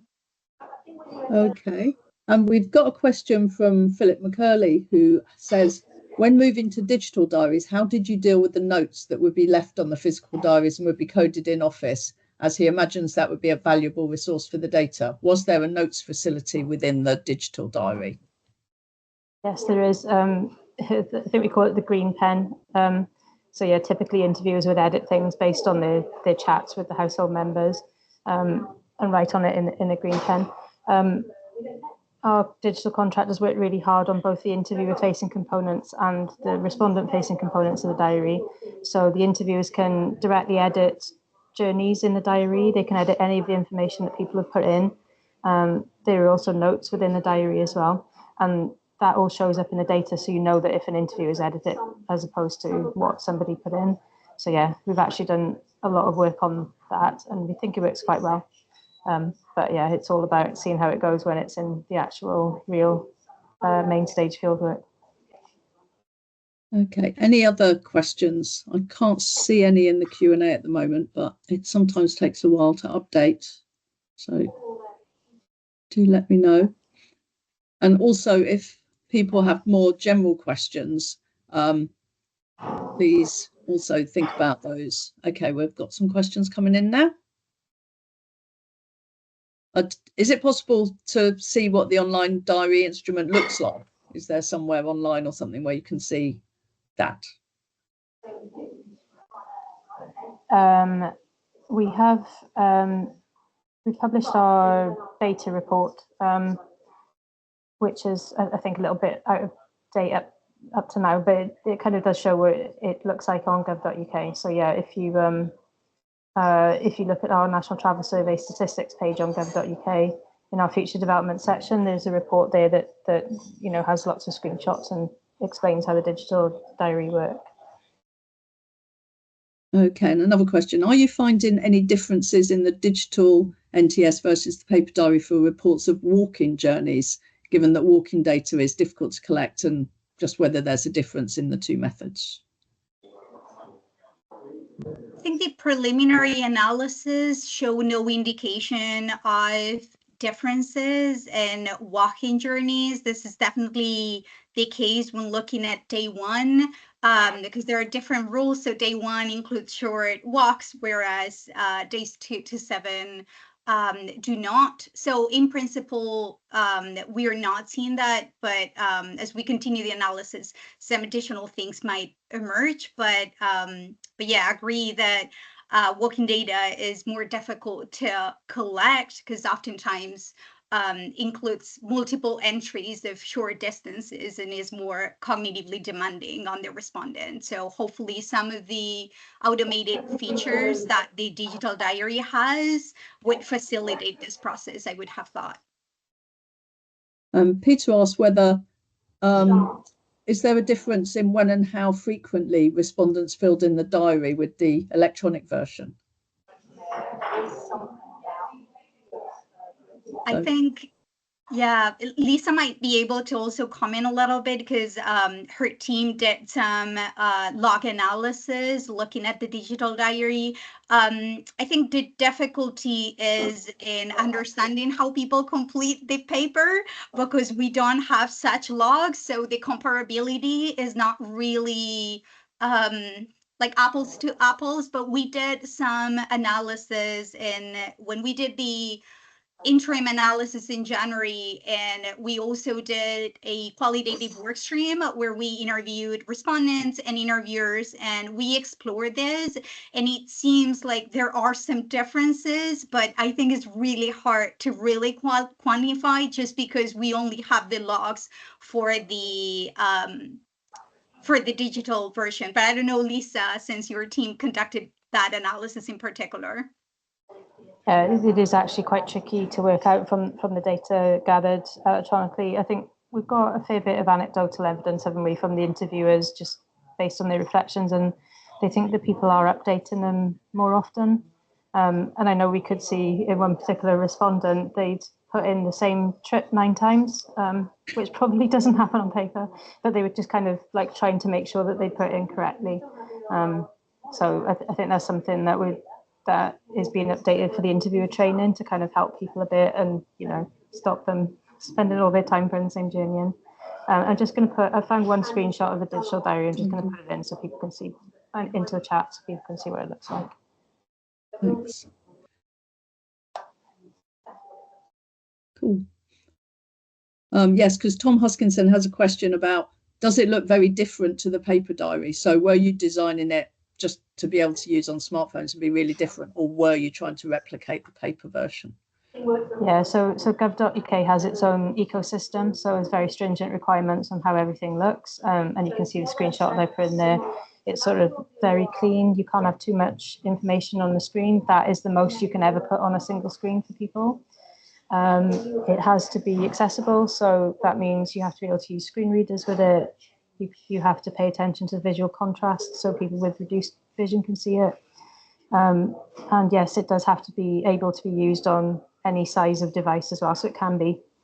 And a lot of sort of time and thought has been put into that. So yes, even though we're trying to replicate the papers as much as possible for this first stage, it actually just looks completely different.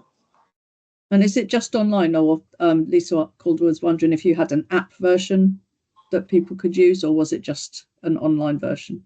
It's just online. We've had thoughts. I think the original thought was, well, we'll do the online gov.uk one first and then we'll look at an app later.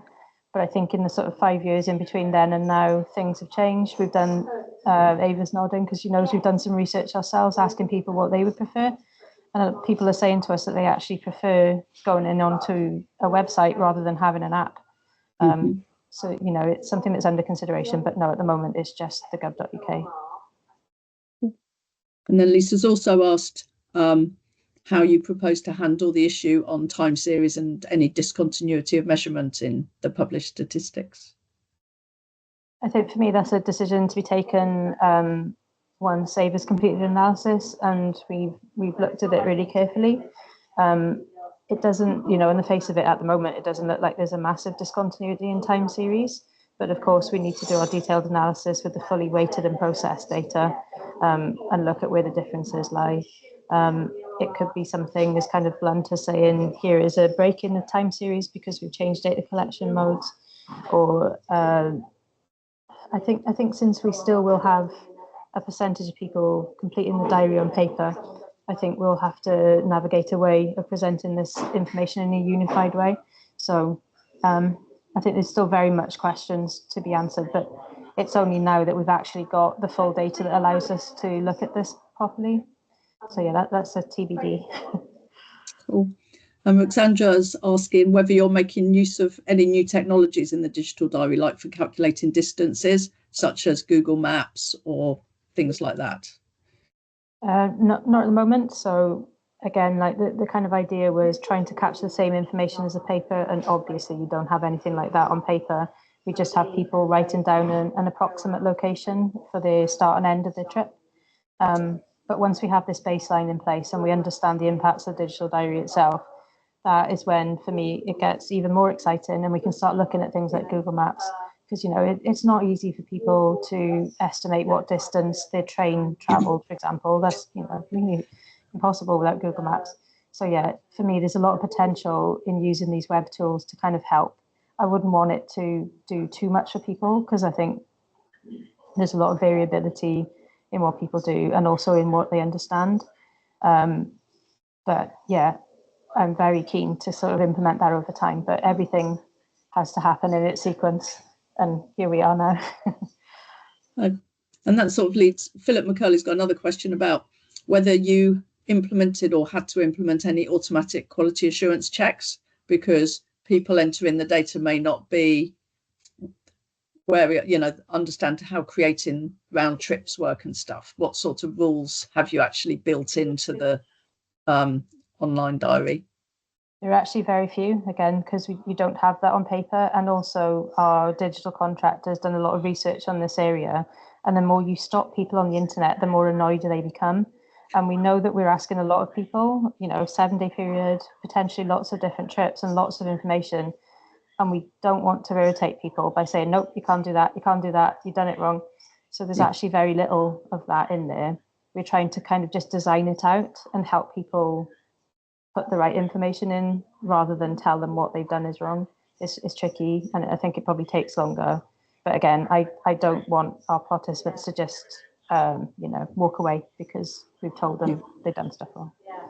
I think to add, to add to that, I was just going to say that I think the interviewers there are kind of like the first point of quality assurance. So for example, for round trips, there is a feature in the digital diary that, so round trips, just for people for context, because this seems very NTS specific, is when one goes from home to home. So they would go just for a walk.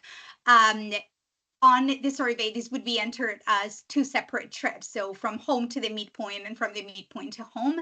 So there are automated features in the diary that interviewers can make use of, so that basically the system would automatically split the trip into in terms of like the times, the distances, etc. So I think part of those quality assurance are built into the interviewer role. So it's not just placing the diary, but also checking the diary, reviewing that the information is correct. And they have some additional features that respondents would not see, but are only interviewer facing, so that hopefully they make their work easier.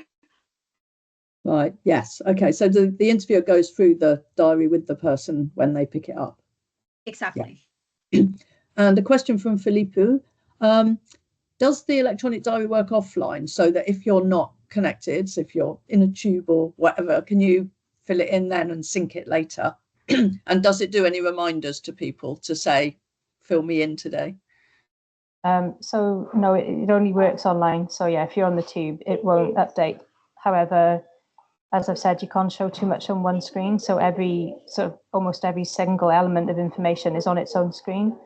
So the most you'll ever lose is the start and end time of a trip, for example. You won't lose a whole thing if you happen to go offline. Right. And often it's not 100% assured, but often the page will just stay there, and then you refresh it when you are back online, and it should still be there. But yeah, it's kind of something we can't really do anything about. But the way it's designed means you don't lose too much if that does happen. And what was the second question? Sorry.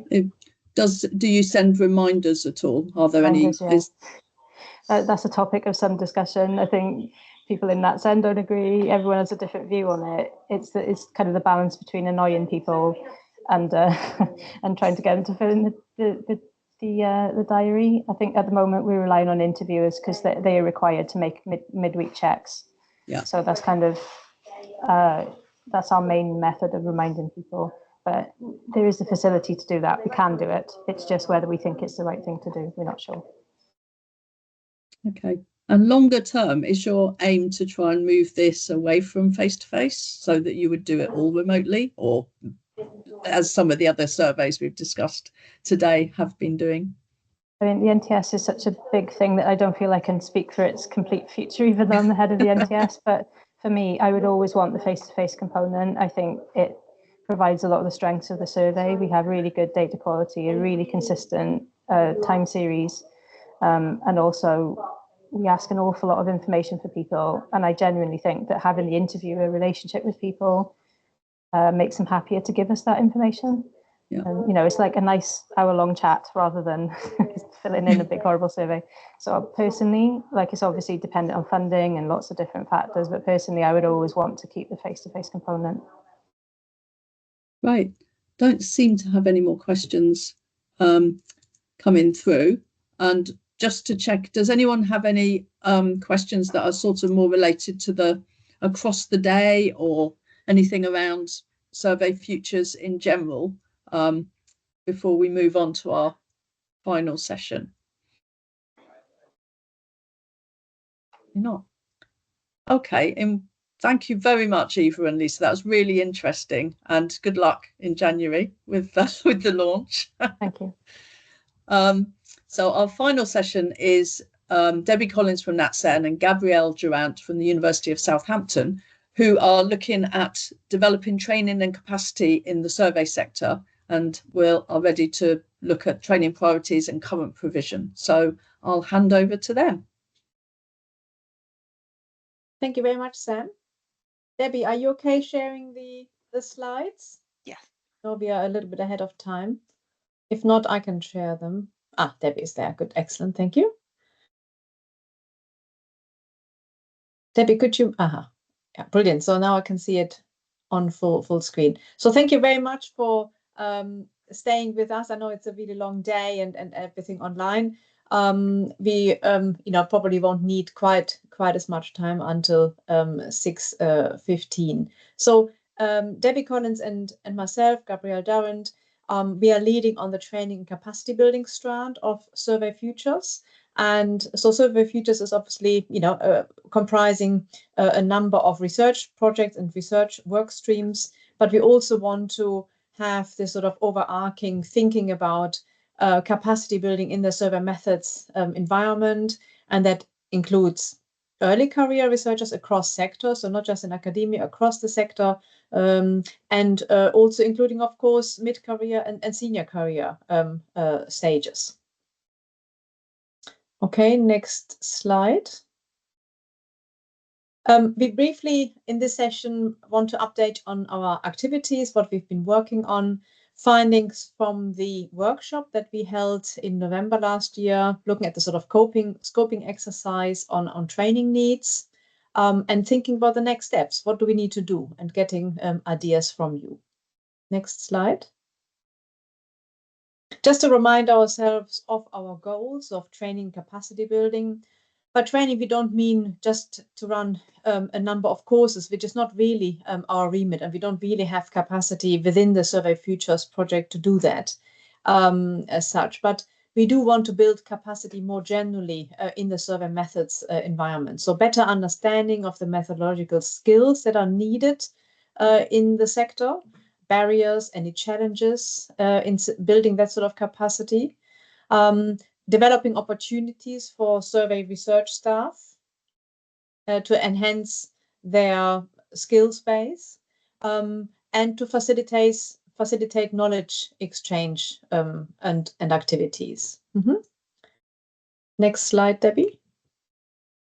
I will just give you a brief update of our activities. So Debbie, myself, and Christian Domaci, who has joined us. He is the research fellow at the University of Southampton, working on 2 of the research strands, and he's also supporting the sort of training capacity building activity. So Debbie Collins from NatSen, myself, and Christian, we are really heavily involved in pressing forward with training and capacity building, and we'll just give a very brief update on our activities of the last few months.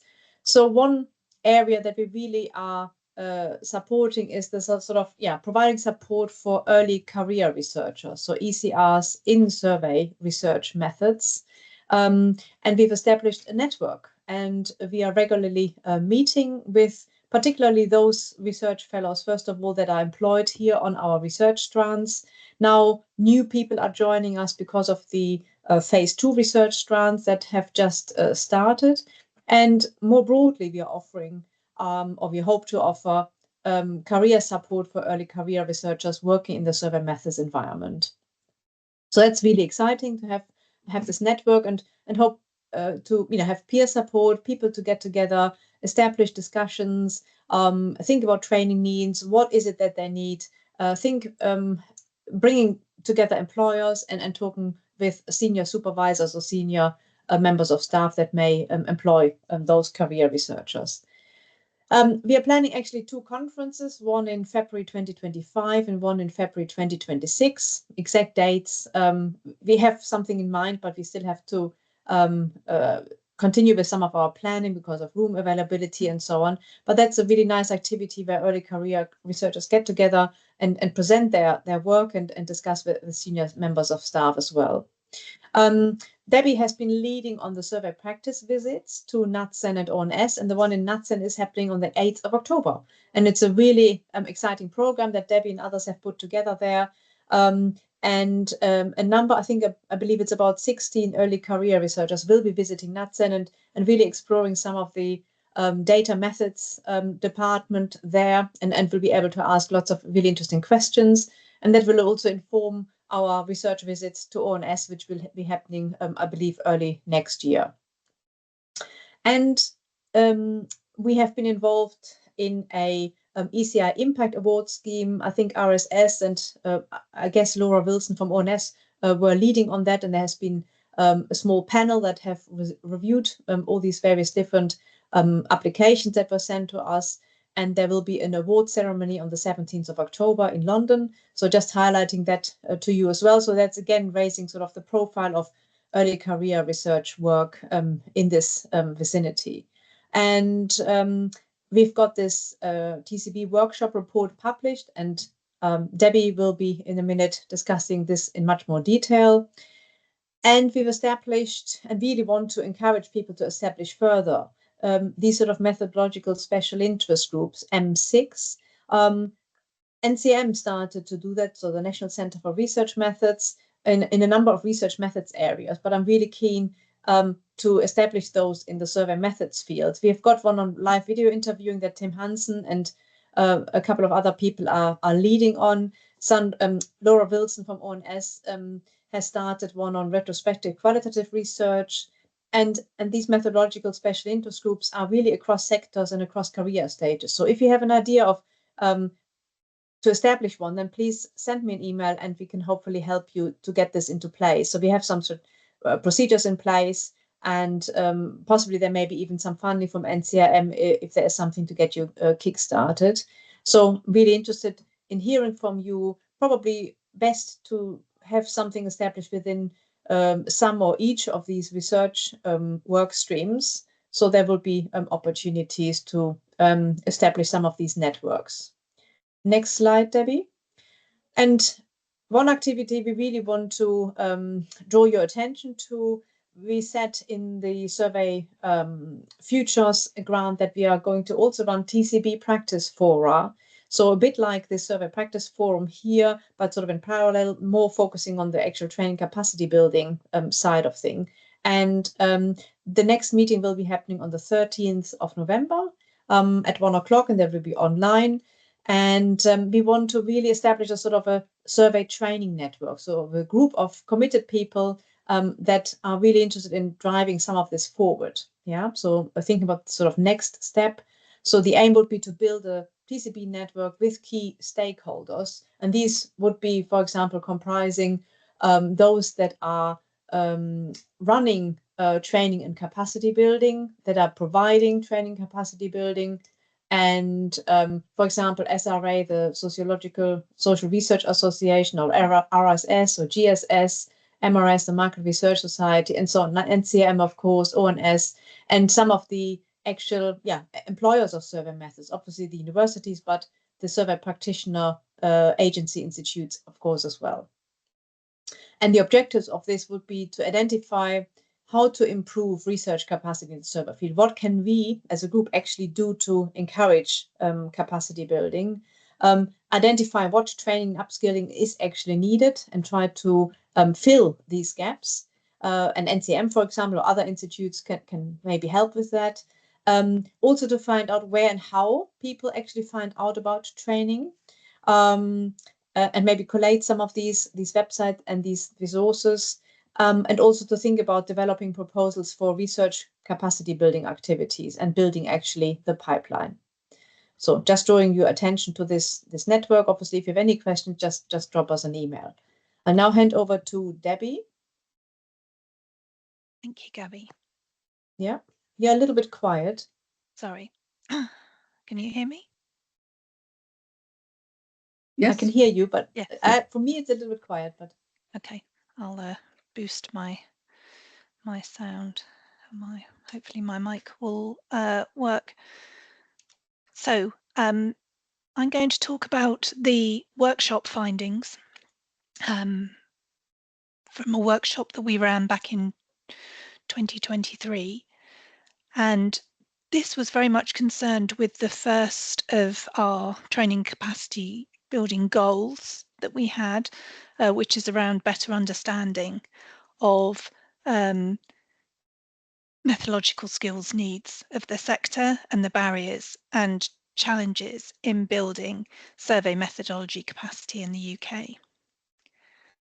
So you can see that we ran this workshop with around 40 people and we advertised the workshop through Survey Futures, the NCRM, NatSen, and the local area Research and Intelligence Association. And we had people signing up to attend.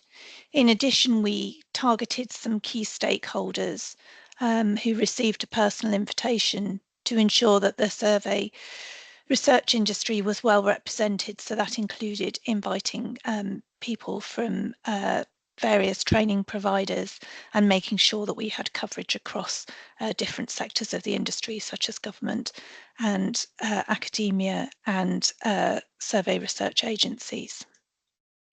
And attendees tended to be those with responsibilities for training and development of others. We did have a few ECRs who attended, but primarily the views expressed are those of people who are further along in their careers. And that's something that we'll come back to towards the end of this presentation. The workshop basically involved people discussing in small groups 2 sets of issues. They considered a list of training needs and identified priorities, and then they were asked to produce a specification of training requirements for a priority area or areas, depending on how much time they had available to be able to do that. So this is the list of training needs that were shared with workshop participants. And this list was compiled following a review of various training needs assessments and consultations conducted by NCRM, and also from 2 sessions on Mind the Gap survey statistics in practice, which were convened by NatSen at the 2022 NCRM MethodsCon conference with survey statisticians, quantitative researchers and analysts. So I'm going to go on and talk about some of the key messages that came out of the workshop in terms of priorities. But before I do that, I think it's important to note that in talking about research training, it's helpful to differentiate between survey research knowledge and skills, which I've defined on this slide. And knowledge needs can be differentiated into what we, the authors, have termed foundational knowledge and additional knowledge. And these distinctions allow us to consider what kinds of training are needed and for whom. So I'll just give you a second to make sure that you've taken in the information on that slide about how we're defining these things.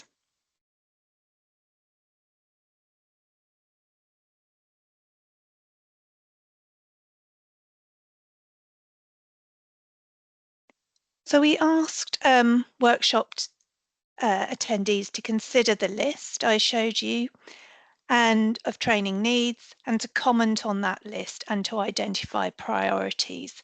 And here on this slide are the priority areas that workshop participants identified. And as you can see, there are a range of different topics on there, some of which were on that earlier slide I showed you from the review that we conducted, and there are some additional elements that weren't on those slides, such as AI and emerging technologies, which perhaps isn't surprising given how quickly AI has entered into our lives. Now, I'd like your views on this list. I'm going to continue to talk you through the rest of the findings, but we'll come back to this and I'll show this slide again at the end. But I would welcome your thoughts on what you think about this list in terms of whether you think that we're missing anything in terms of priorities, whether you would question whether some of these areas are priorities or not. In discussing training needs, participants identified the need for more than just training courses. So the word training can immediately bring to mind the idea that you're going to attend a course. But as you can see from the things that were mentioned on this slide, people were thinking far more broadly than that. They were thinking about workplace, learning, other kinds of resources that would provide knowledge, for example, networking opportunities such as what we're doing today, and knowledge exchange events, and resources, evidence summaries, how-to guides, top tips, etc. Knowledge development is important to people, and it's supported by these things like attending events, developing professional networks, and through the resources. And that highlights the importance of the resources that are going to be produced as outputs from the Survey Futures work packages.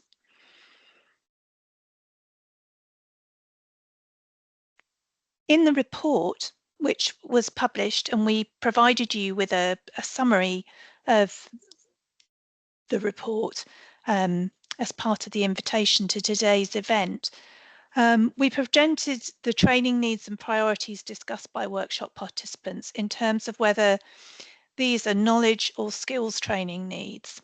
And this slide shows an example of the table that we produced of the topics that were identified and discussed by participants and which ones were identified as a priority.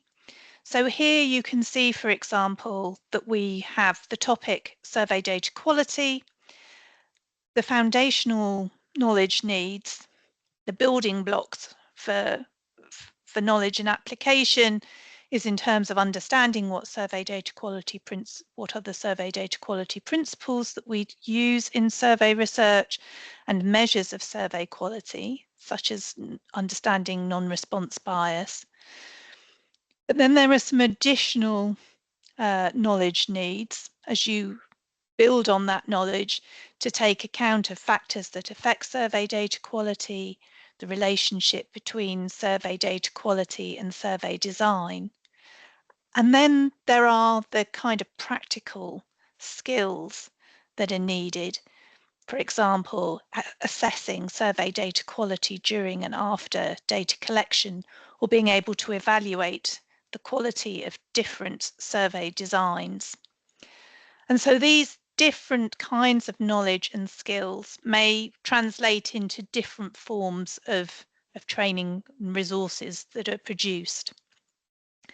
So there may be a need for some kind of training, be that on the job or as part of a course, for some of these skills development needs. And that may be supported by some additional knowledge that's included as part of that training, but that could also feature in resources that support that. So, for example, online resources, best practice guidance, summaries of articles, key principles to take account of, useful models or frameworks for thinking about survey data quality.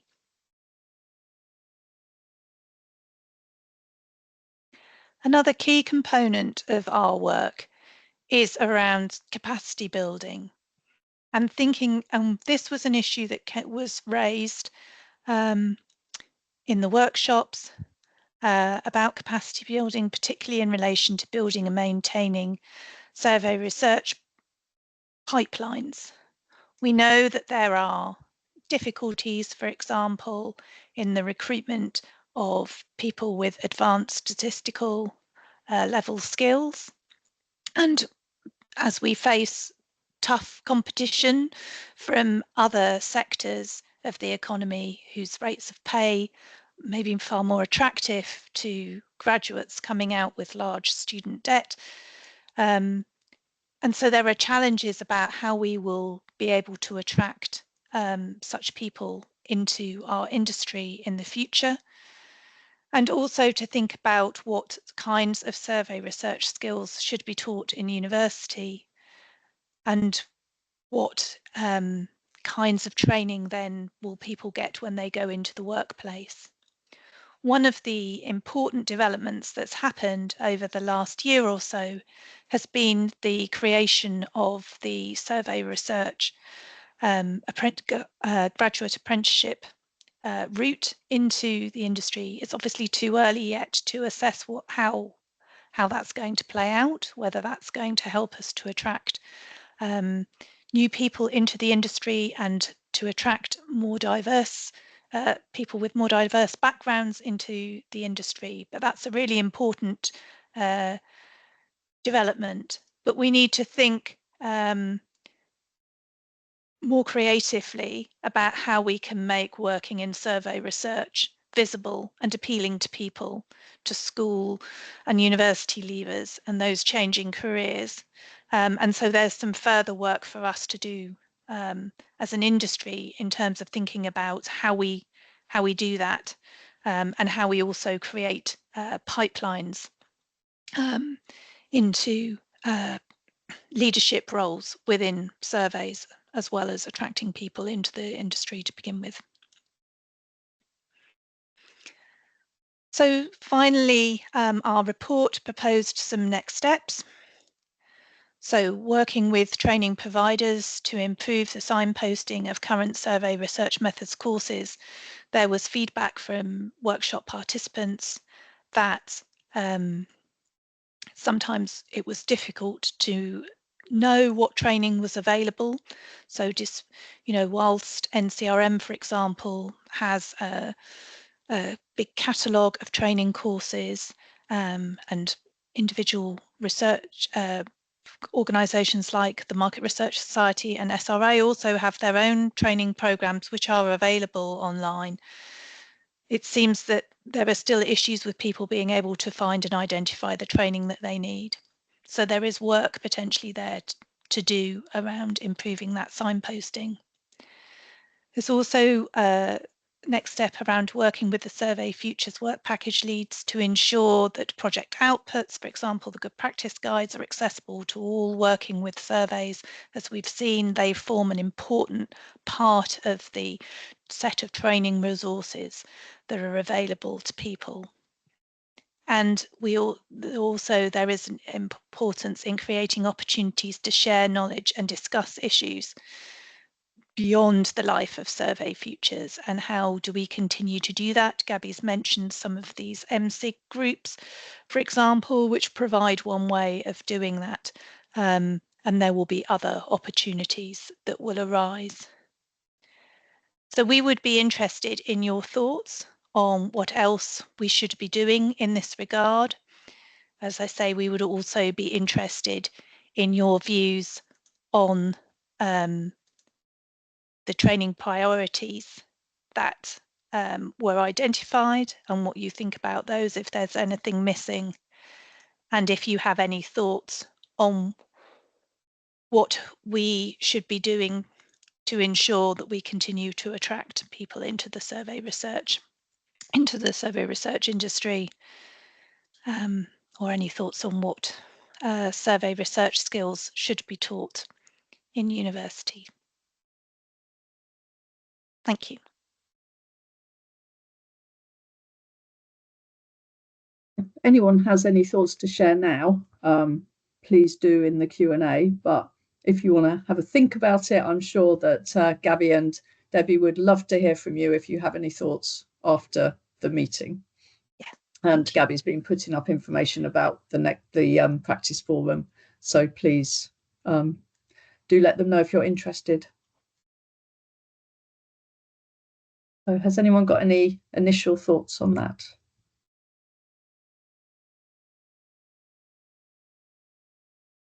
Okay, well, it has been a long day. Oh, yes, there's someone. So this is from Sarah Henry, saying thank you and that you're doing amazing work, especially as it's very constrained resourcing. And do you think researchers need skills in training others on the job? That's a very interesting point, and I think that's probably right. It wasn't something that came out of the workshop that we ran, but I suspect that the move to more hybrid working has changed some of the way in which you learn. So if I think back to when I first started, we were all in the office all of the time, and a lot of your learning was through osmosis. You were sat next to people, you saw how they dealt with difficult conversations or how they problem solved when an issue arose. And we need to learn new ways of being able to do that now that we work in a hybrid fashion. So I'm not of the school of thought that thinks that online is necessarily bad, that hybrid working is bad. It's just different. And for those of us who have spent most of our life in a kind of, non-hybrid work environment, we don't have the skills readily to hand, the memory of how to do those things online. We have to learn them, we have to create them. And so we need to think about that. And I think that we also then, as part of that, need to think about how do we train others within the context of now what our workplaces look like. Right, and Paul Smith's wondering a bit about who operates the graduate apprenticeships. So they're run there are different organisations that have signed up to run them. I think ONS were one of the first. Well, through the GSR, they launched it, and then I know that, for example, Varian, Ipsos, NatSen, IFF have all also launched graduate research apprenticeships schemes. I'm sure there are others that I've forgotten that are out there, but yes, they've all been launched within the last year. Yeah, and I think ours is in conjunction with the University of Kent. Yes, I think ours are too. I think the University of Kent are supporting the kind of, getting your degree out of it. It's a 5-year program, I think, that it takes you to get it through. But obviously, the big advantage of it for a young person is that there's no student loan debt at the end of it. You're being paid as you learn. Right, any other questions? Oh, and yeah, Deborah Hardin's just pointed out that there's a market research apprenticeship that also exists and has done for over 3 years. Yeah.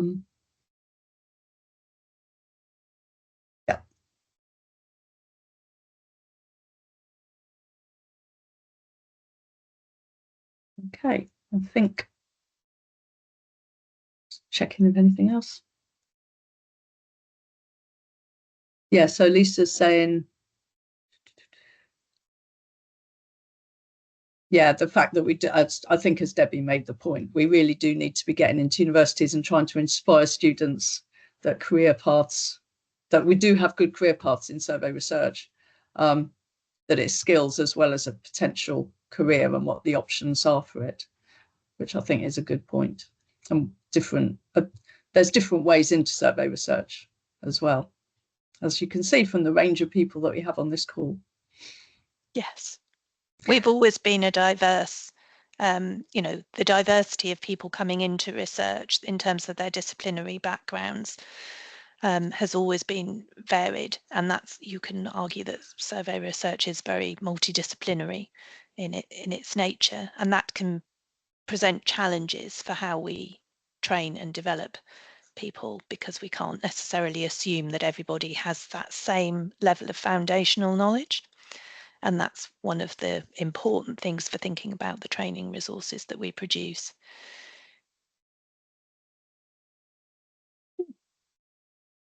Okay, well, I think that's a good time to wrap up. And I'd just like to really thank all of our presenters. It's just been a really interesting day. It was great to hear so much coming out of the initial projects funded by Survey Futures, and also how that is feeding into the capacity building. And also to hear how much really impressive and innovative work is going on in transitioning existing surveys. So thank you everyone who presented, and thank you everyone who attended as well. I know it's quite a long day on Teams, but hopefully there's been a lot there to keep you engaged. So thank you. And our next survey practice forum, I think, is in Edinburgh. So maybe we will actually see some people in person there. Thank you.